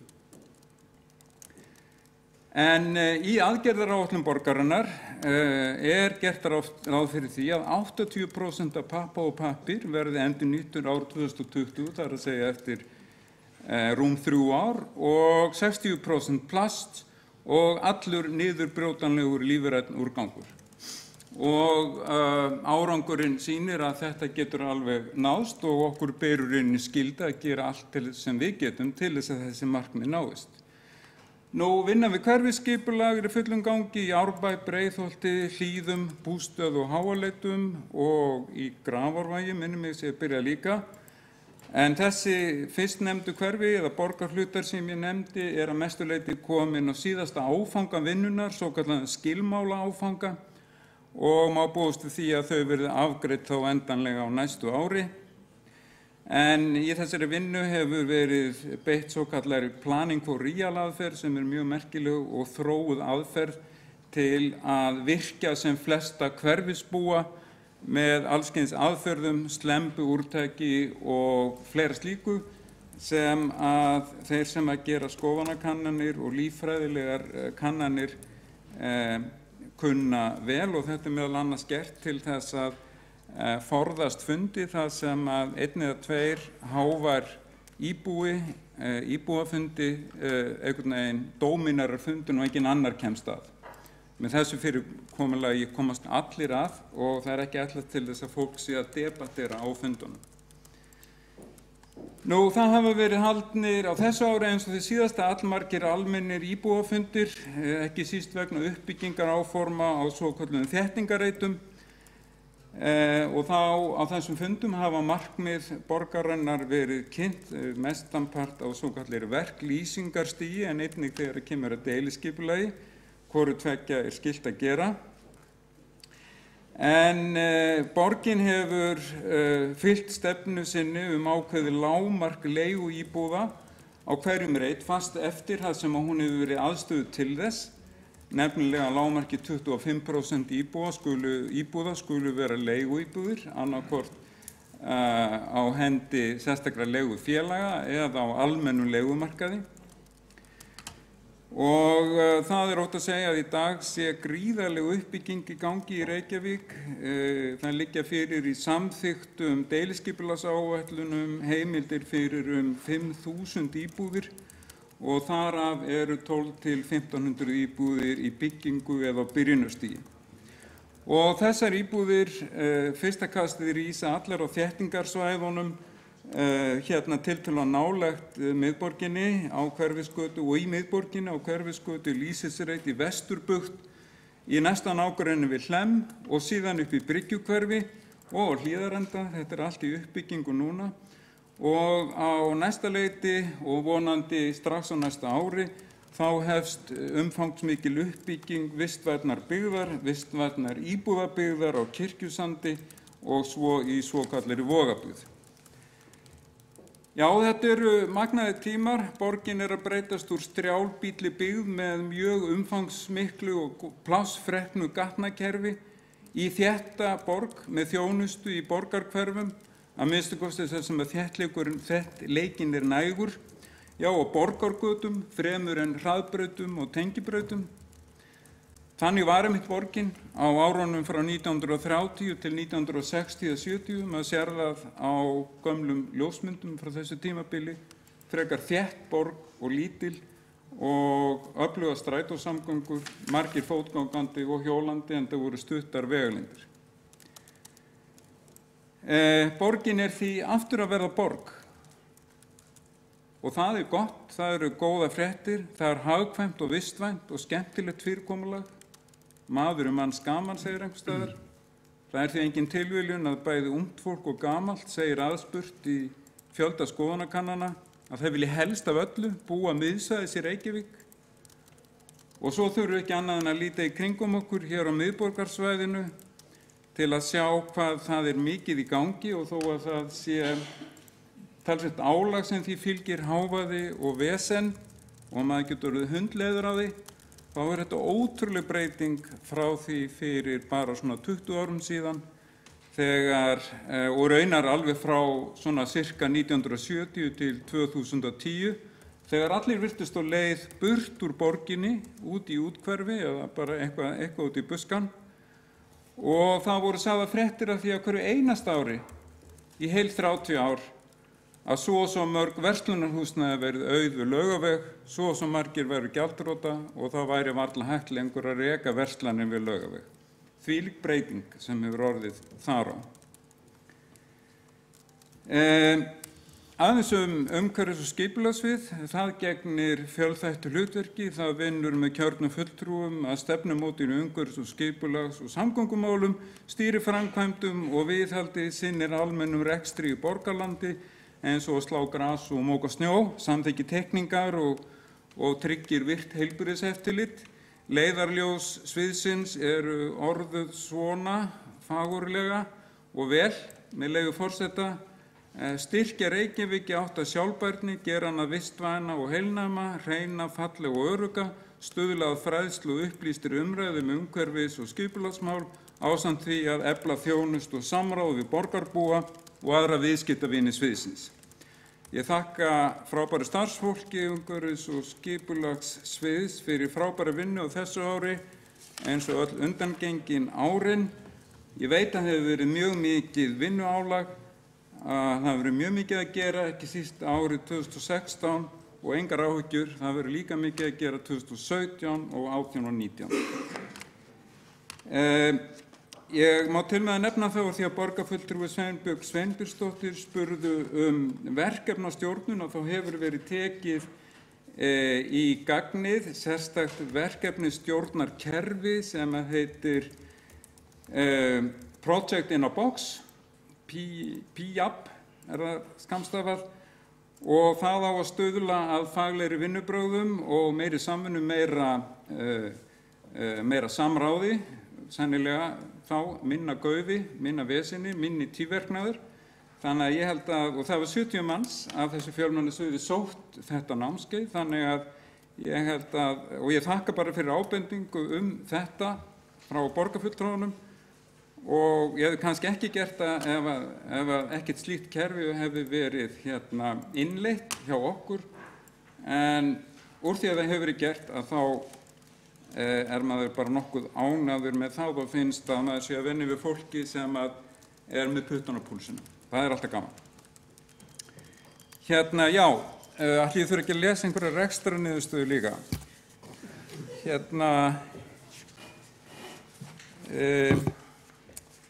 Það þannig að aðalsjóður umhverfis- og skipulagssviðs, rekstrarniðurstaða þar 6.783.000, eignasjóður 1.365.000.000 og síðan bílastæðasjóður og það nýjung bílastæðasjóður nú að koma undir hatt og umsjón umhverfis- og skipulagssviðs og þar rekstrarstaða 134 milljónir. Og alveg að lokum að þá það þ 5, samgöngur, mannlíf, þétting og þjónusta, sem að ég held að sé kannski mikilvægastu verkefni næstu árin. Eitt almikilvægasta að koma hér á laggirnar hágæða almenningssamgöngum eins og hefur verið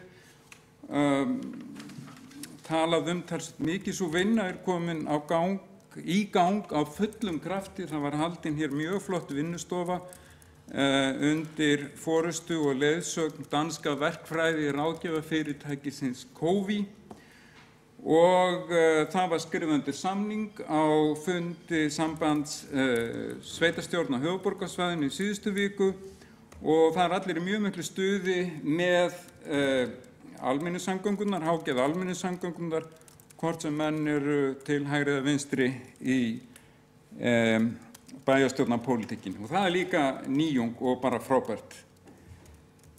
Við getum rifist útsvar og skatta og einkavæðing og alls konar, en það gott að við skulum ekki lengur rífast leikskóla og ættum heldur ekki að þurfa að rífast góðar almenningssamgöngur. En það mun sveitarstjórnarfólk á svæðinu mun þurfa að sýna talsvert mikla staðfestu því að það mun upphefjast mikill kór aðför að einkabílnum og að það sé verið að rústa hérna borginni og höfuðborgarsvæðinu. Eitt af því sem kom fram á þessum fundi að því að ég sótti síðustu lotu vinnufundarinn sem að Kófi í verkfræðistofan hélt, og það var það að í fyrsta lagi náttúrulega var lögð mjög mikil áhersla á það að það yrði að vera mikil uppbygging við þessar línur sem munu koma, og það er allir klárir því, bæði í Garðabæ og Hafnarfirði og Kópavogi, að leggja mikla áherslu á það að þétta byggðina næst aðalstöðvunum og næst línunni. Og það kom líka fram alveg skýrt að þetta mun aldrei ganga meðan Reykvíkingar hafa hlutina þannig að það eru 5.000 gjaldfrjáls bílastæði í miðri borg á einhverju verðmætasta landi borgarinnar. Ég að tala Háskólann í Reykjavík, ég að tala Háskóla Íslands og ég að tala allt svæðið í kringum Landspítalann. Þetta eins og 10 IKEA bílastæði inn í miðri borg, og ég hvet borgarstjóra til að taka þetta upp á sína arma og hefja samtal við forstöðumenn Háskóla Íslands, Háskólans í Reykjavík og Landspítalans. Ég verð að segja alveg eins og að háskólasamfélagið sem að stundum nefnt svo hefur ekki sýnt mikið frumkvæði eða mikla svona framsýni í samgöngumálum, eiginlega ótrúlega lítið miðað við marga háskólakampusa erlendis sem að vilja vera mjög framarlega í þessum málum. Það líka mjög mikilvægt í allir þessari miklu uppbyggingu sem í gangi að af því skapist grænn virðisauki, ekki bara malbik og grá steinsteypa, og það verið að vinna því á umhverfis- og skipulagssviði að styrkja það sem við getum kallað græna netið í borginni, efla útivistarsvæðin og tengja þau saman með grænum leiðum. Og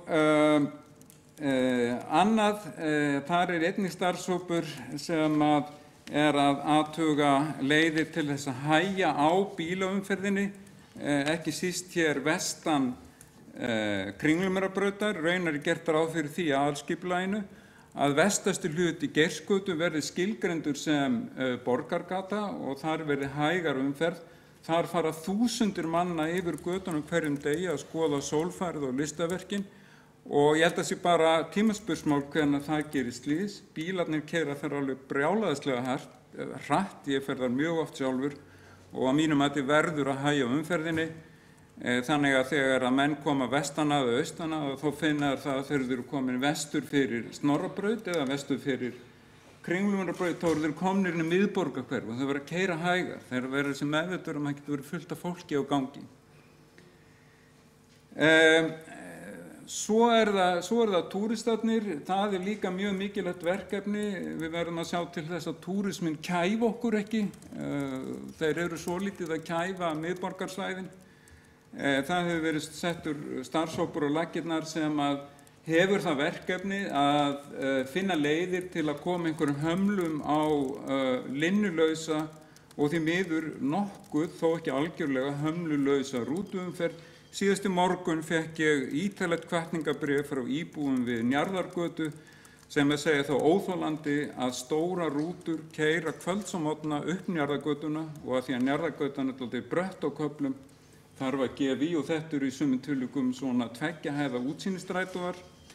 Þannig að það komið mikill pirringur út í þetta.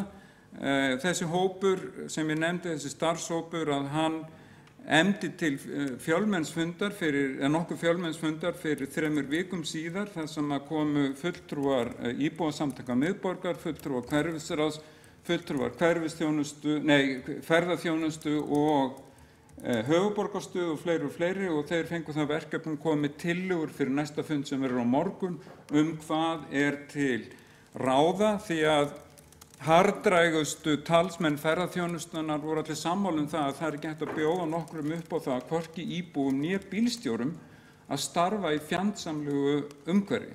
Það hefur tvisvar að síðastliðnum 3 vikum komið til handalögmála milli bílstjóra og íbúa á Grettisgötu og niður á Skúlagötu. Það verður að grípa inn í, og það að vera gert. Og svo það númer 6, að því að ég var að tala þennan milda vetur, ég tek eftir því að það eru ótrúlega margir bílar á nagladekkjum. kemur mér mjög óvart. Það fór fram fyrri talning, nagladekkjatalning og það staðfestir grun minn eða það sem ég skynja því ég er mikið gangandi og hjólandi í borginni. Nagladekkjanotkun fyrir ári síðan á sambærilegum tíma var 30%, nú það komið upp í tæplega 40%. Eitt af því sem hefur gerst það að allir bílaleigubílar á Reykjavíkursvæðinu og þeir eru gríðarlega margir á nagladekkjum. Ég hef beðið umferðarverkfræðinga borgarinnar að meta kostnað sem hlýst af sliti á götunum út af nagladekkjum og þeir skjóta á 150 til 200 milljónir. Það kostar borgarbúa 150 til 200 milljónir sliti sem að þeir sem að keyra á nagladekkjum valda.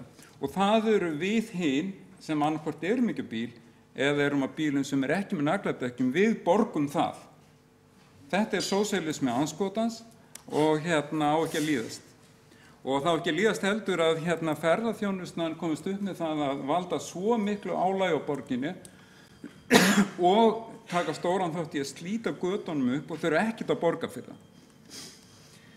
Jæja, heyrðu, það aftur komið myrkur og ljósin í bænum eru farin að loga. Það ótrúlega falleg jólaljós.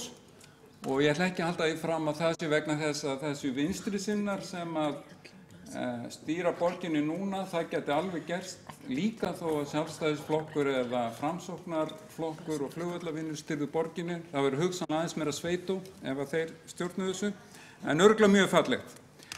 En sem sagt, svo það skautasvelli sem algjörlega dásamlegt, ljós í myrkrinu, tóm gleði á útisvæði í borginni, þar sem áður var ömurlegt bílastæði sem var kallað Hallærisplani.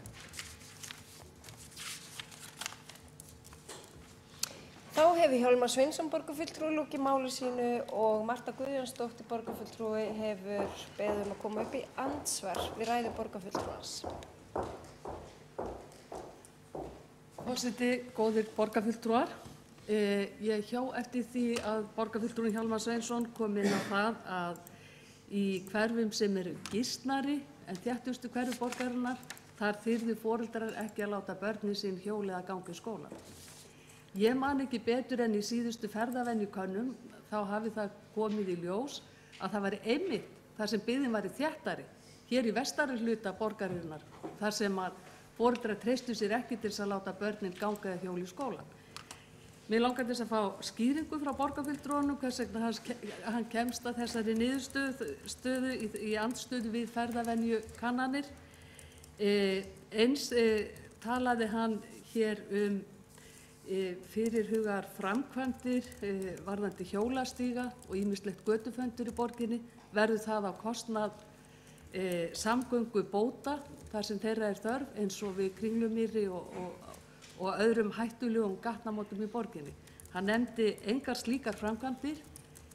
Stefnan sú að slaufa þeim alveg og einblína áfram á götuföndir. Marta Guðjónsdóttir borgarfulltrúi lokið við að veita andsvar og Hjálmar Sveinsson borgarfulltrúi svarar andsvari.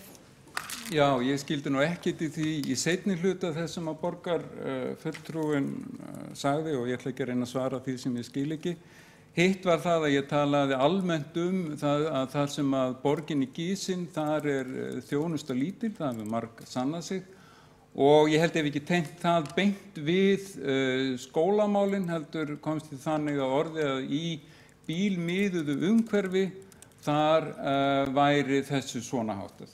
En það er rétt sem borgarfulltrúin segir að það kom örlítið á óvart að hér vestast í Vesturbænum að þar fara færri börn gangandi í skólan en maður hefði búist við. Mjög mörg börn gera það í Fossvogsskóla og það virðist vera að það fari mjög mikið eftir metnaði skólastjórana og að því að sé hér forsvarsmenn skóla í Reykjavíkurborg þá finnst mér að þeir eigi að taka þau upp við sína skólastjóra að skólarnir ástundi vistvæna samgöngustefnu og fræðslu slíka hluti. Já, Hjálmar Sveinsson borgarfulltrúi lokið við að svara andsvari og Umræðum er lokið og við göngum til mælendadagskrár og næstur á mælendaskrá er Halldór Auðar Svansson, borgarfulltrúi.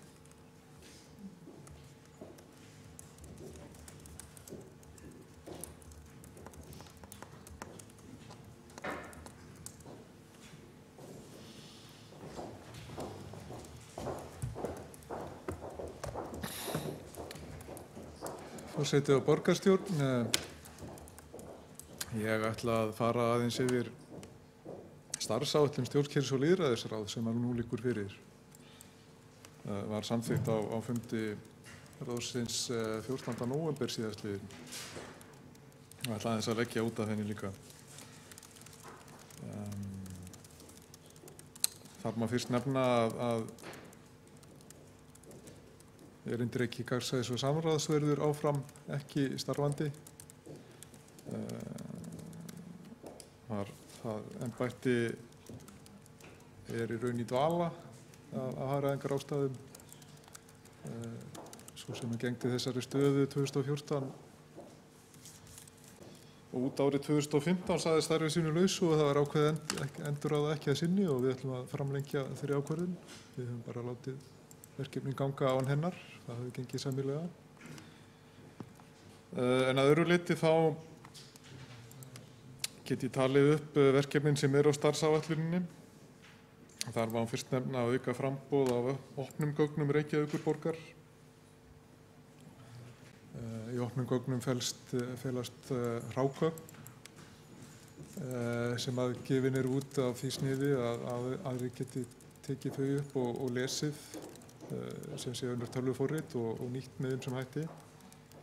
Við höfum verið að vinna því jafn og þétt að auka við þetta og ýmsar fjárfestingar stórar sem að borgin hefur farið út í undanförnu munu styðja mjög vel við þetta. Þar má fyrst nefna hugbúnaðarkerfið stjórnendaupplýsingar, ClickSense. Þar með því er hægt að gefa bæði út myndræna framsetningu á gögnum og opin gögn. Þannig að þetta er nokkuð sem við ætlum að geta unnið á jafnt og þétt á næsta ári.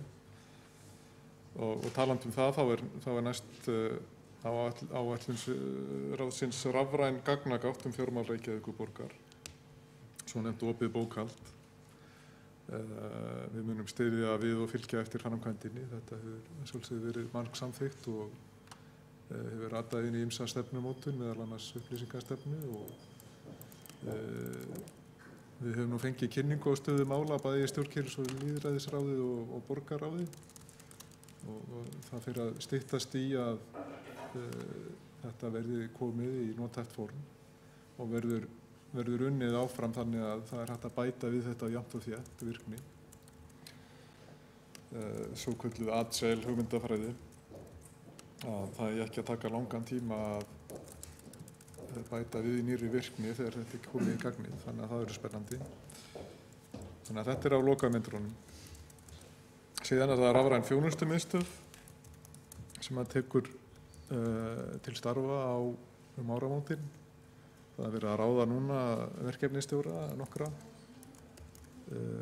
í hana og ráðið mun styðja við innleiðinguna og fylgjast með hvernig innleiðingunni á rafrænni þjónustumiðstöð og fylgjast með hvernig það gengur.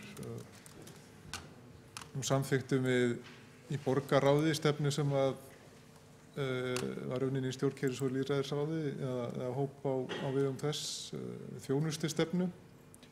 Í fyrsta sinn sem að borgin setur sér heildstæðar þjónustustefnu og þar er rafræn þjónusta sett í öndvegi sem fyrsti kostur. Þannig að þetta er annað atriði sem er komið kirfilega inn í stefnumótunina og liggur skýrt fyrir að sé forgangsmál. Og við sjáum fyrir okkur að það sé hægt að ná verulegum árangri á næsta ári í þessa átt. Að rafvæða þjónustu og fara yfir ferla og gera þá skilvirkari. Þetta er umfangsmikil vinna sem er þarna undir. Síðan er það stuðningur og eftirlit með innleiðingu upplýsingastefnu.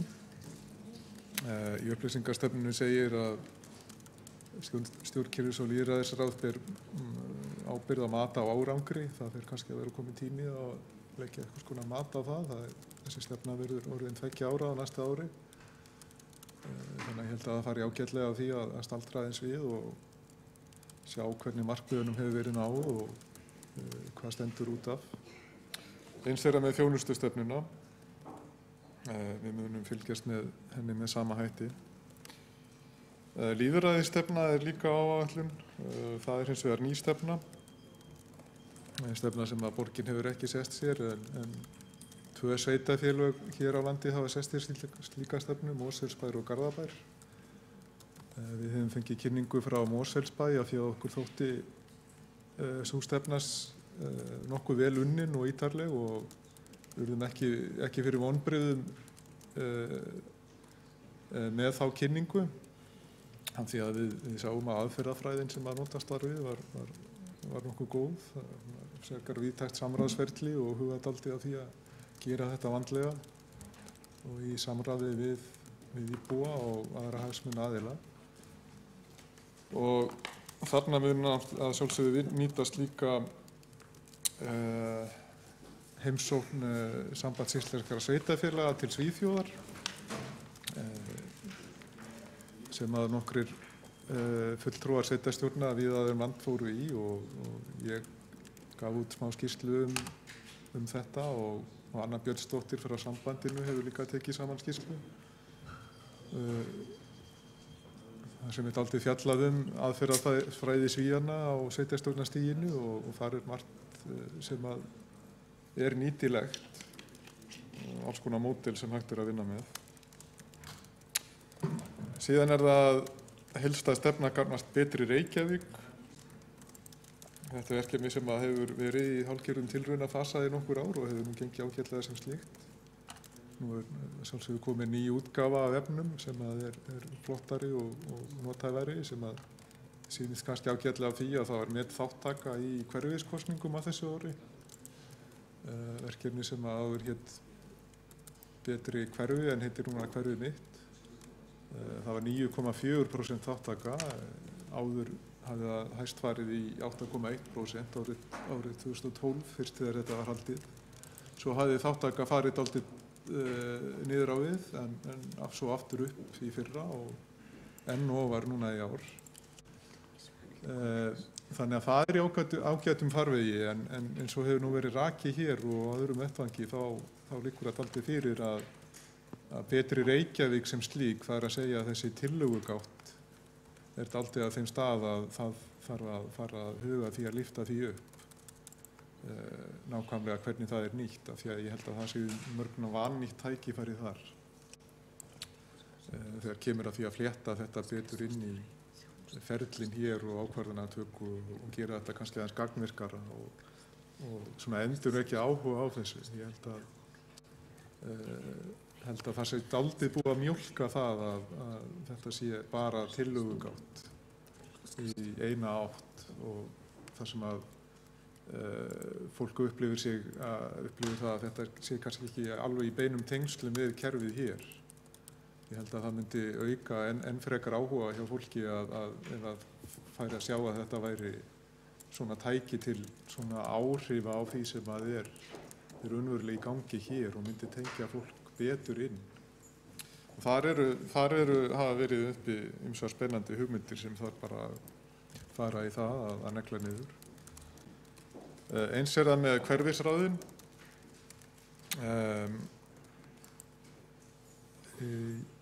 Starfsáætlun segir að það verið hafin vinna í samstarfi við hverfisráðin sjálf frekari mótun á hlutverki og skipan ráðanna. Nú höfum við sjálfsögðu fengið þessa úttekt frá innri endurskoðun og margir hafa fengið kynningu á henni og eru spenntir fyrir innihaldi hennar. Hún bæði varðar þjónustumiðstöðvar og stöðu hverfisráðanna.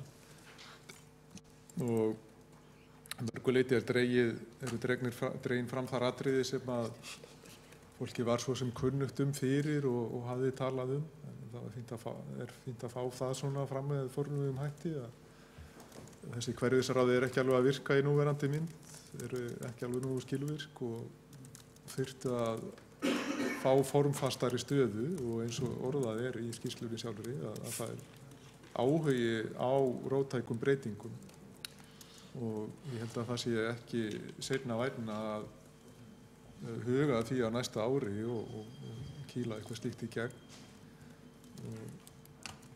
Bæði í stjórnkerfis- og lýðræðisráði og forsætisnefnd höfum við verið að skoða þetta í tengslum með fjölgun borgarfulltrúa og hvernig við getum fléttað það saman. Hvort það sé ekki bara ráð að hafa borgarfulltrúa þarna, það myndi meðal annars spara einhverjar upphæðir af því að við borgarfulltrúar fáum nú ekki jafnaði greitt sérstaklega fyrir fundarsetur. En svo hugmynd að samanber tillögu Framsóknar og flugvallavinna að hætta að starfrækja þau í millitíðinni. Mér finnst hún kannski aðeins of róttæk og mér finnst hún heldur ekki ríma alveg við þá hugmynd að fara í þessa vinnu í samstarfi við núverandi hverfisráð. En hins vegar það að þessi hugmynd sé fram komin með þessum hætti finnst mér vera svona bara enn eitt merkið að fólki dálítið orðið langfreytt eftir breytingum. Þannig að ég tek henni dálítið þannig og ég held að það sé þá eins gott að vanda sig í þessu og standa við það að það verði gerðar breytingar jafnvel bara á næsta ári sem að yrðu til sparnaðar og myndi jafnframt efla þessi hverfisráð og innleiða einhvers konar svona skref í átt að því að innleiða alveg nýtt fyrirkomulag þar sem að við breytum jafnvel því hvernig skipað í þau alfarið og þá fáum við kannski alveg nýtt fólk inn. En ég held að fólkið sem að hefur verið þarna undanfarið og hefur mikla reynslu jafnvel, margt hefur verið þarna áraraðir, sé dálítið mikilvægt í þeirri vinnu að móta nýtt hlutverk. Svo það tillaga verklagi meðferð ábendinga úrbætur. Þar erum við að huga til dæmis að umboðsmanni borgarbúa og svona öðrum aðilum kannski sem að fá ýmsar ábendingar úrbætur stjórnsýslu og þessi tillaga miðar að því að formfesta dálítið hvernig tekið á slíku. Þetta er okkar hlutverk að búa til slíkan farveg. Síðan það opin samráðsgátt það sem leggja má fram reglur, stefnur, samþykktir eða hvaðeina til umsagnar almennings og hagsmunaaðila. Og hér segir að samráðsvefurinn Betri Reykjavíkur verði nýttur í þeim tilgangi. Það rímar dálítið við það sem ég sagði í tengsli við stefnu Betri Reykjavík að þetta auðvitað tilvalið til að nýta í báðar áttir. Fólk geti séð þarna hvað við erum að bralla og að það sé ein svona miðlæg einfald gátt fyrir fólk til þess að koma með athugasemdir stefnumótun og annað sem við í bígerð innan borgarkerfisins. Loks það tillögur aðgerðum til að auka kjörsókn og svo sérstaklega aðgerðum til að auka vitund og áhuga ungmenna á lýðræði. Og loks það að setja samræmda stefnu nýtingu samfélagsmiðla í starfsemi Reykjavíkurborgar. Það eru margir áhugasamir að nota samfélagsmiðla til þess að miðla því sem í gangi á ýmsum sviðum og deildum borgarinnar og vera í samskiptum við almenning.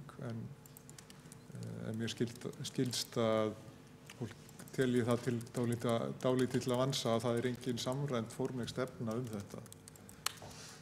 Þannig að fólk dálítið óskýrt af því hvað má og hvað má ekki og hvernig nákvæmlega tólknin á að vera í samskiptunum og sem að þýðir að fólk óöruggt gagnar þessu og leggur þá jafnvel ekkert í það að fara að nýta þetta. Þannig að stefna af þessu tagi myndi vera fyrst og fremst til þess að styðja við slíkt og þá sjáum við nú ekki fyrir okkur að þetta verði til þess að miðstýra heldur frekar bara til að gefa fólki leyfi til að leika sér dálítið með þetta. Að sjálfsögðu á ábyrgan hátt öllum. Já, þá hef ég rakið starfsáætlun ráðsins og læt þá þetta nægja í bili. Þá hefur Halldór Auðar Svansson borgarfulltrúi lokið máli sínu og Sveinbjörg Birna Sveinbjörnsdóttir borgarfulltrúi hefur beðið að koma upp í andsvar. Ég alveg að ná þessum andsvörum fyrirgefið. Frú forseti, borgarstjóri, ágæta borgarstjórn. Ég þakka borgarfulltrúa Halldór Auðar Svanssyni fyrir gott innlegg hérna í umræðuna sitt ráð. Og ég hjó þetta sérstaklega eftir því sem hann nefndi hverfisráðin. Og ég vil kannski bara fá það frá borgarfulltrúanum hvort að við séum ekki örugglega sammála við erum sammála hlutverkabreytingu sem þarf að eiga sér stað hjá ráðunum. Og kannski bara fá staðfesting á því, því að við getum svo sem haft skiptaskoðun á því hvort að tillagan sé róttæk eða ekki. En það klárlega að það mikill lýðræðislegu vinkill og sem tengist staðsetningu hverfisráðanna og stjórnskipuleg staða hverfisráðanna inn í borgarstjórn og borgarráð mjög mikilvæg. En fólki úr reynslanum, við tökum undir það að það auðvitað mikilvæg reynsla og þekking sem þar hún samt mjög mismunandi og ég held að fulltrúar í hverfisráðunum eru ekki allir með sömu sýn á því hvert hlutverk þeirra en það kemur það fram í skýrslunni. Þannig að ég vil kannski fá frá borgarfulltrúanum, að við séum sammála það hlutverkabreytingu sem þarf að eiga sér stað að hverfisráðunum og þá kannski með hvaða móti hann sjái að stjórnkerfis- og lýðræðisráð gæti brugðist við því og lagt tillögur til úrbóta. Takk fyrir. Þá hefur Sveinbjörg Birna Sveinbjörnsdóttir borgarfulltrúi lokið við andsvar sitt og Halldór Auðar Svansson borgarfulltrúi svarar andsvari. Forseti og borgarstjórn. Já, það rétt að hafa það kannski bara alveg skýrt að ég alfarið sammála því að þetta þarf að breytast og þá helst á kjörtímabilinu. Ég held að það of seint að reyna að fara að gera það og jafnvel þá helst snemma á árinu. Ég held að það aðeins of seint að fara að gera þetta þegar næstu kosningar fara að nálgast og fólk fer þá kannski að huga að því frekar en kerfisbreytingun. En ég glemdi kannski að nefna í þessu samhengi að við erum að bíða eftir umsögnum frá hverfisráðunum sjálfum þessa tilteknu skýrslu. Þannig að þá mun kannski koma fram ennþá skýrar þeirra sýn á þessi mál og svo sérstaklega eins og borgarfulltrúi nefnir ef að sýnin mismunandi milli hverfisráða. Þá kannski hægt að huga að því og reyna að samræma þetta allt. En ég líti á það sem hlutverk ráðsins að koma með skýrar tillögur síðan í samstarfi við forsætisnefnd. Eins og við segjum hefur þetta verið mikil til umræðu þar og ég sé allavega persónulega fyrir mér og hef talað mikið fyrir því og fundist ég hafa fengið ágætar undirtektir við það. Það var líka farið í formlegt samráðsferli þessa tillögur í stjórnkerfis- og lýðræðisráði 2015. Svona leita athugasemda þessa hugmynd að skipan í ráðin yrði breytt þannig að það yrði hluta til borgarfulltrúar og hluta til fólk kosið beinni kosningu. Frekar en eins og að þetta séu pólitískir fulltrúar sem eru skipaðir af borgarstjórn en eru sjaldnast borgarfulltrúar sjálfur. Ég held að það sé dálítið auðvitað öllu fólkinu sem þarna ólöst við pínu rót vandans að það skortir tengingu við. Og svona eitt líka og þetta rímar ágætlega við fjölgun borgarfulltrúa. Ég gæti alveg haldið áfram. Við tökum kannski sérstaklega umræðu þetta eftir eða á síðari stigum. Takk fyrir. Þá hefur Halldór Auðar Svansson borgarfulltrúi lokið við að svara andsvari og næstur á mælendaskrá Kjartan Magnússon borgarfulltrúi.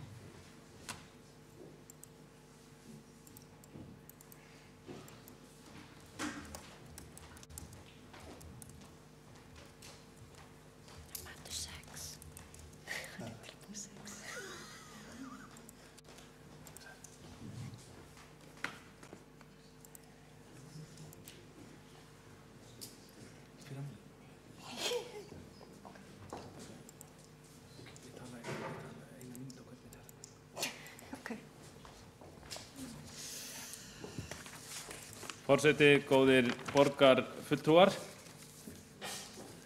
Sú fjárhagsáætlun sem hér til afgreiðslu eða drög að henni staðfesta að meirihlutinn hér í Reykjavík, meirihluti 4 flokka hér í Reykjavík, heldur áfram á braut skuldasöfnunar og festir í sessi þær skattahækkanir sem var dæmt hér yfir Reykjavíkinga á síðasta kjörtímabili. Og opinberar álögur aukast, bæði í þeim skilningi að meiri velta í þjóðfélaginu, meiri tekjur, það skila sér beint í borgarstjórn með ýmsum aðferðum, en líka það sem hefur verið vikið að hér áður, að hækkandi fasteignaverð í þjóðfélaginu leiðir til þess að fasteignamatsstuðullinn hækkar og fólk borgar meira af eignum sínum, það er að segja þeir sem eiga eignir. Og víða kemur þessi aukni fasteignaskattur kemur illa við fólk, kemur ranglátlega niður vegna þess að það er ekki gefið að þeir sem borga hærri gjöld vegna hans hafi endilega efni á því. Eins og við vitum þá eru dæmi margt fólk sem hefur lagt mikið á sig til þess að koma sér upp húsnæði, hefur greitt skatta skilvíslega af sínu sjálfsafla fé og hefur síðan notað afganginn til þess að mynda fasteign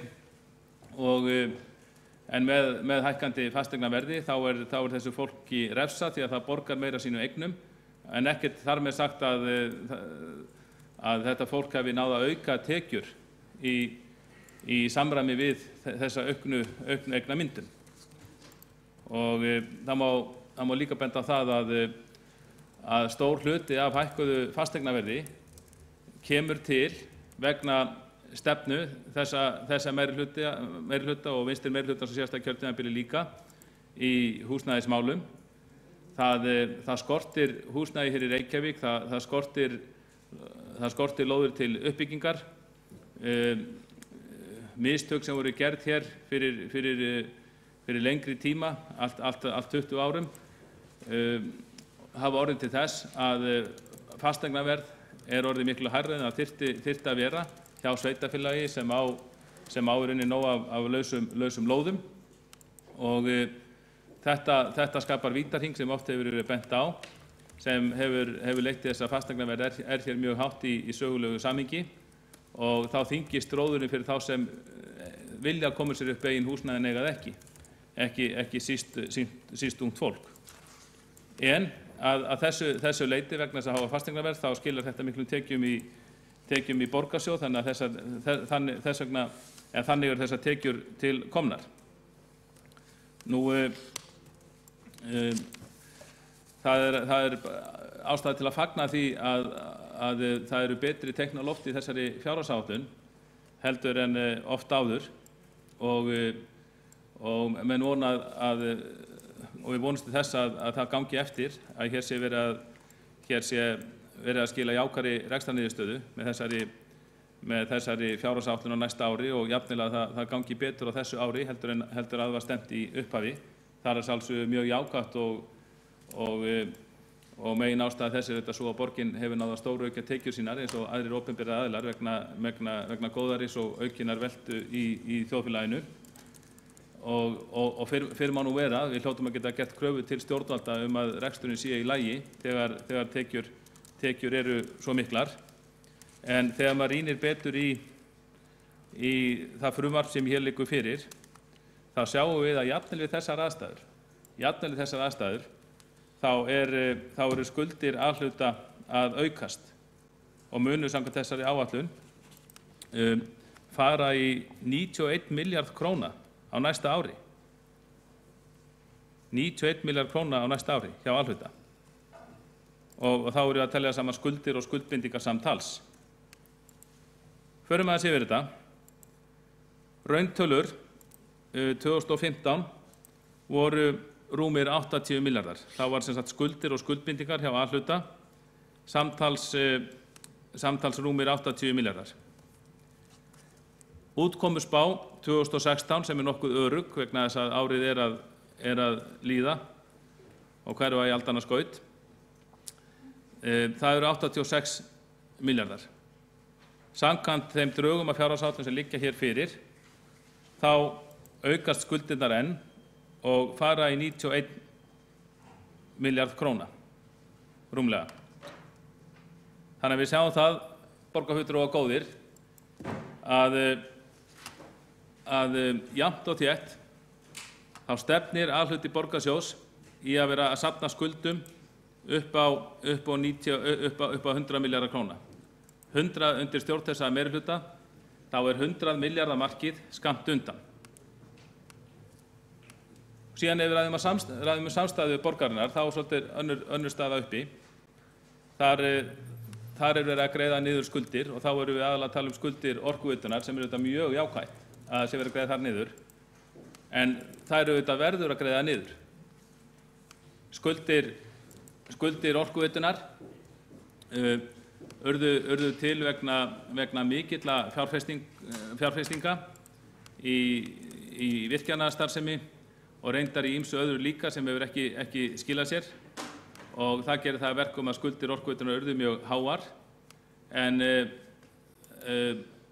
allir sem það mál fjölluðu á sínum tíma þeir töluðu að sjálfsögðu það að það yrði tímabundið ástand að Orkuveitan væri með miklar skuldir. Í sögulegu samhengi hafði Orkuveitan verið að minnsta kosti frá 1975 eitthvað svoleiðis með mjög lágar skuldir og árið 1994 þegar að vinstri meirihluti tók hér við af meirihluta Sjálfstæðisflokksins þá voru skuldir Orkuveitunnar nánast engar. Þá var byrjað að hlaða eða setja skuldir á Orkuveituna fyrst hægt en síðan jókst það og síðan var tekin ákvörðun 2002-2003 að fara í miklar virkjanaframkvæmdir á Hellisheiði og eins og kemur mjög vel fram í ársskýrslum Orkuveitunnar á þeim tíma þá gerðu menn sér alveg grein fyrir því að þessar virkjanaframkvæmdir þær eru mjög fjárfrekar, tækju mikið til sín en það var líka alveg ljóst á öllum áætlunum að þetta átti að vera skammar hríð vegna þess að menn hefðu trú á því að það myndi skila svo mikilli arðsemi og þar gerðu það reyndar ekki, að minnsta kosti ekki jafnmikilli arðsemi eins og menn stemdu að í upphafi og svo gerist það sem þetta á hápunkti fjárfestingar ferilsins þá verður hér bankahrun og djúp efnahagslægð og raunni skuldir Orkuveitunnar aukast mjög mikið á stuttum tíma. Þannig að þær hafa haldist lengur háar heldur en menn ætluðu en það er algjörlega úrslita og menn bentu á sínum tíma að Orkuveitan er í það sterkri stöðu, hún fari miklar tekjur vegna starfsemi, einokunarstarfsemi, hún er svo sterkri stöðu að hún er í mjög góðum færum með að greiða sína skuldir niður og það hefur hún verið að gera, hún hefur líka haft mjög góðan aðgang að mjög ódýru lánsfé sem að mestuleyti ber bara í kringum 1% vexti, það er ákveðin luxus en þegar við lítum á samstæðuna þá er mjög mikilvægt að þessar aðstæður núna miklar tekjur Orkuveitunnar og líka góður aðgangur hennar áfram að ódýru lánsfé verði nýttur til þess að greiða niður skuldir og það er verið að gera það.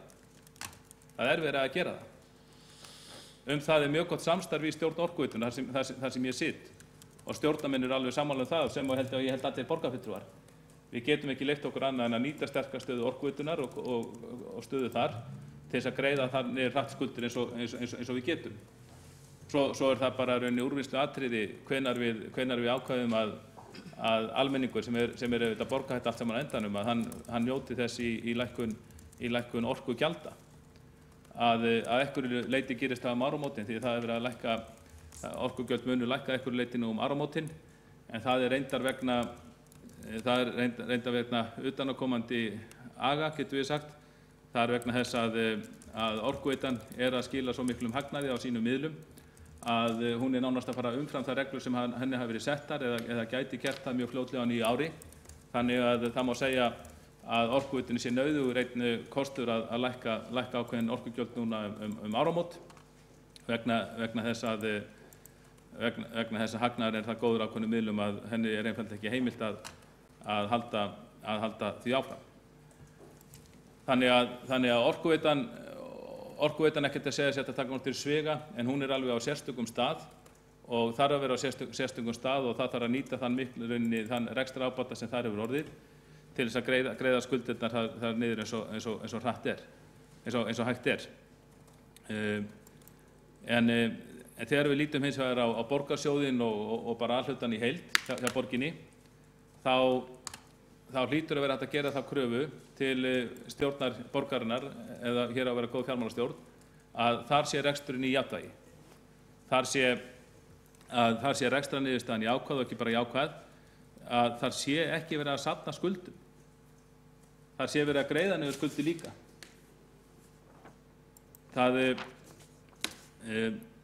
Við sjáum það bara að rekstri A-hluta, alveg síðustu 10-20 árin, að það er mjög erfitt að snúa honum til betri vegar. Það er þó alveg hægt. Og menn get ekki leyft sér að safna skuldum þar áfram eins og þeir ætla að gera. Það var mjög skammt til þess að þær fari í 100 milljarða og síðan yfir það mark. Og við verðum líka aðeins að átta okkur á því hvernig við lesum okkar fjárhagsáætlanir. Ég held að það veri fróðlegt fyrir okkur að ef við lítum á bara framlagningu fjárhagsáætlana frá 2010 og hvernig þeim eru fylgt eftir. Að sumu leyti hefur manni verið gert það nokkuð erfitt að lesa í slíka fjárhagsáætlanir. Fjárhagsáætlanir eru náttúrulega eitt mikilvægasta stjórntæki í þessum rekstri.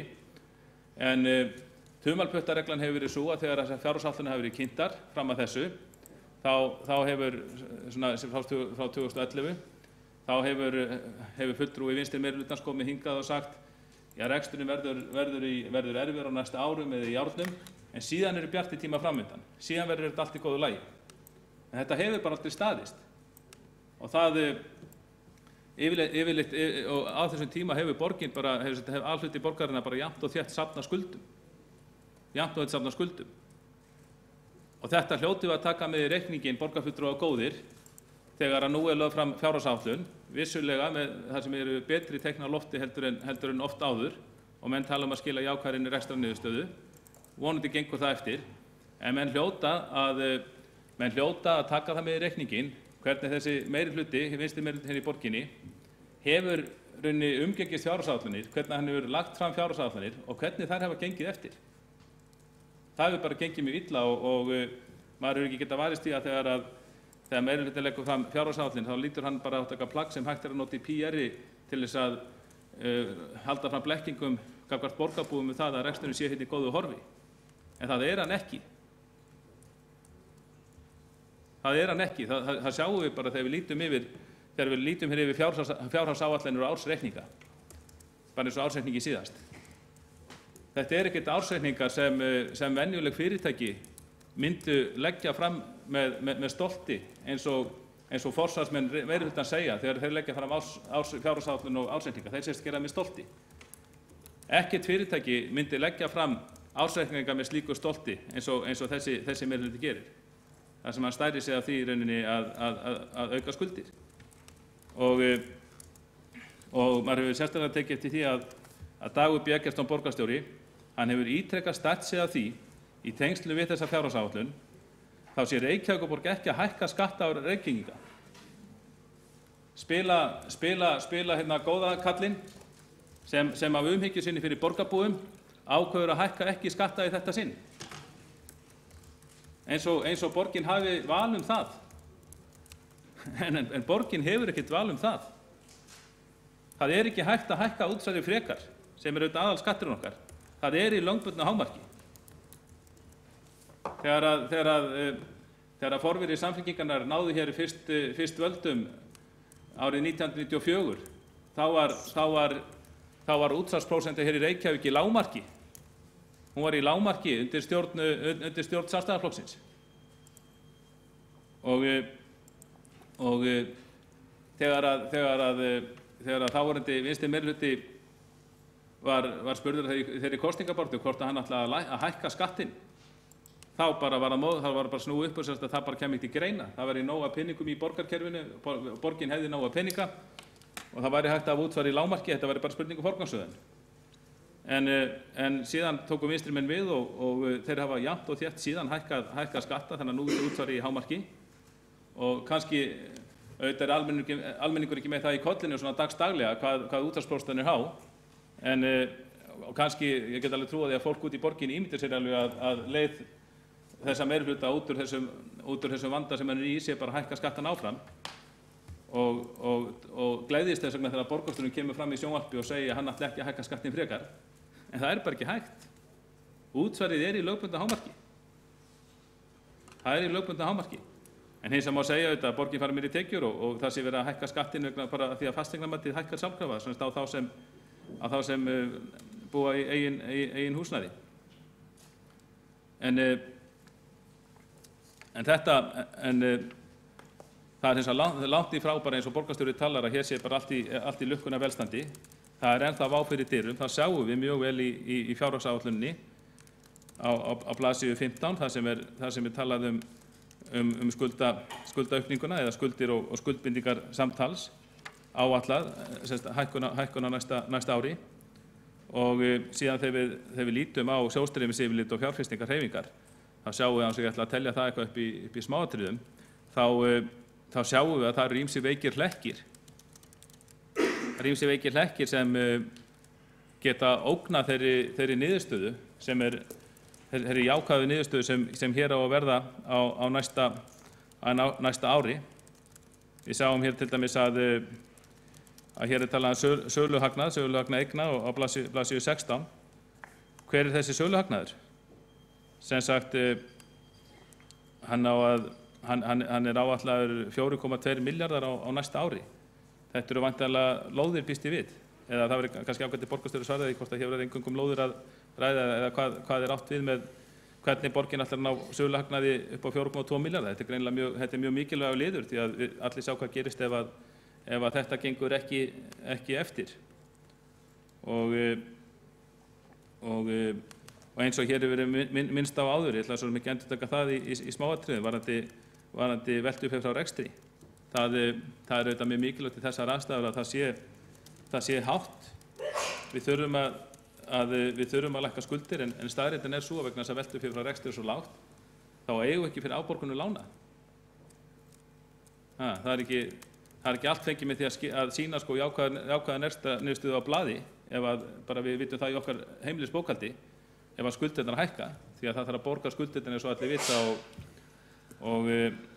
og skuldir í dag eru skattur á morgun.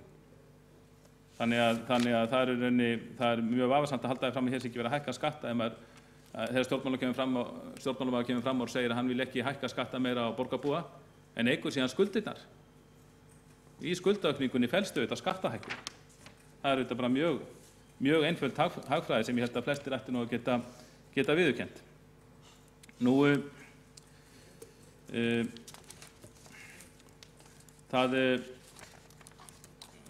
Það mætti gjarnan vera meira, finnst mér,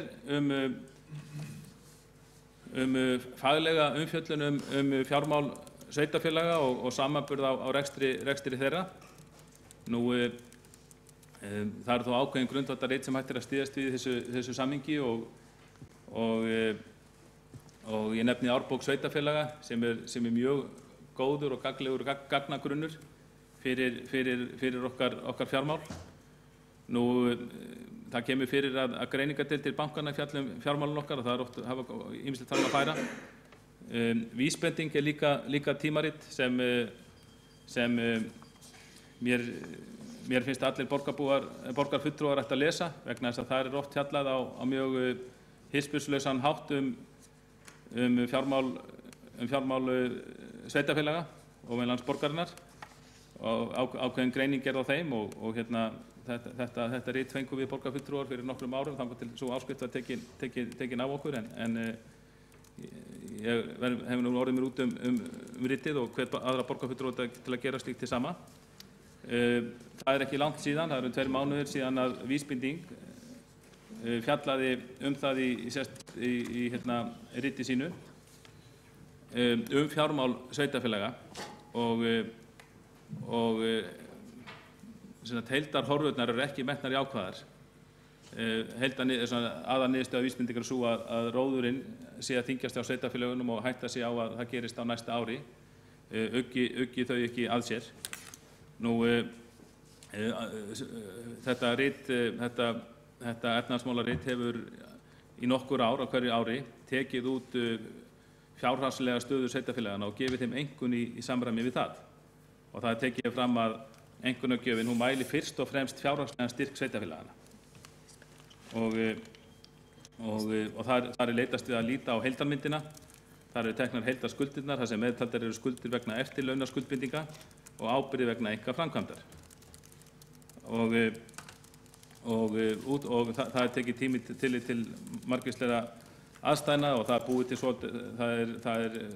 sveitarfélögin fá einkunn og það er búið til eitthvað sem heitir draumasveitarfélagið, þar sem draumasveitarfélagið er þannig að skattheimta sé lág, breytingar af fjölda íbúa hóflegar, afkoma sem hlutfall af tekjum á að vera sem næst 10%, hlutfall nettóskulda af tekjum, veltufjárhlutfall nálægt 1 og svo framvegis. Teknir inn í ýmsir þættir sem við getum verið sammála að mæla fjárhagslegan styrk sveitarfélagsins. Einkunnagjöfin, hún fór þannig í ár að Reykjavík lenti í 30. sæti. 30. sæti. Ég held að fór í 30. sæti úr 22. sæti sem við vorum í fyrra, 2015, og í 17. sæti 2014. Ég held að allir borgarfulltrúar hljóta að vera sammála það að þessi einkunnagjöf sé áfellisdómur yfir fjármálastjórn Reykjavíkurborgar. Það hafa verið óveðurský á lofti svo sem langt skeið ákveðnu leyti, en það voru samt ákveðnir þættir sem héldu okkur í svona efri hluta kannski þessa lista. Ég held að í mörg ár höfum við verið kringum 10, höfum smá saman lækkað. En það að fara úr 17. sæti í 20. og síðan í 30. sæti auðvitað ekki gott. Í fyrsta sinn, núna árið 2016, þá er Kópavogur, sveitarfélagið Kópavogur fyrir ofan Reykjavík. Áratugum saman þá var nánast hægt að tala Kópavog sem vandræða sveitarfélagi í fjármálum. Fjármálum þar voru mjög erfið við að eiga. En Kópavogsbúar hafa undir styrkri stjórn sótt í sig veðrið á undanförnum árum, hafa þó alltaf verið fyrir neðan Reykvíkinga og oft hefur verið hægt að svara því til þegar að fólk hefur talað við okkur borgarfulltrúa og óskað eftir því að fá okkur á þjónustu og bent á að þjónustan sé kannski þegar komin í Kópavogi, þá hefur verið hægt að segja já, en við myndum nú ekki vilja skipta fjárhagsstöðunum í Kópavog, því að Kópavogur hefur verið mjög skuldsettur á undanförnum áratugum. Það hefur orðið mikið fjölgun íbúa, en það fjölgaði svo hratt að það kostaði mikla skuldsetningu. En nú er sem sagt Kópavogur komið fram úr Reykjavík í þessu tilliti. Kópavogur er í 29. sæti og Reykjavík er í 30. sæti og hefur aldrei verið neðar á þessum lista. Ég held að bara þetta gefa okkur tilliti til þess að reyna að greina hvað hefur hér eiginlega komið fyrir og af hverju við eins og bara slíkum lista sem er bara unnin af hlutleysi af hagfræðingum og viðskiptafræðingum, hvað gerir það að verkum að við bara þokumst, já ekki þokumst, við bara föllum niður mörg sæti. Bara á 2 árum hefur við fallið niður 13 sæti á þessum lista. Og þarna er líka spurt að því hverjir séu bestir, hvaða sveitarfélögum gengur vel og kemur það kannski ekki ný saga að Garðabær og Seltjarnarnes sem bæði er undir stjórn Sjálfstæðisflokksins hafa lengi verið, þau eru í algjöru sérflokki þegar kemur að útnefningu draumasveitarfélagsins. Garðabær hefur 6 sinnum hlotið hnossið og Seltjarnarnes 8 sinnum alls. Þau skera sig úr öðrum sveitarfélögum, en eins og við sjáum að Kópavogur er komin upp fyrir okkur, bara svo við tökum það sveitarfélag sem er okkur næst. Kópavogur er komin upp fyrir okkur og Hafnarfjörður sem hefur verið eins og menn vita í miklum vandræðum vegna skuldastöðu og vandamála í fjármála í fortíð, miklum vandræðum. Hafnarfjörður er núna nr. 31. Hafnarfjörður er í næsta sæti á eftir okkur. Þannig að þarna erum við ákveðin félagsskap, mjög skuldugra sveitarfélaga, en þó ég held að það sé þó að gerast í Kópavogi í Hafnarfirði að þau eru að draga úr skuldsetningu miklar aðhaldsaðgerðir þar í gangi, en þá er verið að auka skuldsetningu í Reykjavík. Athyglisvert að líta á skatttekjur.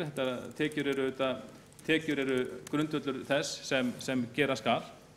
Að ef við lítum á skatttekjurnar samtals, þá eru þær á mann í krónum á íbúa 629.000 í Reykjavík, 595.000 í Kópavogi, 598.000 í Hafnarfirði og þannig að við sjáum þar að þessi sveitarfélög sem eru þó bara komin upp á hliðinni á Reykjavík, höfuðborginni, þessu risastóra sveitarfélagi sem við erum, þegar það kemur að því að mæla fjárhagslegan styrk, þá eru 2 sveitarfélög sem eru bara komin upp á hliðina á okkur, sem eru með töluvert lægri tekjunu við per íbúa.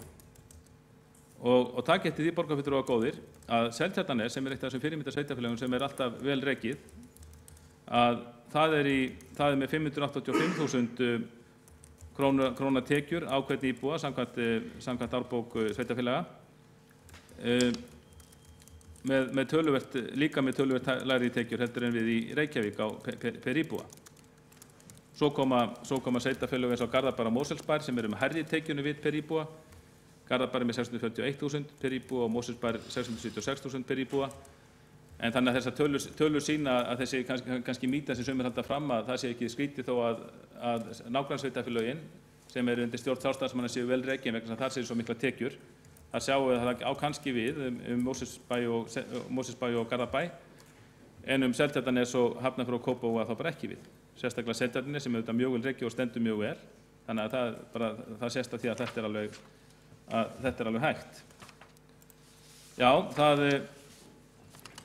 er ágætt að skoða slík gögn, skoða þennan samanburð með árbók sveitarfélaga og úttekt aðalega eins og vísbendinga og greiningardeildar bankana þegar maður fara yfir þessi mál.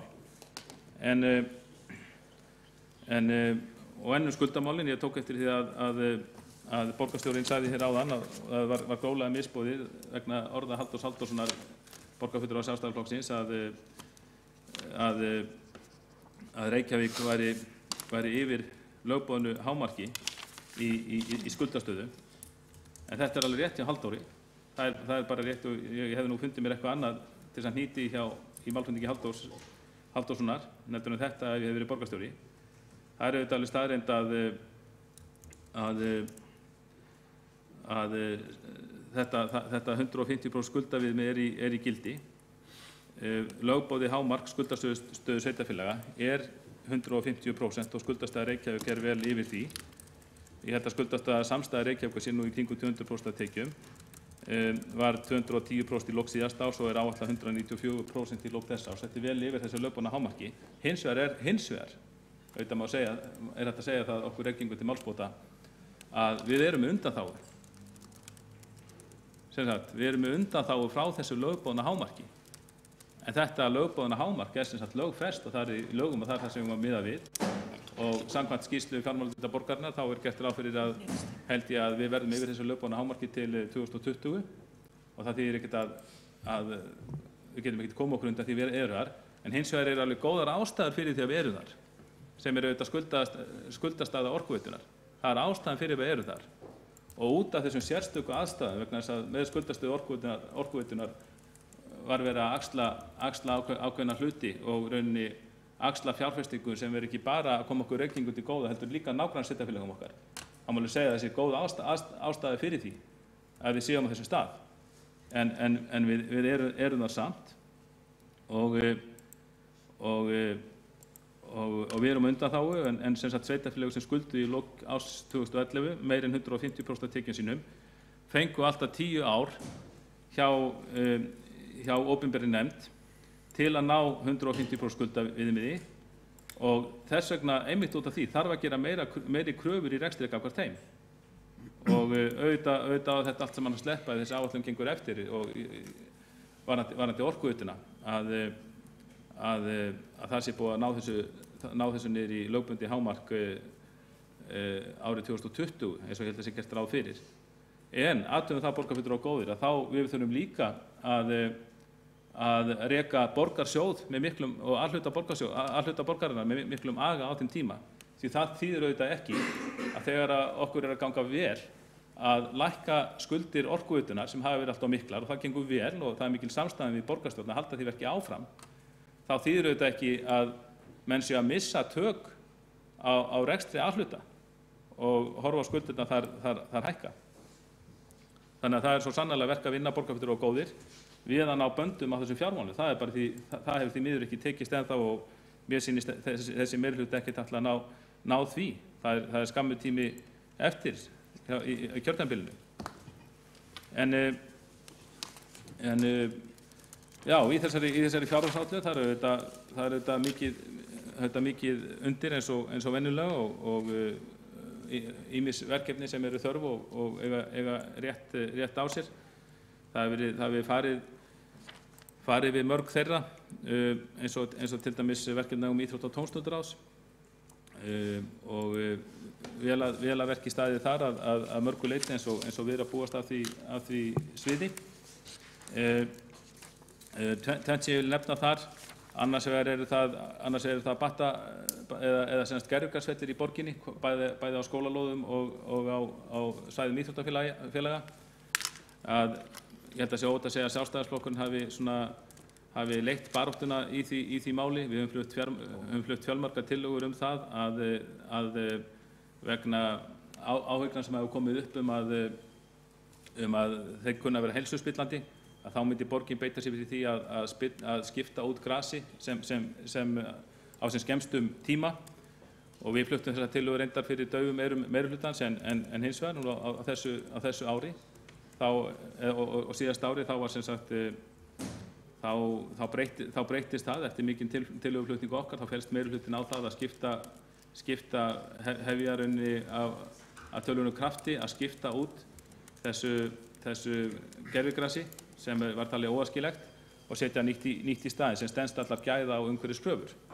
Og ég vil þakka fyrir það. Það náðist góð samstaða þessu ári eftir langvarandi tillöguflutning okkar og þau verkefni hafa gengið vel og það er gert ráð fyrir í fjárhagsáætlun að auka útgjöldin í þetta á næsta ári sem er gott, en við viljum auka því enn frekar og erum hér með viðbótartillögu eins og var gert grein fyrir áðan að setja 100 milljónir til viðbótar því sem nú þegar er ráðgert til þess að það sé bara hægt að klára dæmið. Það er auðvitað mjög erfitt fyrir okkur að vera að þegar hægt að taka mörg ára að segja við sumhverfi, við ætlum að skipta mjög ykkur en ekki hinum hverfinum. Það er bara best að það var menn stóðu mörg lítið vel að verkja á þessu ári þegar þið tóku þrjá stóra velli ef mann rétt. Ég held að sé bara best að láta kné fylgja kviði, jákvæðri merkingu þessu leyti og bara klára dæmið. Nú, ég nefni líka og það er bara spurning forgangsröðun, bara úti laugina við Sundhöllina í Reykjavík. Ég held að séu 770 milljónir áætlaðar í hana á framkvæmdafé sem á að fara þegar næsta ári. Auðvitað það deilur enginn það, hér er auðvitað frábært og skemmtilegt verkefni að ræða, en þarna verði ég að segja, þarna finnst mér koma fram forgangsröðun meirihlutans, þar sem ákveðið er að setja kraft í að bæta útilögu við fyrir utan Sundhöllina sem er þetta mjög góð sundstæður í 101, gott verkefni sjálfur sér, þegar það skortir sundlaugaraðstöðu í eystri hverfum borgarinnar og skólasundir þar í vandræðum út af því. Og þetta er ekki nýtt vandamál, þetta hefur verið svona árum saman og þarna hefði verið mjög nauðsynlegt að hafa forgangsröðun öðruvísi og reisa fyrst eða grafa fyrst sundlaug þar sem eftirspurnin er mest eftir henni og vandræði vegna skólasundsins. Nú, skóla og frístundamálin, þetta er eins og við vita, þetta er risastór málaflokkur og þar er einnig margt gott að gerast sem ég vil þakka fyrir. Það eru líka miklar áskoranir og við sjáum það á næsta ári. Þá sjáum við það að það er áætlað að útgjöldin verði 48 milljarðar í þennan málaflokk. Það getur því borgarfulltrúar góðir. stór hluti af okkar útsvarstekjum fer í þessi skóla og frístundamál og rauninni getum við sagt að íþróttamálin séu orðin rauninni samtvinnuð, séu að verða samtvinnar í þessi málaflokkir áður sem er bara jákvætt og við bætum því við, þá sjáum við að útgjöldin í þessi rauninni þennan fjölskyldumálaflokk sem eru skólar, frístundaheimili og íþrótta- og æskulýðsstarfsemi, að hún er að nálgast 60 milljarða króna. En það er líka verk að vinna. Við fengum fregnir af því í dag að það er niðurstaða komin úr PISA-könnun 2015 og hún er ekki góð. Hún sýnir að Reykjavík, sýnir að íslenski skólar eru undir meðaltali OECD-ríkja og veldur ákveðin vonbrigðum. Menn voru auðvitað vonast eftir því að það átak sem menn hafa og þær umbætur sem vissulega hafa verið í skólastarfi með ýmsum hætti á undanförnum árum, að þær var að skila sér einhverju leyti. Það er langt síðan þessi PISA-umræða, sumir segja nú PISA-draugurinn, að hann fór að spila hlutverk hér í skólamálum á Íslandi og í Reykjavík en það er ákveðin vonbrigði þessar fyrstu fregnir sem við fáum af þessum málum. Það þýðir auðvitað ekki alhafa vegna þess að Reykjavík, þarna er ekki verið hérna Reykjavík sér heldur Ísland og Reykjavík hefur yfirleitt verið með nokkuð betri eða skárri niðurstöður heldur en Ísland í heild. Enda bara mjög eðlilegt þannig við því að búast þegar að bera saman skóla í þéttbýli þar sem maður getur komið við stærðarhagkvæmni betur heldur en í dreifbýli. Það er yfirleitt niðurstöðurnar. En við sáum það bara niðurstöðunum síðast að þetta var alls ekki nógu gott fyrir Reykjavík og PISA er auðvitað ekki upphaf og endir alls, en PISA er ein af mörgum vísbendingum sem við getum farið eftir þegar við dæmum árangurinn af okkar skólastarfi. Það eru ýmsar kannanir sem getur litið til og kannski óþarf að gera of mikið úr PISA. Sumir hafa gert of mikið úr PISA, sumir úr öðrum könnunum.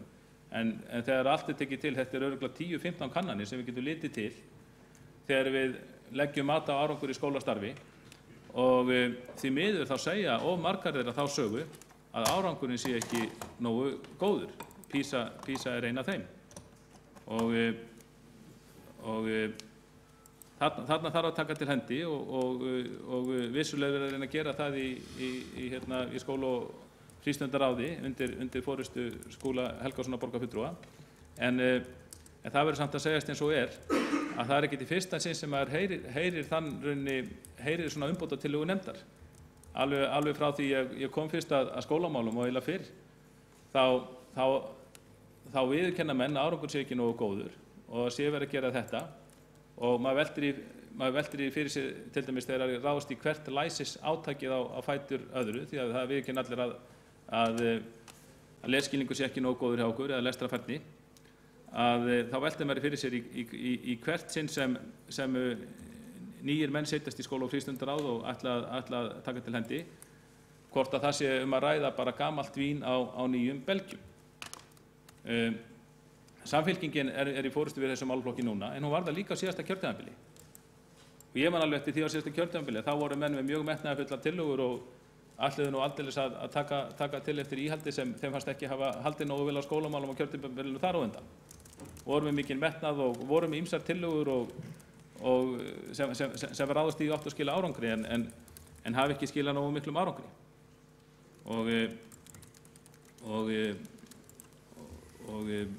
Og þegar maður tala við kennara á framhaldsskólastigi, bæði háskólakennara og framhaldsskólakennara, þá gera þeir athugasemdir við það að grunnfærnin hjá okkur, hún sé ekki nógu góð, það þurfi að bæta hana og maður skildi þá ætla að málaflokkur sem er komið með 48 milljarða í útgjöld á næsta ári, það hljóti verið að gera eitthvað fyrir hann.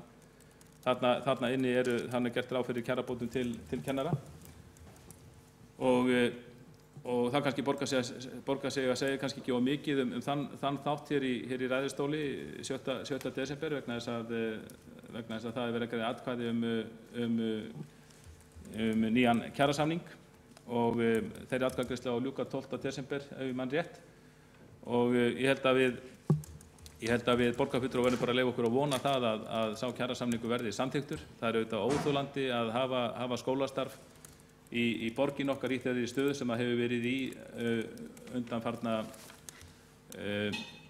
undanfarin ár og ég ætla enga að spá úrslitin, maður heyrir hins vegar, ég hef bæði heyrt í kennurum sem allir sér að samþykkja og fella þennan samning.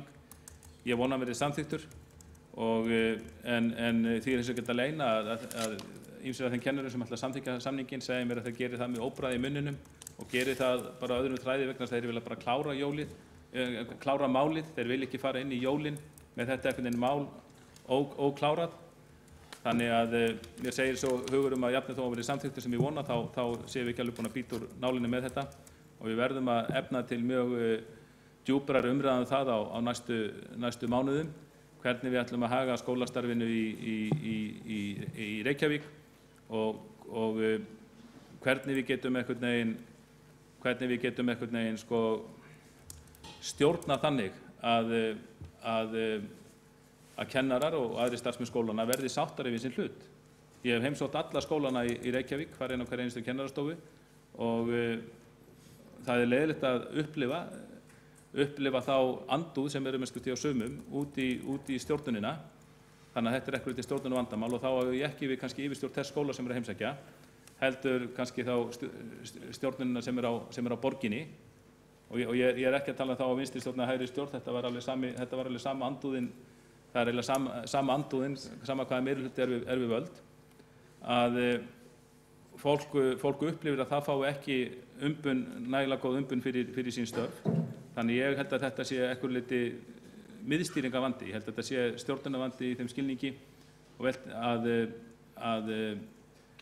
að skólamál í borginni séu kannski oföst í miðstýringu og tel að við þurfum að skoða vel nýjar leiðir til þess að bæta stjórnunina eða gefa stjórnendunum úti á akrinum meira svigrúm til þess að stjórna og þannig takist að bæta starfsandann, ef svo má segja, og vonandi kjörin líka. Og það er bara vonbrigði, ég held að sé vonbrigði fyrir okkur öll að þau skref sem þó hafa verið stigin sem voru til dæmis gerð með bókun 5 í nokkrum skólum fyrir nokkrum árum, að það er tilraunir sem mér fannst vera að takast mjög vel, að því miður þá tókst einhvern veginn ekki að fylgja þeim eftir þannig að þær yrðu almennar en vonandi, ég vona að þegar við endurskoðum kerfið þá verður reynt að draga úr miðstýringu í kerfinu og láta stjórnendur hafa meira svigrúm til þess að umbuna sínum starfsmönnum og stjórna og byggja þannig upp starfsandann.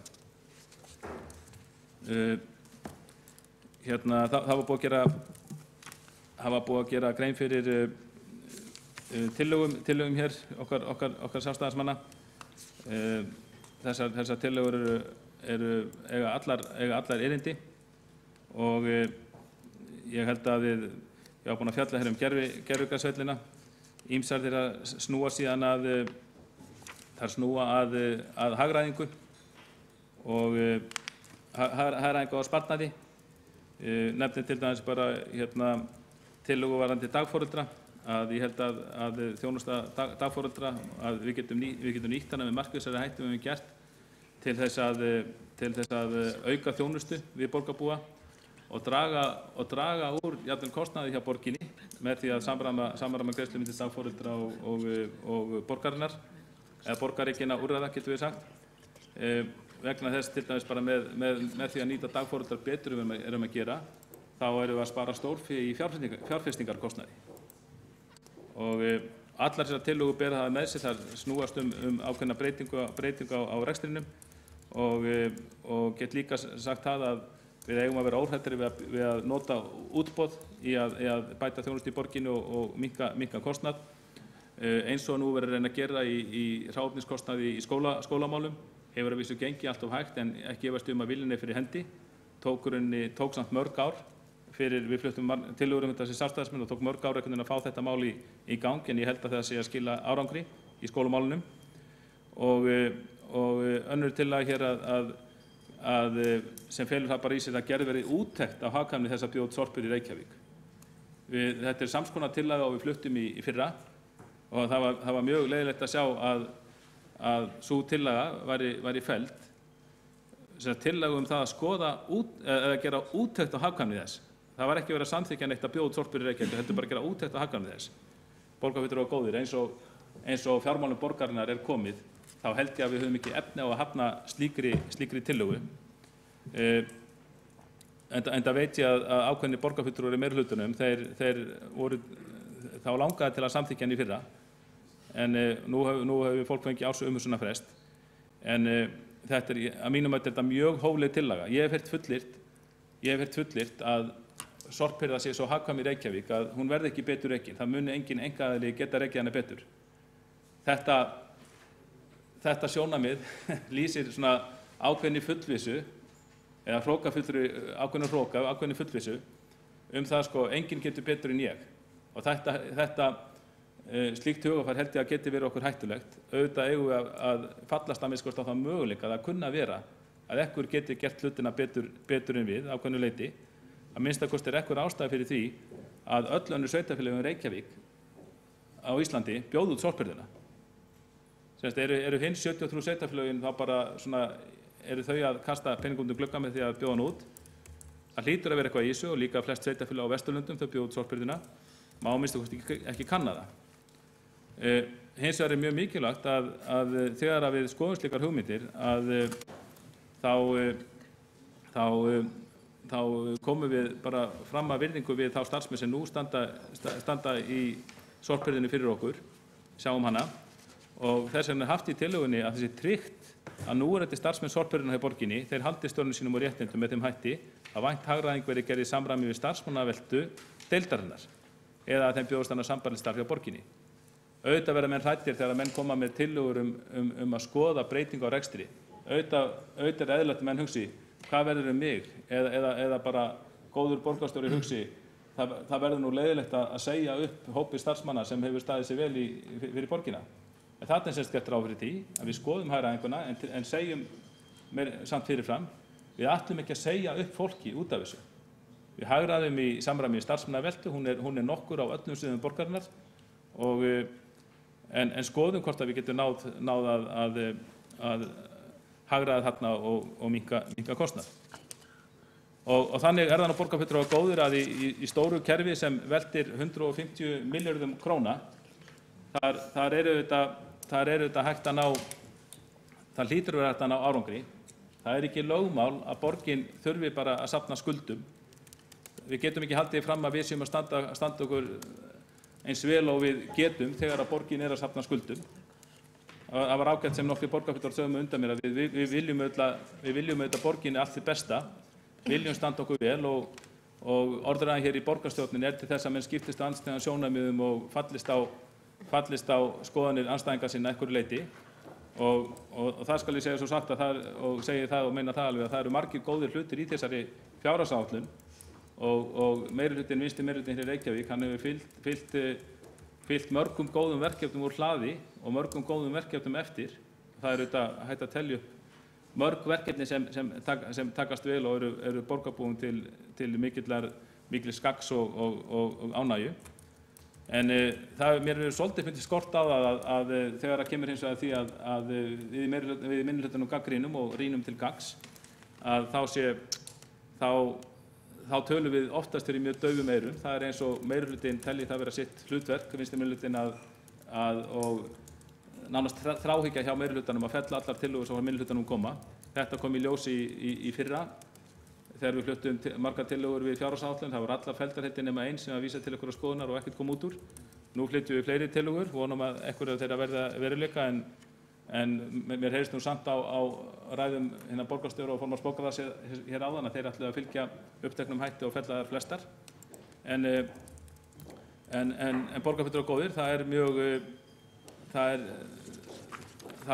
ég er alveg sannfærður það eftir að hafa farið yfir þessa fjárhagsáætlun að það er svo margt sem hægt er hér það er hægt að spara svo víða og ná fram hagræðingu sem sagt veita áfram góða þjónustu eða jafnvel betri þjónustu með minna fé eins og bara er í öllum rekstri sem er bara, þetta er bara eins og er í rekstrahagfræði og viðskiptafræði eins og menn sjá og þetta verðum við að viðurkenna.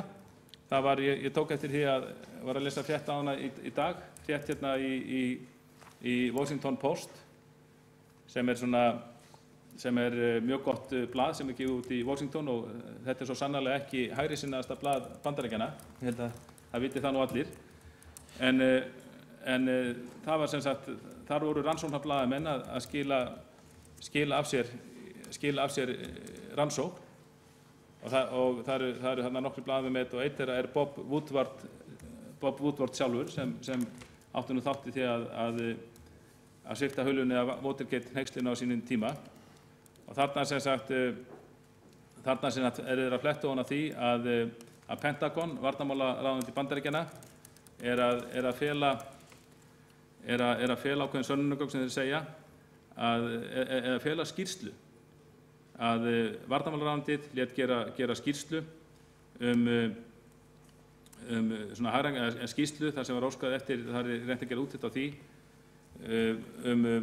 kostnaði í stjórnkerfinu vegna of mikils skrifræðis og skýrslan var skrifuð, mikil úttekt og ég held að niðurstöður skýrslunnar verði þannig að það væri eitthvað 125 milljarðar bandaríkjadala sem færu til spillis undir þessu ráðuneyti einu út af of miklu skrifræði og ógagnsæjum og rauninni úreltum verkferlum í þessu varnarmálaráðuneyti sem vissulega er með meiri rekstur heldur en heyrir undir okkur en þetta sem sagt skýrslan var svo mikil sjokk fyrir kerfið að í staðinn fyrir að taka, sem haldið fram í blaðinu, í staðinn fyrir að taka hana áfram og nota skýrsluna til þess að bæta reksturinn í samræmi við það sem kemur fram, þá var ákveðið að bara stinga henni undir stól, stinga henni í skúffu. En blaðamennir komist í hann og eru nú að skrifa greinar þetta í Washington Post. Ég segi þetta vegna þess að stundum finnst mér sem það sé ekki vel tekið í ábendingar og tillögur það sem betur mætti fara í borgarkerfinu. Þetta er auðvitað smávaxið kerfi við hliðina á Pentagon, en samt stórt kerfi miðað við Ísland. Og mér finnst ég oft koma fram ábendingar ýmsa hluti sem ættu betur fara, en mér finnst að borgarkerfi mætti standa sig betur í því að taka þessum ábendingum fagnandi og reyna að nota bara viðurkenndar aðferðir sem eru notaðar í stjórnum fyrirtækja, fjármálum fyrirtækja, við að kanna hvort það er rétt á sér og hrinda þeim þá í framkvæmd. Ég verð að segja að mér finnst vissulega eru umbætur sem eiga sér stað, en mér finnst að ganga allt of hægt. Sumum umbótum fréttir maður einhvern veginn af eftir á að það er að vera unnið út í sandinn. Stundum verða umbætur, en mér finnst því miður þessar umbætur því allt of sjaldan ganga út á að minnka kostnað í okkar annars ágæta kerfi. Og í því sambandi vil ég að lokum enn einu sinni minna á þá tillögu sem við sjálfstæðismenn fluttum hér fyrir rúmlega fjórum árum að auka gagnsæi í kerfinu með svokallaði gagnsæisgátt eða það sem við kallað á ensku Transparency Portals. Nú sem sagt þetta hefur uppsett til rúms víðum heim. Alls staðar á Vesturlöndum þar sem þetta hefur uppsett til rúms hefur þetta margborgað sig, það er ekki dýrt að gera þetta, þarna eru teknar sem bókhaldsupplýsingar úr okkar kerfi, þannig að allir geti farið inn á netið og sér kostnaði, sér reikningana sem eru að verða til í kerfinu. Það er svo sannarlega þannig að við borgarfulltrúarnir, þótt við séum góðir og glöggir, það getur engin maður haft yfirsýn yfir 150 milljarða kerfi. Hins vegar, ef við breytum stjórnsýslunni okkar þannig að bara eins og við sjálfstæðismenn lögum til allir reikningar sem það var ekki persónuvernd ógnað, en annars væru allir reikningar á netið. Ég er svolítið viss það að það myndi margfaldast fjöldi ábendinga sem bærist innan úr kerfinu og utan úr þjóðfélaginu, utan úr borginni, hluti sem ættu betur fara. Ég er viss að við borgarfulltrúarnir, við þurfum auðvitað að biðja sérstaklega gögn og fá þeim stundum ekki, að að ef þetta er bara sett á netið og allir getur komist á það og séð þetta, þá þetta myndi líka bæta vinnu okkar borgarfulltrúanna við að sinna því sem við eigum að gera, sem er að rýna hér til gagns og gegna hér bæði yfirstjórnunar og eftirlitshlutverki. Þannig að ég læt að verða mín loka orð í þessu að ég skora eindregið á borgarstjóra að taka nú á sig rögg að þessu leyti og framfylgja þessari 4 ára gömlu tillögu Sjálfstæðisflokksins sem var samþykkt einróma í borgarstjórn á sínum tíma, og ég man að þáverandi borgarstjóri Jón Gnarr vék mjög góðum orðum að. Þetta er ekkert erfitt, samþykkið þetta bara og setja eitthvað smá peninga í að koma sér í framkvæmd. Þá hefur Kjartan Magnússon borgarfulltrúi lokið máli sínu og borgarstjóri hefur óskað eftir að veita andsvar við ræðu borgarfulltrúans. Forseti, bara 2 athugasemdir. Í fyrsta lagi að þá er rétt að fara bara yfir það að þegar verið er að tala skuldaregluna í sveitarstjórnarlögum að þá er verið að horfa til 64. greinarinnar, og það er alveg skýrt í núverandi regluverki að eftirlitsnefnd sveitarfélaga, þegar hún er að horfa til jafnvægisreglu og skuldareglu, þá á hún að gera það án Orkuveitu Reykjavíkur í samræmi við 12. grein reglugerðar nr. 512/2012 fjárhagsleg viðmið og eftirlit með fjármálum sveitarfélaga. Samkvæmt þessu ákvæði reglugerðarinnar bera að undanþiggja veitufyrirtæki í B-hluta úr samstæðuuppgjöri ef hlutfall þeirra af tekjum og/eða skuldum er yfir tilgreindum hlutföllum og stærð og er langt yfir þessu. Ef þetta er eitthvað að vefjast fyrir borgarfulltrúum, þá er hægt að leggja sérstakt minnisblað þetta fyrir borgarráð, vegna þess að það er leiðilegt að þurfa ítrekað að vera að leiðrétta þetta hér úr ræðustól borgarstjórnar, hvað þá í sömu umræðunni. Númer 2. Hér voru höfð mjög stór orð skattpíningu í Reykjavík. Eitthvað svoleiðis. Svona eitthvað klisjutal það að hér væru gríðarleg skattinnheimta, og síðan var í löngu máli farið yfir einhvers konar samanburð sem að vísbending var höfð fyrir að hún væri minni í nágrannasveitarfélögunum. Og það var verið að vísa til þess að byrðin hefði aukist mikið á undanförnum árum. Hvað felst í því? Jú, borgarfulltrúinn er að skauta að því hann veit að skatthlutföllin hafa ekkert breyst hérna. Raunar lækkuðu skatthlutföll á fasteignaskatt á síðasta kjörtímabili. Það hafa ekkert breyst, en tekjurnar í samfélaginu hafa breyst, þar með tekjur sveitarfélaganna.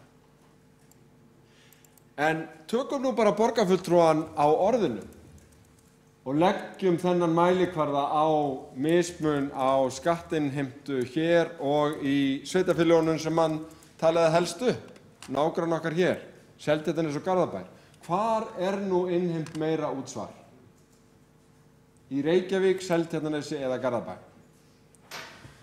Samkvæmt árbók sveitarfélaga sem að borgarfulltrúinn lét í veðri vaka hann hefði lesið, kemur býsna skýrt fram að útsvarið sem að Seltjarnarnesbær innheimtir á hvern íbúa er 590.885 krónur í fyrra.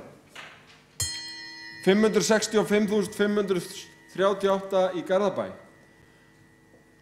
sem er í báðum tilvikum hærra en í Reykjavík. Og fasteignaskattarnir að þeir eru ennþá hærri per íbúa í þessum bæjarfélögum, og ég fer glaður yfir það hér í næsta andsvari. Þá er borgarstjóri lokið við að veita andsvar við ræðu borgarfulltrúans, og borgarfulltrúinn Kjartan Magnússon vill svara andsvari borgarstjóra.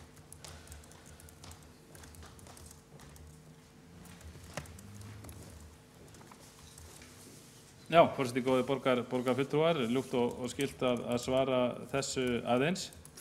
Varðandi skuldaviðmiðið, þá er alveg bara, það er fínt að fá sjónarmið fram í þessu, en þetta breytir engu að þetta skuldaviðmið er til staðar samt, en ég fór reyndar yfir það líka í máli mínu að það eru bara ákveðnar ástæður og góðar ástæður fyrir því að þetta er hærra hjá okkur, það er út af orkuveitunni. En þó þetta séu skuldir orkuveitunar sem orkuveitan er að borga niður og mun vonandi borga hratt niður á næstunni, þá þurfum við að hafa þetta í huga í okkar aðrekstri. vitið, þó að þetta sé aðskilið, ef það er eitthvað vá fyrir dyrum í B-rekstrinum, verður að hafa það í huga í A-rekstrinum.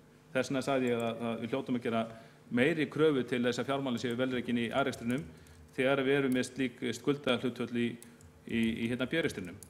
Og ég bara tek fram að þetta er ítrekað reifað í greinargerð fjármálaskrifstofu og ekki held ég nú sé að halda því fram að sú skrifstofa sé eitthvað sérstaklega á bandi Sjálfstæðisflokksins eða íhaldsins í þessum málum.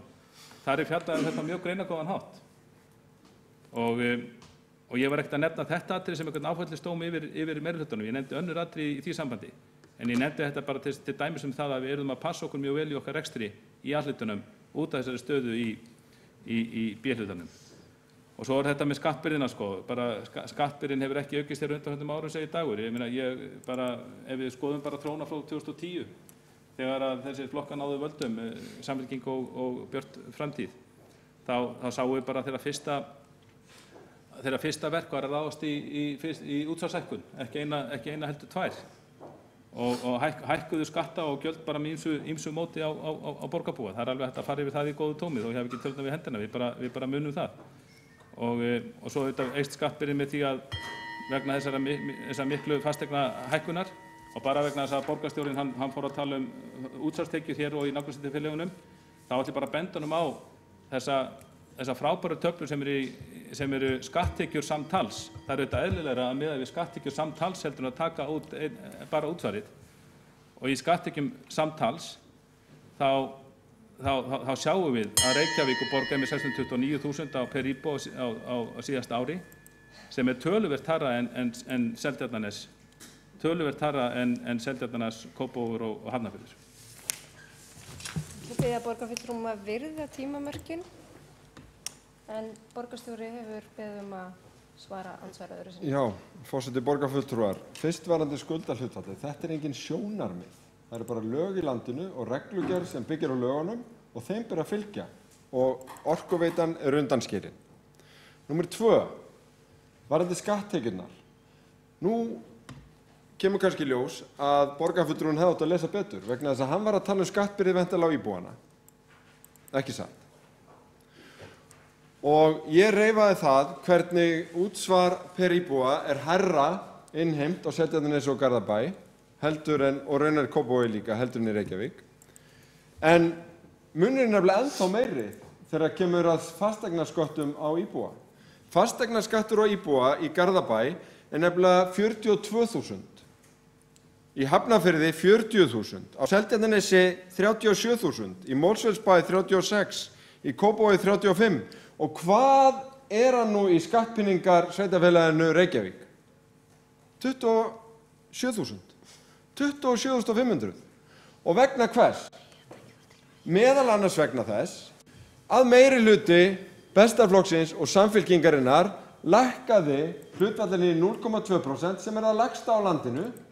Og hvað hefðu skatttekjur af fasteignasköttum íbúðarhúsnæðis verið hærri frá þeim tíma, bara frá þeim tíma ef að þetta hefði ekki verið gert? 2,2 milljarða.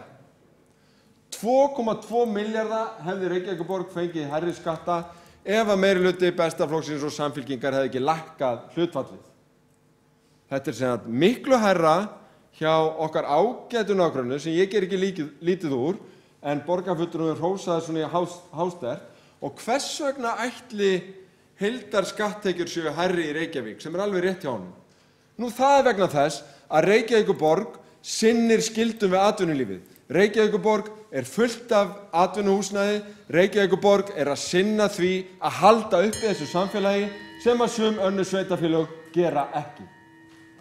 Þá hefur borgarstjóri lokið við að veita andsvar í annað sinn við ræðu borgarfulltrúans og svarar andsvari Kjartan Magnússon borgarfulltrúi í annað sinn.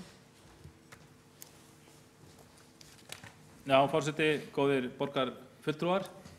Það er greinilegt að maður kemur við snöggan blett á okkar ágæta borgarstjóra þegar maður fjallar þessi mál. Bæði varðandi skuldaviðmið og ég segi það bara enn einu sinni. Það eru bara góð og gild rök fyrir því að Reykjavíkurborg er yfir þessu skuldaviðmiði. Það eru skuldir Orkuveitunnar. En punkturinn í mínu máli Það er eins og borgarstjórinn kom inn upp til þess að mótmála þeirri staðreynd að við séum yfir skuldaviðmiðinu en það er út af skuldum Orkuveitunnar. En ég var ekki að fjalla um staðreyndina sjálfur sér, ég var að fjalla um það að út af þessari stöðu, út af þessari viðkvæmu stöðu B-hlutans, þá yrðum við að það verður að fara með sérstaklega gát, þá verður að passa okkur í rekstri A-hlutans. Þannig að við verðum að líta á þá hvernig B-hlutin stendur, þóttu við örugglega gera ráð fyrir því og vonum að hann muni bara sínu sjálfsafla fé borga sína skuldir hratt og vel niður. Við erum að skoða þetta allt saman í samhengi. Nú, varðandi skatttekjur, þá ég veit ekki nákvæmlega hvaða tölur borgarstjórinn að vitna í.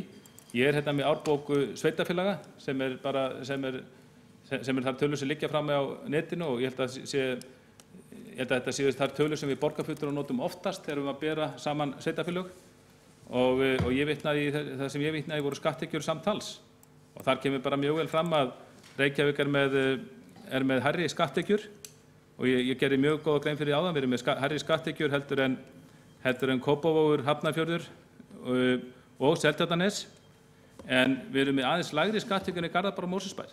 Ég bara ger grein fyrir þessu áðan en auðvitað ætti náttúrulega reksturinn í okkur að vera miklu betur en allar þessari sveitarfélaga vegna þess að við eigum auðvitað sem 120.000 manna sveitarfélag að ná hagkvæmni stærðarinnar sem þessi sveitarfélag er ekki að ná en núverandi rekstrarstjórn Dags B. Eggertssonar borgarstjóra þá er alveg langt frá því að við séum að ná henni því miður og það bara verður að vera sagt hérna. Og borgarstjóri nefnir að það sé út af því að við séum að gegna skyldum við atvinnulífið. Já, er ekki bara gott og sjálfsagt að Reykjavíkurborg sinni skyldum við atvinnulífið, tala ekki þegar að það skila sér jafn glæsilega og í háum skatttekjum. Þá er andsvörum lokið að borgarstjóri hefur beðið að gera stuttu athugasemd. Forseti, ágæta borgarstjórn, borgarfulltrúinn spyr hvaðan ég hafi þessar tölur. Þetta eru fasteignaskattar á íbúðarhúsnæði á hvern íbúa 2016 sem kallast á við tölurnar í árbókinni og eru mjög skýrt framsettar í viðskiptablaðinu 27. nóvember síðastliðinn, bara í síðustu viku. Og þar sést bæði að skatthlutfallið af fasteignahúsnæði lægra hér heldur en hjá öðrum. Seltjarnarnes lækkaði sig niður í okkur í fyrra og þetta eru krónutölurnar. Þannig að það er þó staðfest og við getum verið sammála um það að innheimta útsvars per íbúa er lægri hér heldur en á Seltjarnarnesi og Garðabæ, lægri af fasteignaskattum íbúðarhúsnæðis heldur en hjá öllum nágrannum okkar. Ástæðan fyrir því að heildarskatttekjur eru á pari hér og raunar nokkrum þúsund krónum hærri heldur en hjá þessum nágrannum okkar er að við njótum skatta af atvinnulífinu sem við byggjum upp í blandaðri borg. Og þess vegna erum við væntanlega að rökræða það í síðasta skipti að hér sé einhver sérstök skattpinning í samanburði við þessi sveitarfélög vegna þess að það er út í hött. Og þá erum við ekki farin að ræða það að við greiðum í gegnum almenna jöfnunarframlag í skólamálum til skólamála í Garðabæ, Kópavogi, Hafnarfirði og ýmissa annarra ágætra nágranna okkar. Þá hefur borgarstjóri lokið við að gera stuttu og athugasemd og ég ætla að leyfa Kjartani Magnússoni borgarfulltrúa sömuleiðis að gera stuttu og athugasemd.